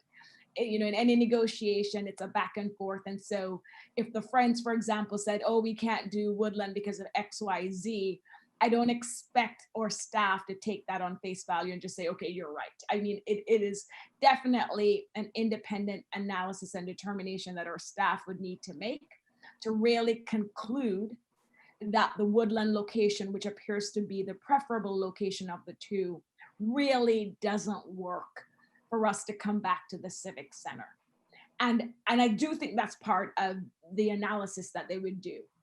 So it would be directing, and it's not, giving them more authority. I mean, we did something very similar in January 2020. It's within the parameters of what we've already talked about is in the license agreement. It's either Woodland or the Civic Center, and having them work with the Friends to co-locate them with a library. And that's what it would be. So, and I think that is the direction. This doesn't need to come back to us. I think this is something that staff can work with the Friends on directly. Separately, your suggestion about how we move forward with developing a policy on leasing or licensing or use of our public space by non-city entities, I would look to, and I think that's a separate question, at least in my mind, for the city attorney and or city manager, because there are policies out there, so we may not immediately need a subcommittee. Maybe they can work on something and bring it back to us as a proposal for us to consider. And I think, those can be done in parallel. We don't have to wait for one to be completed before we move on to the other. So I could support separately some direction to explore a lease policy by non-city entities. But I just wanted to clarify the framework I had proposed. Yeah, I think the thing that's different compared to 2020 is what Councilmember Weinberg said, and that is the greater probability that whatever decision we make becomes de facto a new permanent location. And that is profoundly different than the decision and the direction we gave in January 2020. I mean, in January 2020, I watched it today. We all agreed that we wouldn't put a term on it, but on the other hand, we all acknowledge it would not be long-term. We expected it not to be. It was supposed to be like a medium transitional. But we didn't put a term on it. I remember we say 5 years. We're like, let's not put the issue that came up, and I also went back and watched the whole thing again, was that we originally were going to say, okay, until a library is built or until Bus Barn might become available. And the comment from staff was that in either of those events, it would have to come back to council for a decision. So it wasn't necessary to put that kind of forecasting as a part of the motion, because it would all come back anyway. But certainly the sense of council was not that this would be a long-term quasi-permanent kind of location. And I'm just not ready to make a commitment to a long-term quasi-permanent location at the Civic Center at this time. Okay. And I'm comfortable if the Woodland location is not feasible to support them co-locating for 10 years at the civic site. But I want to make sure I see the city attorney. Go ahead, city attorney. And I'll let the city manager chime in here as well. I suggest that you make two, you don't have to do motions, you can just do direction. Direction on what the city manager and the city attorney and staff are going to look into about the Woodland site, the Civic Center site, and explore that. And then the second direction would be to direct staff and the city manager, city attorney, also then to look into exploring the policy. And it would be a bigger, broad range policy. And I think I've summarized that. I asked for Mr. England to chime in, but I think we should do it in two steps. One is the first direction, and that follows upon the 2020 direction, but it's clarifying that direction. And then two, the second one about giving us direction about a policy. And I'll let Mr. England. Thank you, City Attorney. I think for the record, the clarification would be helpful. Those are the two items I have as well. So I think just verbalizing that would be helpful as in case we have to come back and look at this later. But I do think we have direction based on the conversation that we've had. Thank you. Councilmember Liang. Let me let Council Meadows go first because she wanted to chime into what the Vice Mayor said. So I'll let her go first and then I'll respond after. I love how we're all being so courteous tonight, as always. Councilmember Meadows, I didn't see, go ahead. Yeah, okay, thank you, Councilmember Liang. So I just want to say that the one clarification I want to make to the framework that you outlined from my own thinking is I still think if for whatever reason Woodland wasn't feasible, I'm not sure that we'd still have to look at whether the Civic Center site is feasible, because I really have a hard time envisioning, even if it were a 10-year, how we're going to be able to do the construction with those sheds there. So I did frame the policy question on around, we have 2 libraries and we'd like to co-locate, but my preference for Woodland, if that is to work out with all the considerations and the plans potentially for Woodland, et cetera, I still cannot say right now that I say, and then therefore they should stay at the Civic Center, because I think with those 3 structures and our plans, I'm not sure that they're compatible, and I would need more information telling us why we can do construction for an EOC and a police station with the 2 sheds where they are, and we already going to have to move the IT thing and whatever else, things are already going to move around. So I'm not convinced that maybe Woodland isn't feasible, but I'm certainly not convinced that the Civic Center is feasible as is either. Councilmember Meadows, I actually want to go to Mr. Hernandez and Mr. England on that question, because we all know that we are moving forward with an EOC building, right? That is not news. And that was current information when they still brought to us a 10-year license agreement. So I assume they factored in the EOC operations and construction and whatever is associated with that taking place with these 3 structures there, because that's what they're bringing to us. So I want to go to them to see if they have any concerns, because, with having the 3 structures there for 10 years, which would overlap with the EOC construction taking place right next door. So I guess I will let Manny correct me if I get this wrong. So let's see how I do. The current location of the portable, as far as operations for public safety, the plan to build an EOC, or a potential plan to rehab or rebuild the police building, the current location is not an operational worry for us. We would have more concern over the storage sheds that are located directly adjacent to the public safety building now. Having said that, the EOC construction could take place as is. One thing we haven't done the analysis on is if we get the facility study back and it shows what we expect it will show, which is the police building needs a lot of work, then we may be thinking differently about that area specifically and the larger campus generally.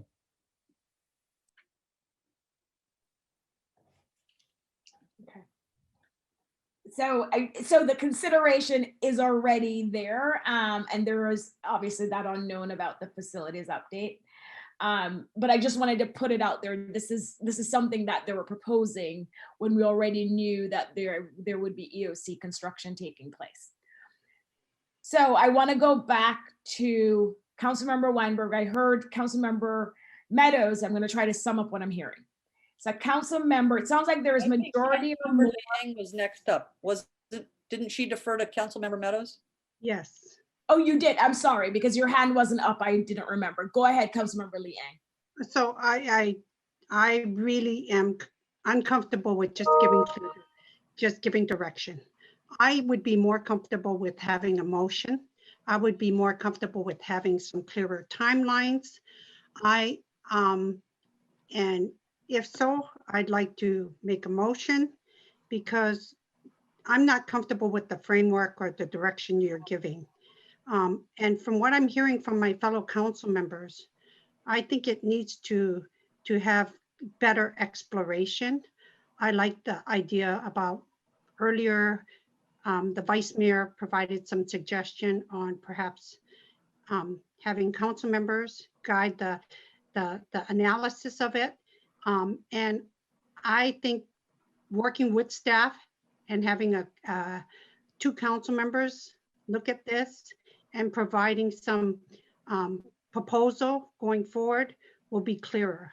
So I'd be glad to make a motion, and if my fellow council members want to help frame the motion, they can, but my motion would be to have two members of the council work with staff in looking at the two Woodland Library and giving clear analysis of how we would make this happen if to relocate Friends of the Library there.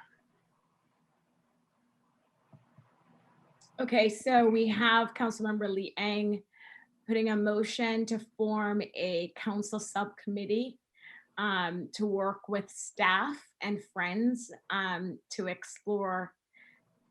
So I'm looking for a second. I'm not going to second it. And if there's no second, I want to basically try to sum up what I'm hearing before and see if we can really get some consensus here.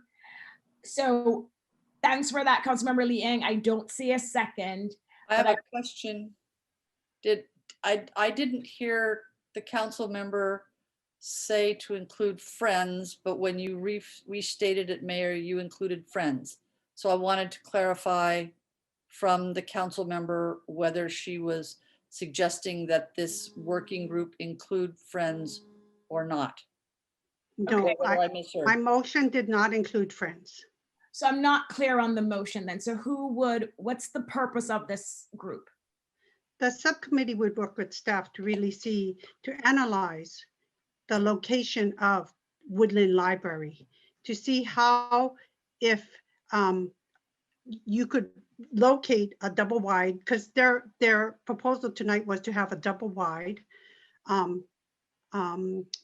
portable, and to see how we could look at possibly adding more parking space and to try to give a good proposal to Friends of the Library and work, to do that. So I'd like to propose that, and that's my motion. So we have a motion by Councilmember Liang, and I won't try to reframe it in case I err. So we have the motion. I think we all heard it.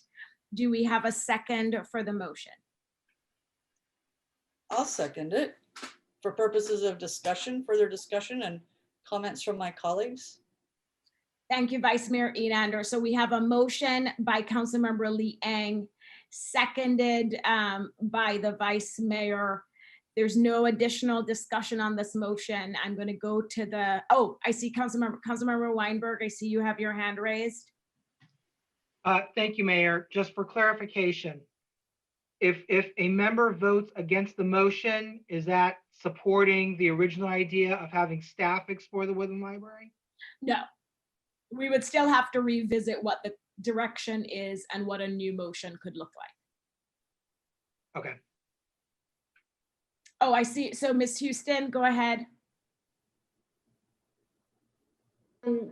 I think you can give direction tonight, but I don't believe that, I think a subcommittee will be something that you will have to make another, at the end of the two directions that I recommended, then you direct this to come back to form a subcommittee, because clearly forming a subcommittee was not on the agenda. So I think we need to restrict that. So thanks for that, Ms. Houston. So Mr. England, go ahead. I was gonna try to sum up where we are, but go ahead, Mr. England. Mayor, that's what I was going to try and Go do. ahead. The council, do the it. council has three options before it tonight. It can vote to enter into or reject a 10-year lease. It can give staff direction, narrowing the direction we had earlier along looking at 2 sites, or it can give staff direction to bring this item back, including the formation of a subcommittee in 2 weeks. But we would actually be able to take a vote on that first one, which is the item before it. So the discussion is fine, the direction is fine, and we're happy to come back in 2 weeks with anything council wants. Thank you, Mr. England. And it's 3 weeks because of that odd week, but yes. So let me try to tackle that second one based on what I've heard from majority or more of us. So it sounds like we have majority of us in agreement to direct staff to work with the Friends to explore the feasibility of co-locating them at the Woodland Library location. We're also directing staff, the city attorney in particular, to look at the current lease agreement and see if the city manager needs to amend that to ensure we don't have a gap in contractual coverage. The third piece, which it's where I am in the minority, but I want to make it clear for the record, it doesn't appear as if we have majority support to have the fallback be the Civic Center in the event that Woodland is not feasible. It sounds like council, if the determination is Woodland is not feasible, they want it to still come back to us for us to hear more about locating it on the civic site. Have I summed that up correctly? I see Councilmember Meadows, I see Councilmember Weinberg. Councilmember Liang, what part of what I said doesn't reflect what majority or more of us have talked about? What I'm concerned about is when you say staff working with Friends of the Library. That was my concern, and that's why I wanted the subcommittee. Otherwise, if we're going to have staff working with Friends of the Library, then we should have staff working with members of the subcommittee of council as well. We should include a council subcommittee. So you'll recall, so I don't think there's a need for a subcommittee, and you will recall you were one of 2 subcommittee members who worked on this for months. I am, and that's why I'm concerned. Right. And it's not for, and it's for the reasons Vice Mayor had alluded to earlier. So my concern is either we have a staff analysis come back, and it's not to work with Friends, but to really analyze if it's possible. I want to make sure it's a neutral analysis. So I expect our city manager and staff would be able to provide a neutral analysis. So I want to move this forward. The city attorney said we don't need a formal motion if we go with that number 2 option, which is to give direction. So the first thing is, voting on not approving the license agreement. So we can entertain a motion there because it's clear from the discussion, there's no consensus for that. Then the next thing is to have the direction that I just summed up, which I know at least 2 council members agreed. And I'm happy to give that direction and repeat what I just said. Sorry, don't we have a motion on the table that we haven't voted on? Councilmember Liang's motion was seconded by the Vice Mayor. We haven't voted on that. My interpretation of what the city attorney said is that basically the motion's not in order. So that's. Oh, okay. Because after Councilmember Liang, I want to make the record. So after Councilmember Liang made the motion and it was seconded by Vice Mayor Enander, I opened it up for discussion. And when I looked at the panelist list, I saw our city attorney had her hand raised.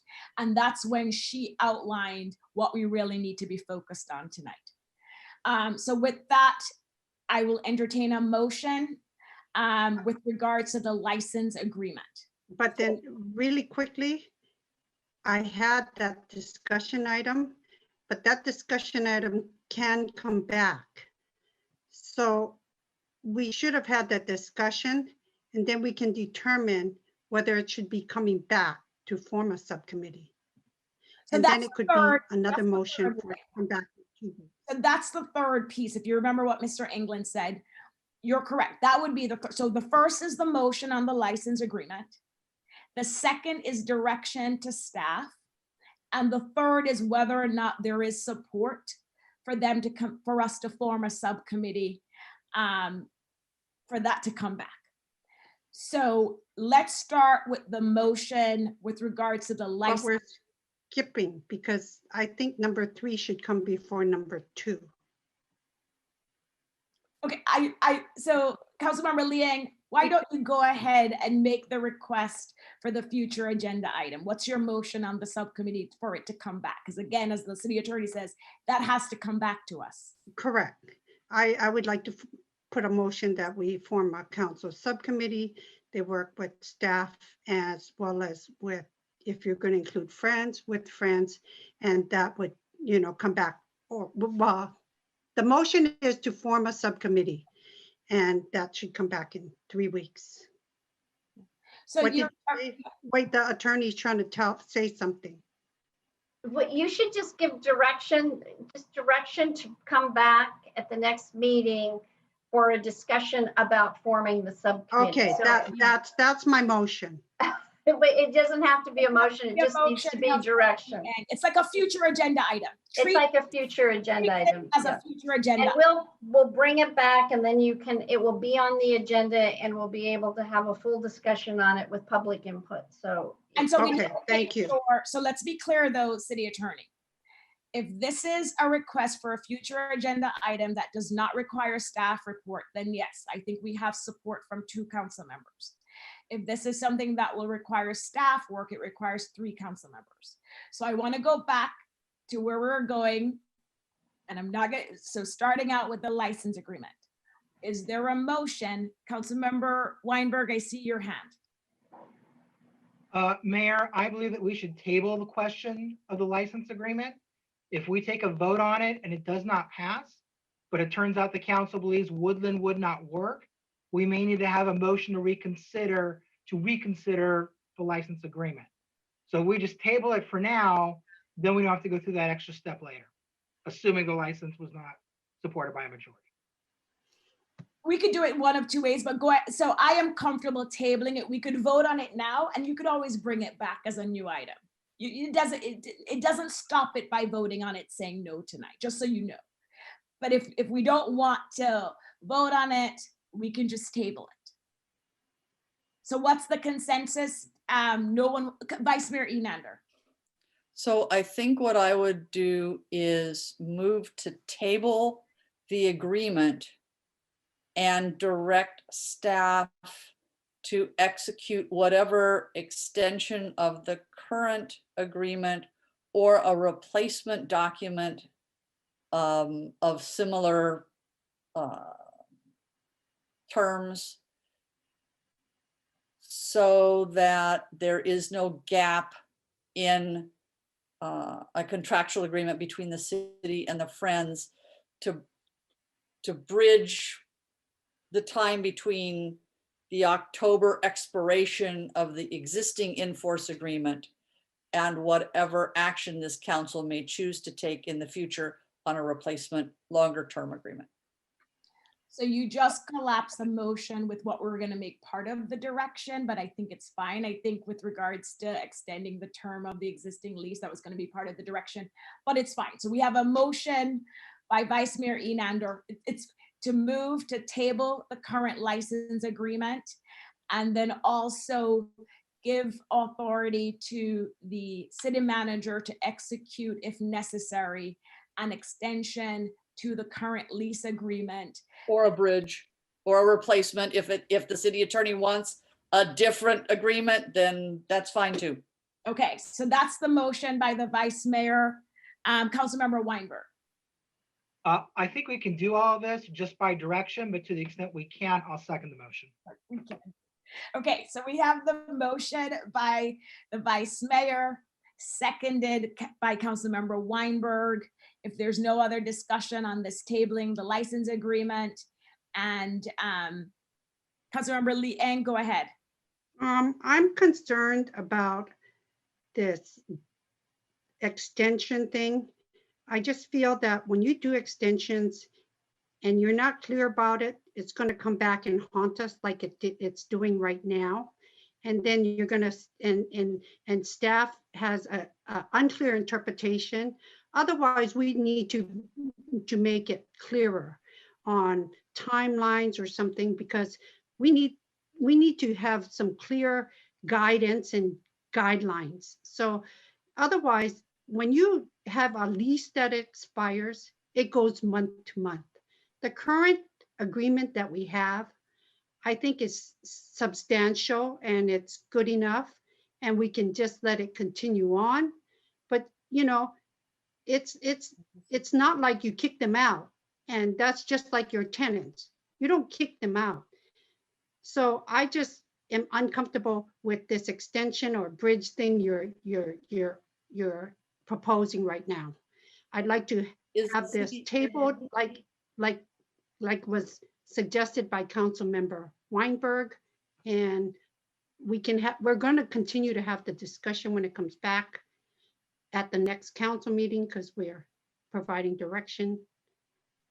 And so Councilmember Liang, I just want to clarify that the motion says if necessary. So if our city attorney looks at the lease and doesn't think that we need to do anything, then that's the direction. So it's not mandating that she must, or city manager must do a separate bridge agreement or extend the term. It's looking at the current terms to see what, if anything, needs to happen so that we don't have a gap in contractual coverage, which is something we don't want. well, the point is that if they do determine it's necessary, we should provide clarity as to the term. Okay, so I'm comfortable with them. We have the motion. We have the motion seconded. I'm going to go to the city clerk to call. Could I put a friendly amendment? I'd like to put a friendly amendment to that. If necessary, then terms should an additional one. You froze up, Lynette. If it's needed. Okay, can you hear me now? Yes. Can you hear me? Yes. So the amendment would be, if it is necessary and you need to provide and it's needed, then I'd extend it 1 year. So I'm going to go back to the maker of the motion to see if the maker of the motion wants to put a term on it. I know from previous discussions, you don't want to tie hands, but maker of the motion, do you want to amend your motion? There's a friendly proposal. The city attorney keeps alternately raising her hand and putting it down. I want to be sure if she has anything to say that she says it before I react. Okay, I didn't, go ahead, Ms. Houston. I didn't want to jump in, but I just wanted to comment that, I mean, this was a lease. It should be a license. There's no real holdover provisions. It's not like a landlord tenant. It's not like a residential lease. So we have a little bit more flexibility, but I think the direction to execute an extension of the current agreement or an agreement that we believe is necessary to cover this extension time, that should be sufficient direction. But so I just wanted to clarify, you know, we'll look at it, and if we need some sort of extension and what type of an agreement it will be, you know, I'll work with the city manager to do that. And okay, given that, Mayor, I'm comfortable taking a friendly amendment to make it not to exceed August 31, 2022. Whatever extension of the lease term or bridge agreement that gets Right. entered into. Yep. Okay, so that's now the revised motion. Seconder of the motion, do you accept that friendly amendment? Sure. So we have a motion by the vice mayor, seconded by Councilmember Weinberg. City clerk, can you please call the roll? Sure. Councilmember Meadows, Yes. Councilmember Weinberg, Yes. Councilmember Liang, Yes. Vice Mayor Neander, Yes. and Mayor Fliger. Yes. Thank you. The motion passes 5-0. Thank you, Andrea. So that's regards to the license agreement and also ensuring there's no gap in contractual coverage. So the next part of this discussion to close this item before midnight is to give direction, not a motion, to the city attorney, the city manager, and staff to work with the Friends of the Library to explore co-locating the Friends of the Library at the Woodland Library location. If the determination is made that that site is not feasible, then the city staff will bring back this item to council for further consideration of co-locating the Friends at the Civic Center site based on concerns that were raised during tonight's meeting. We don't need a second. It is just direction. So unless someone wants to tweak that direction, and unless Mr. England tells me that direction isn't clear, that's all we need to do. Mr. England? We have direction, Mayor. Thank you. Okay, so that's it on this item. I am going to close the item. It is. That has your hand up, Mayor. Dan, Oh, go ahead, Councilmember Liang. I still had that direction that it comes back at the next meeting for us to form a subcommittee as well for council subcommittee on this item. So that we're going to have you cover under future agenda items tonight. We can do it here, or we can do it as part of our normal formal future I think agenda. it should be done here because it's for this agenda item. So what is your request? That this come back so we can form a subcommittee to further work with the direction that was given earlier. Okay, and does this require staff work? No, it doesn't. Okay, so with that, you only need one other council member to support you, and I know Vice Mayor Enander was willing to do so. Is that correct, Vice Mayor? Okay, so Yep. we have as a future agenda item, bringing back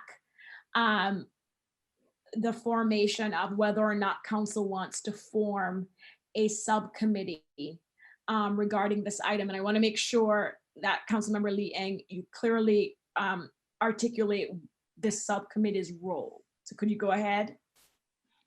I think the Vice Mayor articulated it earlier, and she can help when she stated it earlier. If you could help clarify. We can provide that to the city clerk for purposes of the agenda.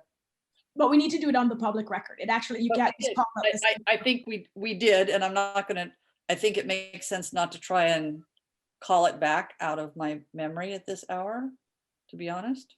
Okay, because a lot of different descriptions were made about the subcommittee, and in putting the staff report together, I know staff is gonna need to know, is it a staff work? Right. Oh, there's no staff work.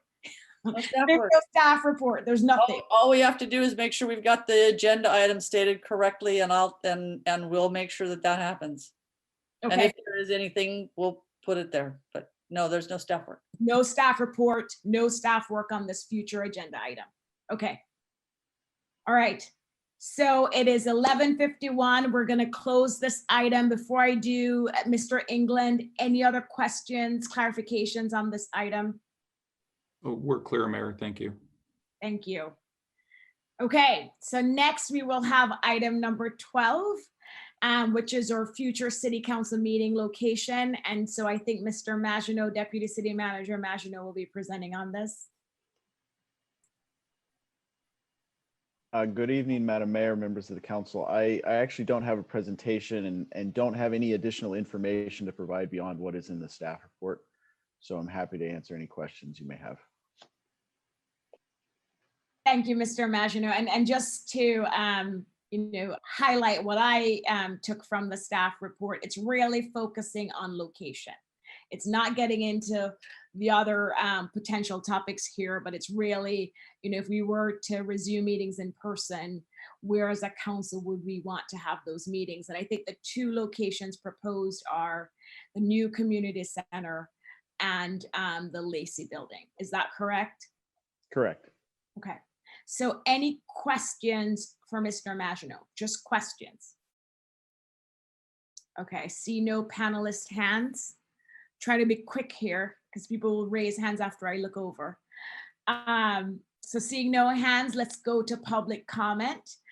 Do we have any members of the public who would like to comment on this item? Yes, Madam Mayor, we have one, Roberta. Okay, so let's give Roberta 3 minutes. Okay.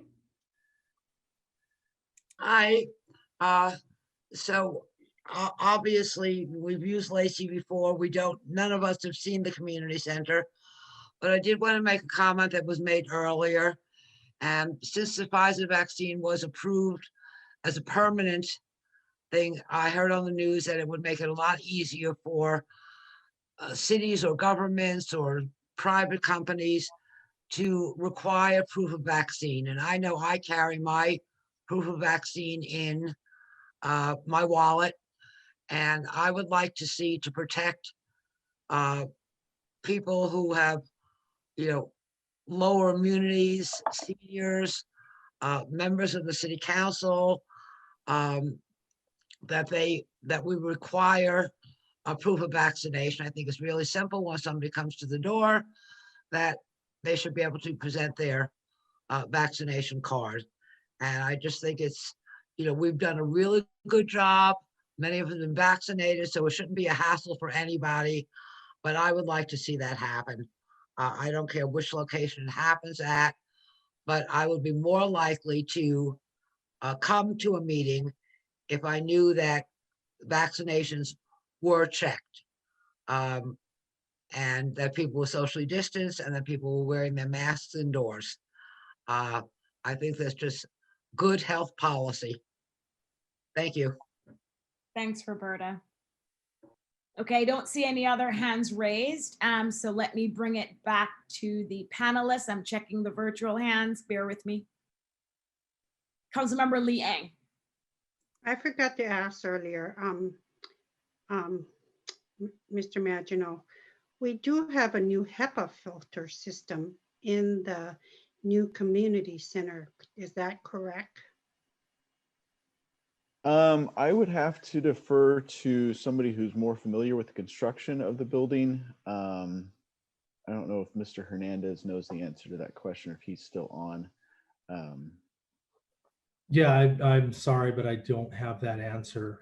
I don't have the all the final paperwork on the systems right now. I would say that it's more likely we have one there than we have one at Lacey.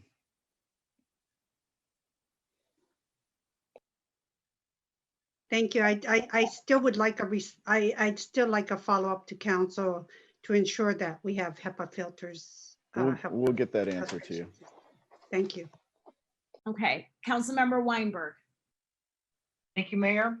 I move that the council conduct its future in-person council meetings in the new community center So until. we need a motion here, City Attorney. We may just need to give direction. Let me make sure, Councilmember Weinberg. City Attorney, is there a motion or is this just direction?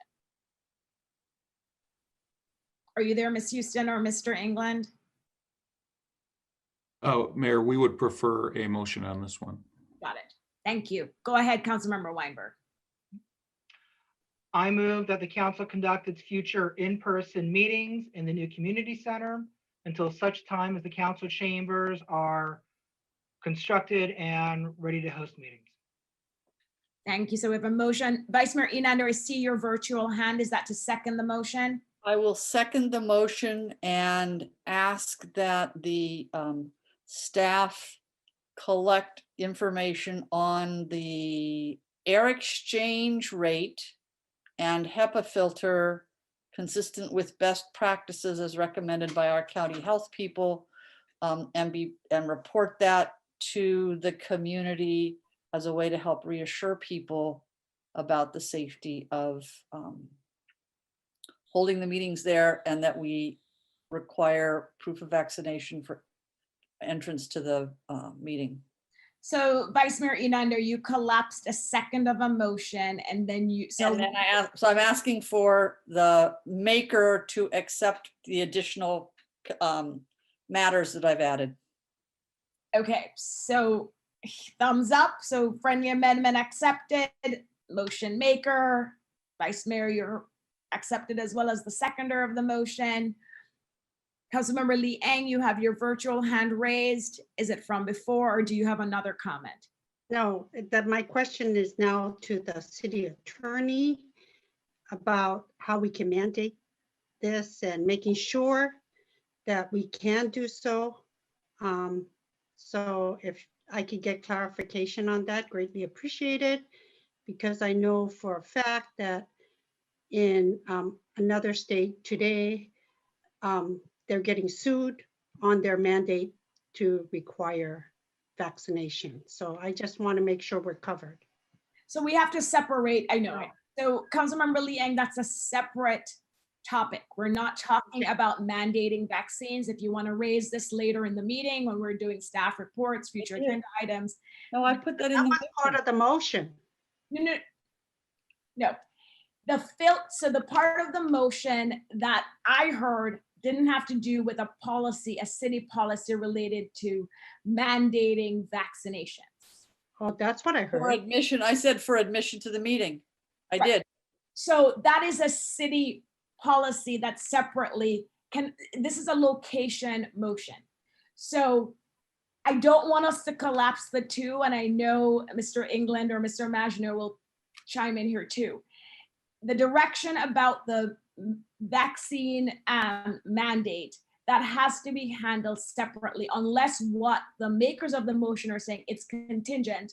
So I'm going to put it back to them because that's not what only for the meeting, not about it's not about the location. It's for the meetings in that location pending, and it's only and limited to that location for our meetings, and then new set of rules whenever we're going to move wherever we're going to move to. So it sounds like the motion for location, as Mr. Maginot is asking us, is for the community center. That's what Mr. Weinberg said. Okay. Can we take a vote? Because I know Mr. Maginot wanted us to focus on, and these other contingencies, I understand. But we want to basically give direction tonight on between the Lacey building and the new community center, which of those two locations does majority or more council members support having future in-person meetings? That is the immediate question. Now we can talk about the other contingencies about mandating vaccines, mask requirements, and things like that. But I really need us to focus on, because I can see where this is going. So with that motion, can we get a vote on the location being the community center over Lacey? So City Clerk, can you please call the roll on that question? Sure. Just a point of clarification. So the motion was to conduct the in-person meetings at the community center until the time that the council chambers are ready to hold a meeting. Is that the end of the motion? Yes. Yes. And that was seconded by Vice Mayor Enander. Yes. Okay, and then I will call the roll. Councilmember Lee Ng. Yes. Vice Mayor Enander. Yes. Councilmember Meadows. Yes. Councilmember Weinberg. Yes. Mayor Fliger. Yes. Thank you. The motion passes 5-0. Thank you. So then I'm going to turn to Mr. England then to have this discussion about things we want in place in this location we have all selected. So Mr. England.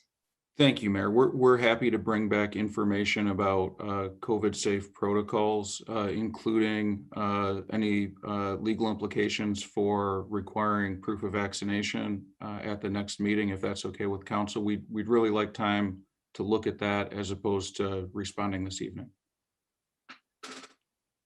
Thank you for that, Mr. England.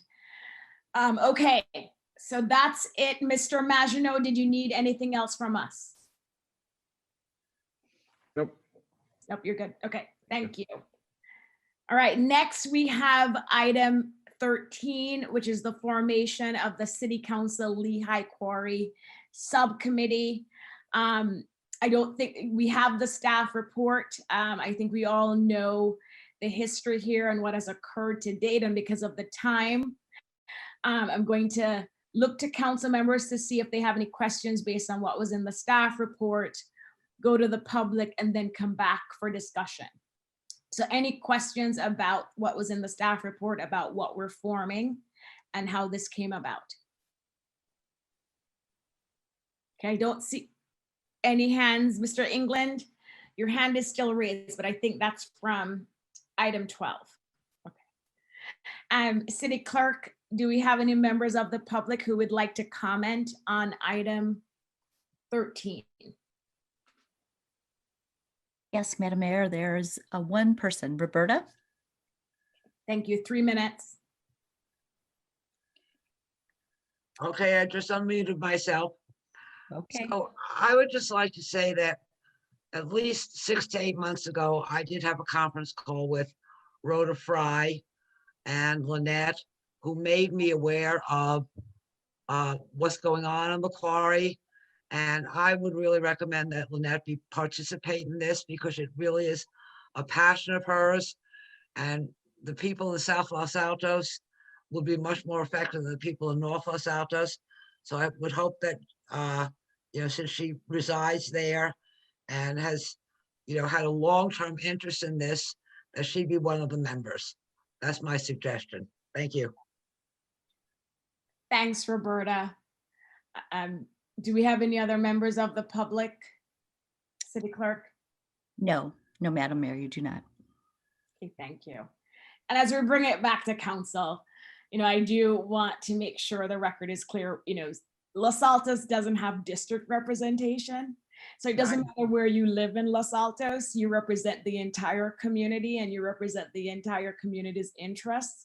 So I just want to make sure that's clear that where someone resides doesn't mean that they somehow have more of an interest or would better represent the residents in that area of the community. So having said that, I do want to see if we have any discussion on this. And I can start us off and, we know the history. I'm not going to rehash everything because of the time. When this originally came up, I had proposed being the mayor, and a lot of these things require, or they invite the mayor to present or speak. That I, along with Councilmember Meadows, made sense to be on this subcommittee because she's the council liaison to the Environmental Commission, and we had envisioned back then that the Environmental Commission may also have a role to play here. And to avoid a Brown Act violation, I had suggested at the time that myself as mayor and Councilmember Meadows should serve on this subcommittee. Councilmember Liang has expressed an interest in serving on this subcommittee. We just heard from a member of the public who supports that as well. And I can just, I will speak for myself. I am fine supporting stepping back and having Councilmember Meadows and Councilmember Liang serve on this subcommittee. My only request is that it be structured very similar to our legislative subcommittee, where for letters and things that require the mayor, of course, I'm not going to Brown Act if that's what the council decides tonight. But there are things, for example, that letters that need to come from the mayor, or for example, if a county supervisor calls me or whoever the mayor is and says, I would like you to appear at a press conference, obviously I would do that separate and apart from the subcommittee. We also learned that there's a planning commission meeting this week at the county related to, it's not a direct issue, but it's related to our interests. And that's something where, for example, I could send a letter on behalf of the city without being Brown Acted with the council members, because I do that in my mayor capacity. So I am happy to step down from throwing my name in this hat and deferring to Councilmember Liang and Councilmember Meadows to serve on this subcommittee. very similar to what we do with the legislative subcommittee. And I don't know, I know Councilmember Lee Eng has expressed an interest. Councilmember Meadows, I don't know if you've changed your mind since the last time. You're not on the housing element subcommittee, so I'm hoping, and you do have, I really, you know, when I was thinking about it, I really think for two reasons it makes sense for you to be on the subcommittee. One, the Environmental Commission, but you also have the expertise. You did work in this area. And so that's what I would propose, that we have those two council members form the subcommittee. And then if there's support for that, then let's define what the role looks like. Because I know from talking to many people over the last several months, there's a lot of unknowns right now about what direction any and all of this will take. You know, and so we need to make sure that the subcommittee clearly understands their role and what they're delegated to do within the subcommittee. So I'm going to stop there. That's my 2 cents. Vice Mayor Enander. Mayor, I'd like to make 2 comments. One is to thank you for graciously offering to step back, because before I was even on the planning, I think when I was on the planning commission and thinking about running for council, Councilmember Lee Eng said to me, you need to go find out about Stevens Creek Quarry. And she gave me a brief on it, and she dragged my rear end out to one of Supervisor Simidian's meetings. And I was the only council member, prospective council member, or a council member who was at that meeting, and the next 2. But she was there, and she was aware of what was going on and has been for years. So she really has an in-depth, long-term knowledge of the issues with the quarry, and I think she will do well. And I'm confident that Councilmember Meadows will similarly come up to speed, and that they will work well together on this. In terms of a specific task, I'd like to offer that we do something broadly tonight, and then we ask them to come back and report at our next meeting with any refinements or changes that they would propose to that tasking. And I'd like to suggest that the tasking is twofold. One is to be outward looking and to be participating in and aware of briefings, meetings, communications, and so on that emanate from the county and from the city of Cupertino, because and other entities that have a hand in regulating what occurs at the quarry. And that it also be inward looking, so that any impacts on the city or our residents can be reported either as channels may be appropriate, maybe to staff for action or for dissemination of information to our community. And you've already covered any communications that would be urgent, but otherwise, if there are communications that they recommend, that those would flow through the normal channels as we do with legislative committee. No, thanks, Vice Mayor Enander. Any other comments on this? Councilmember Meadows, do you want to weigh in here? Yes, I would be happy. I have some very, very dusty expertise. My chemistry degree comes out of the drawer very rarely, but I'll take it out for this.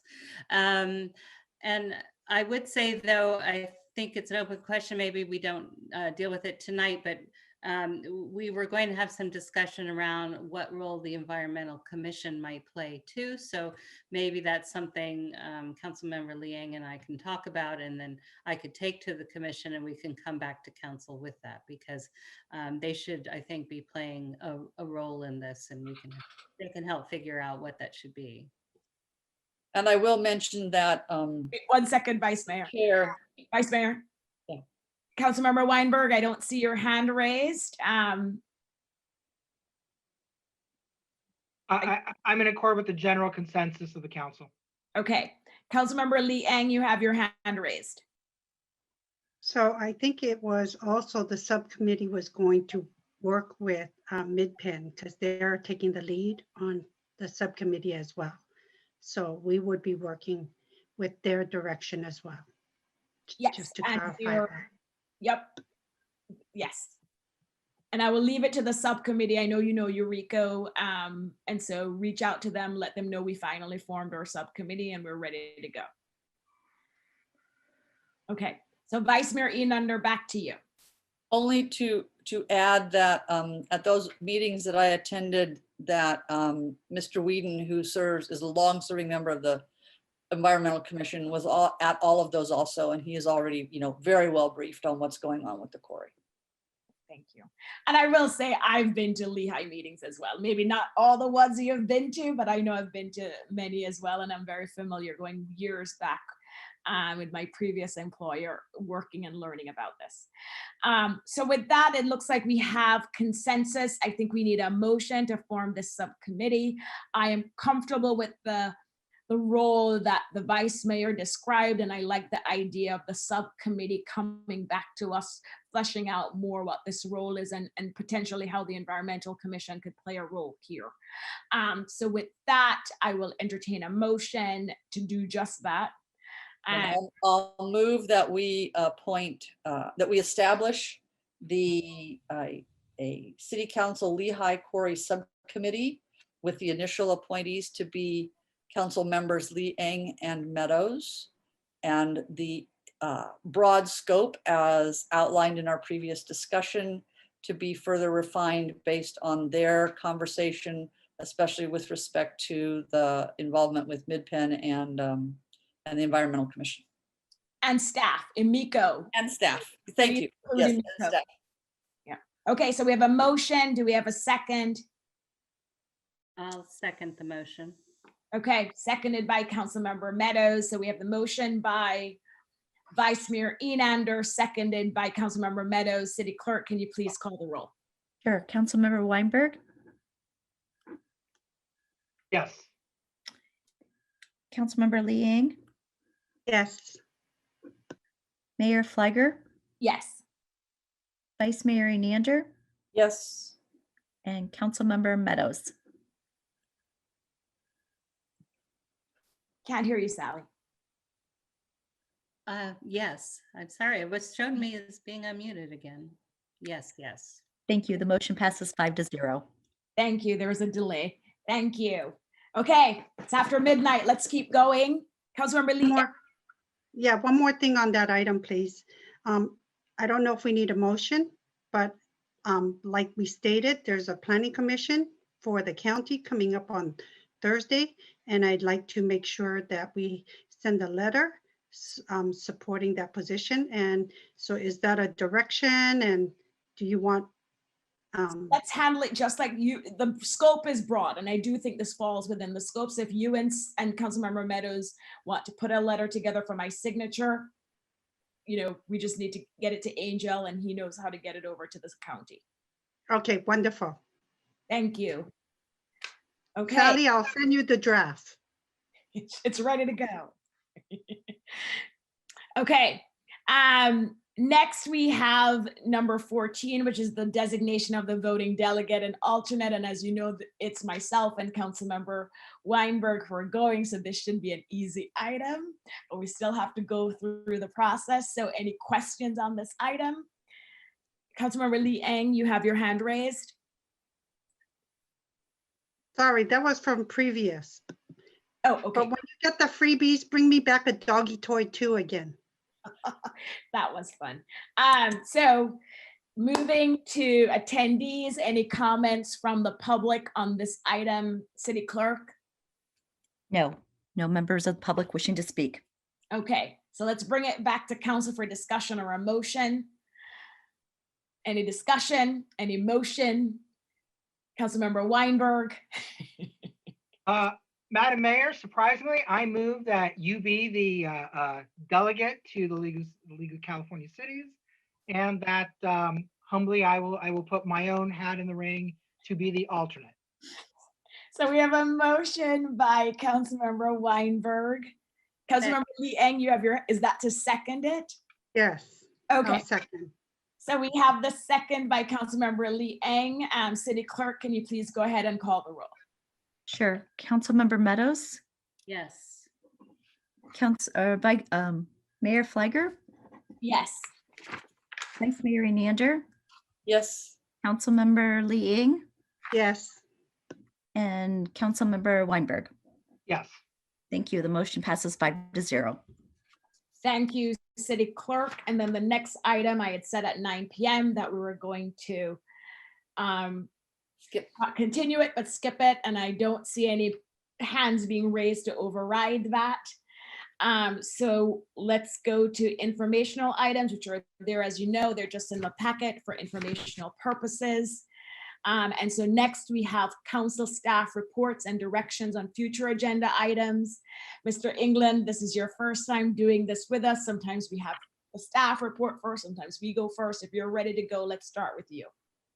I have nothing, Mayor, other than we have the items for future council meetings on the agenda. Thank you. So council members, any reports or requests for future agenda items? I'm going to look at virtual hands. Councilmember Lee Eng. Tonight, Director Kremen shared some information on water saving rebate programs. I'd like to make sure that that is on our website so the public can have access on how to access rebate programs and free items from the Santa Clara Valley Water District. The second thing is for future agenda items, I would like to, or I am interested in having a discussion for how we keep our city open to serve our constituents 5 days a week as we look to the future. And when we reopen again, I think it's important that as we reopen, we can safely do so. But I would like to better understand the impacts on the schedule and the possible labor impacts that may occur. So I hope we can have a discussion about that. So that would be a future agenda item, which would require staff work. And I think you're talking about revisiting the 980 schedule. Is that the request? No. No. I completely misunderstood. So what is the request so we can see if there's support to put it on a future agenda? How we would, I guess the question we'd like to try to see if we can, how we're going to serve our constituents and how to get our city open back again 5 days a week. Coming out of COVID, going back to the pre-COVID schedule. Coming out of COVID, yes. Is it the pre-COVID schedule? No, that's why we got to talk about it and, try to modify it, because as our schedules have changed, we could either try to talk about having half the staff work Monday to Thursday and then the other half working Tuesday to Friday. And so see, it's revisiting. It is revisiting the staff's current 980s. It is. You're trying to. Yeah. I know. Yes. So yeah, we have a request, and before we see if there's council support for that, I want to see if Mr. England has any staff labor concerns related to bringing that to a public agenda. Mayor, at this time, we're still going through meeting with labor groups and determining meet and confer for return to in-person work. So while I'm totally open to having this conversation with council, I will say at this stage on the job, I'm not prepared to address it until we get our return to in-person work correct. And then I think we should talk about how we best serve the residents. Thanks, Mr. England. Anything else, Councilmember Liang?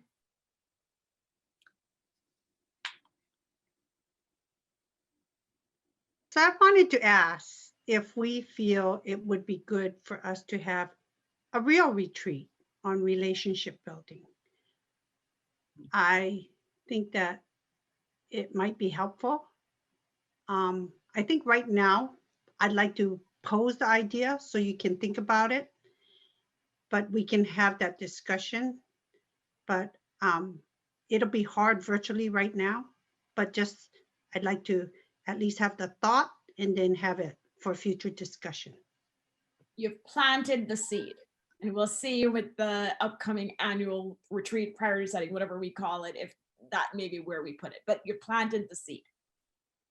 Okay, thank you, Councilmember Liang. Councilmember Weinberg.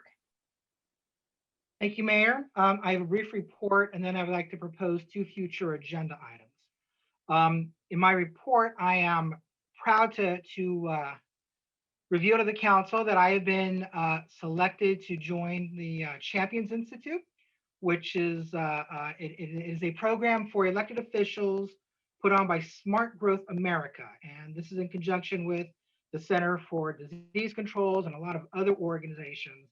The goal of the Champions Institute is to help create local elected officials to equitably define, design, build, and evaluate complete streets in their communities.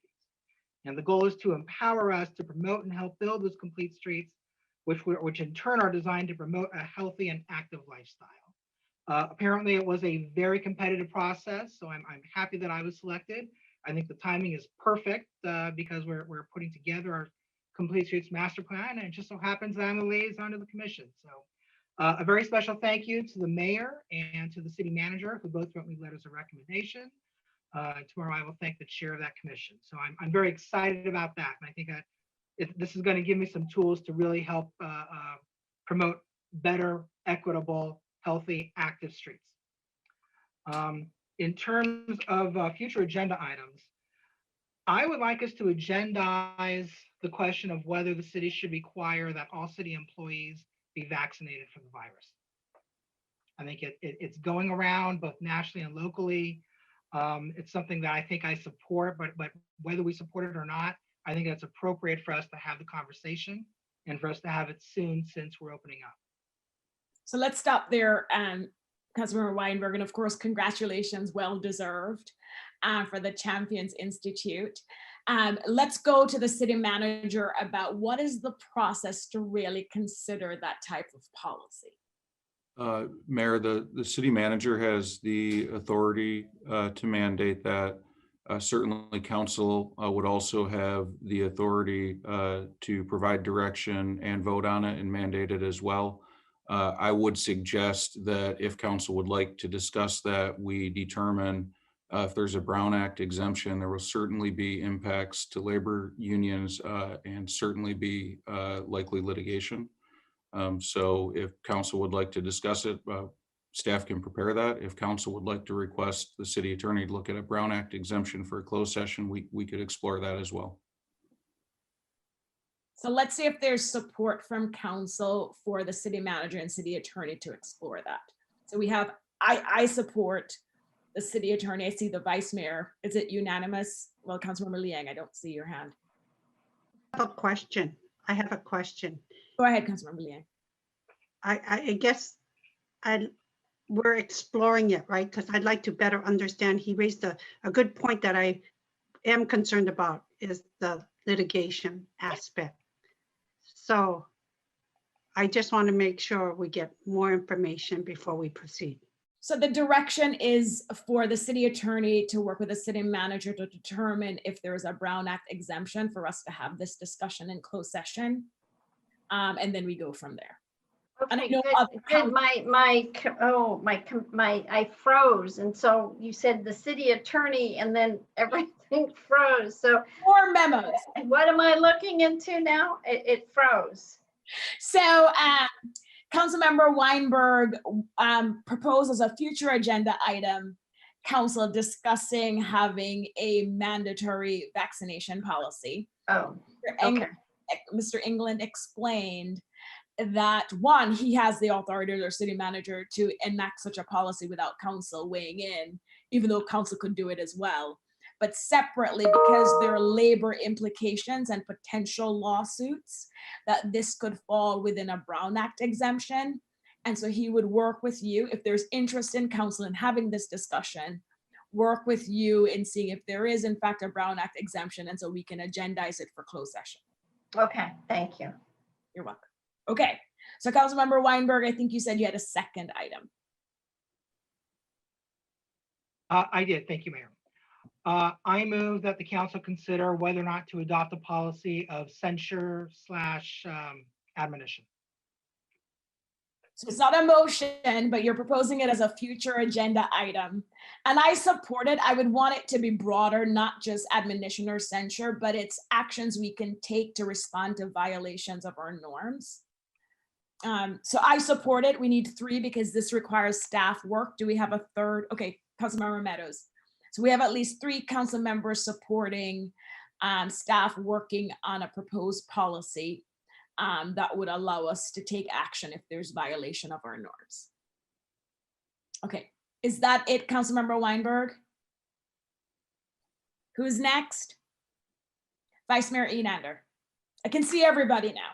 Oh, that's good. Enough people have dropped off. It's late. So for future agenda items, I note that the city manager has an update on ARPA and tentatively a report on, or kind of a preliminary FY 2021 end of year. I hope that we can get an end of year, first shot at how things are looking. I think that's important because I understand there may be some adjustments we need to make for the 21-22 year. Excuse me, 22-23 year. And also we have postponed making some decisions about the CIP. And so it would help to know how things, excuse me, just a minute, I've got allergies. Excuse me. Bless you. Thank you. It would be good to know in September how things looked for end of year. And then I've also suggested and hope that in the December 14th meeting, that if possible, we can look at, and we said we were going to look in December at the CIP projects that we deferred. So I'd like to see the city manager try to get us on track where we can look at those CIP projects that were deferred and see whether we want to and are in a position to move forward with any of them.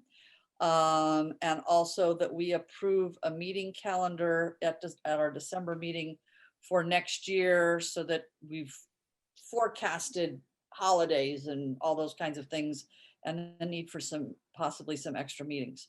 The other thing is I don't know whether or when engineering is planning to come back with some information on the Cuesta speed tables. That was certainly a discussion and part of a motion when we approved we finalized that project, but that should get added to the list somewhere along the line. Mayor, just on that for clarity, ARPA is coming in September. The end of year will likely be in October. It gives us time to close the books. We also have a new finance director and finance manager coming on, so it'll give them a good opportunity to learn the budget. CIP we have in December, that may be January, but council may have a larger look at the budget, so it may expand beyond just CIP.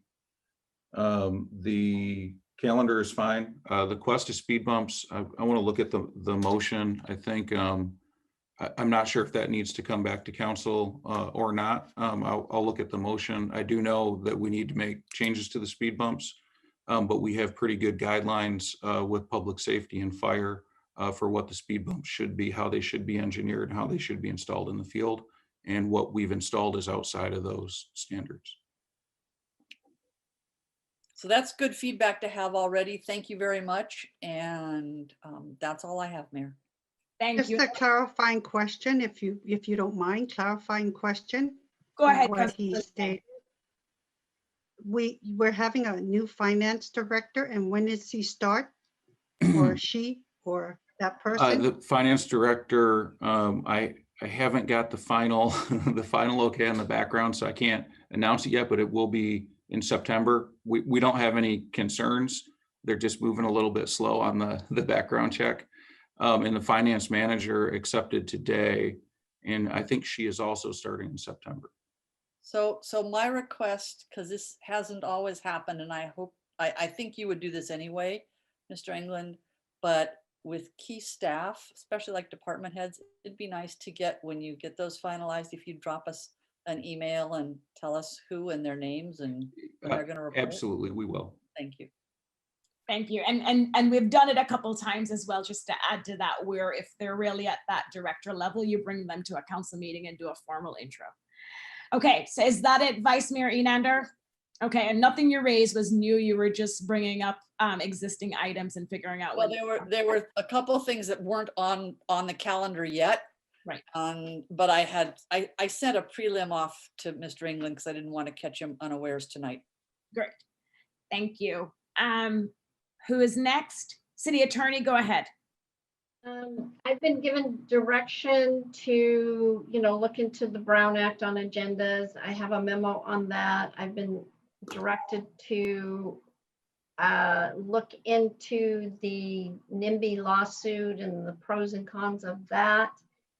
And there was and then there was a third one. And now I can't remember because it's so late, but I do have those memos and I'll be sending them out to you. It was the Brown Act, it was YIMBY, and it was something else, and I can't remember at this point. So, but they will be coming out. Great, thank you, City. Okay, Councilmember Meadows, any reports or requests for future agenda items? Nothing that I can think of at the moment. It's late, so I'll be quick.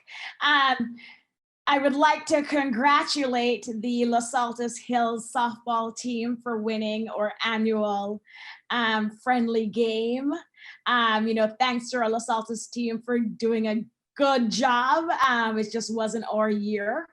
Mayor Tonka and I had talked about doing some kind of wager, and we really couldn't come up with anything, but what we decided on was, I would wear a Los Altos Hills hat, and she has already left it at their town hall. I actually was supposed to pick it up today and wear it tonight, but I wasn't able to go up there.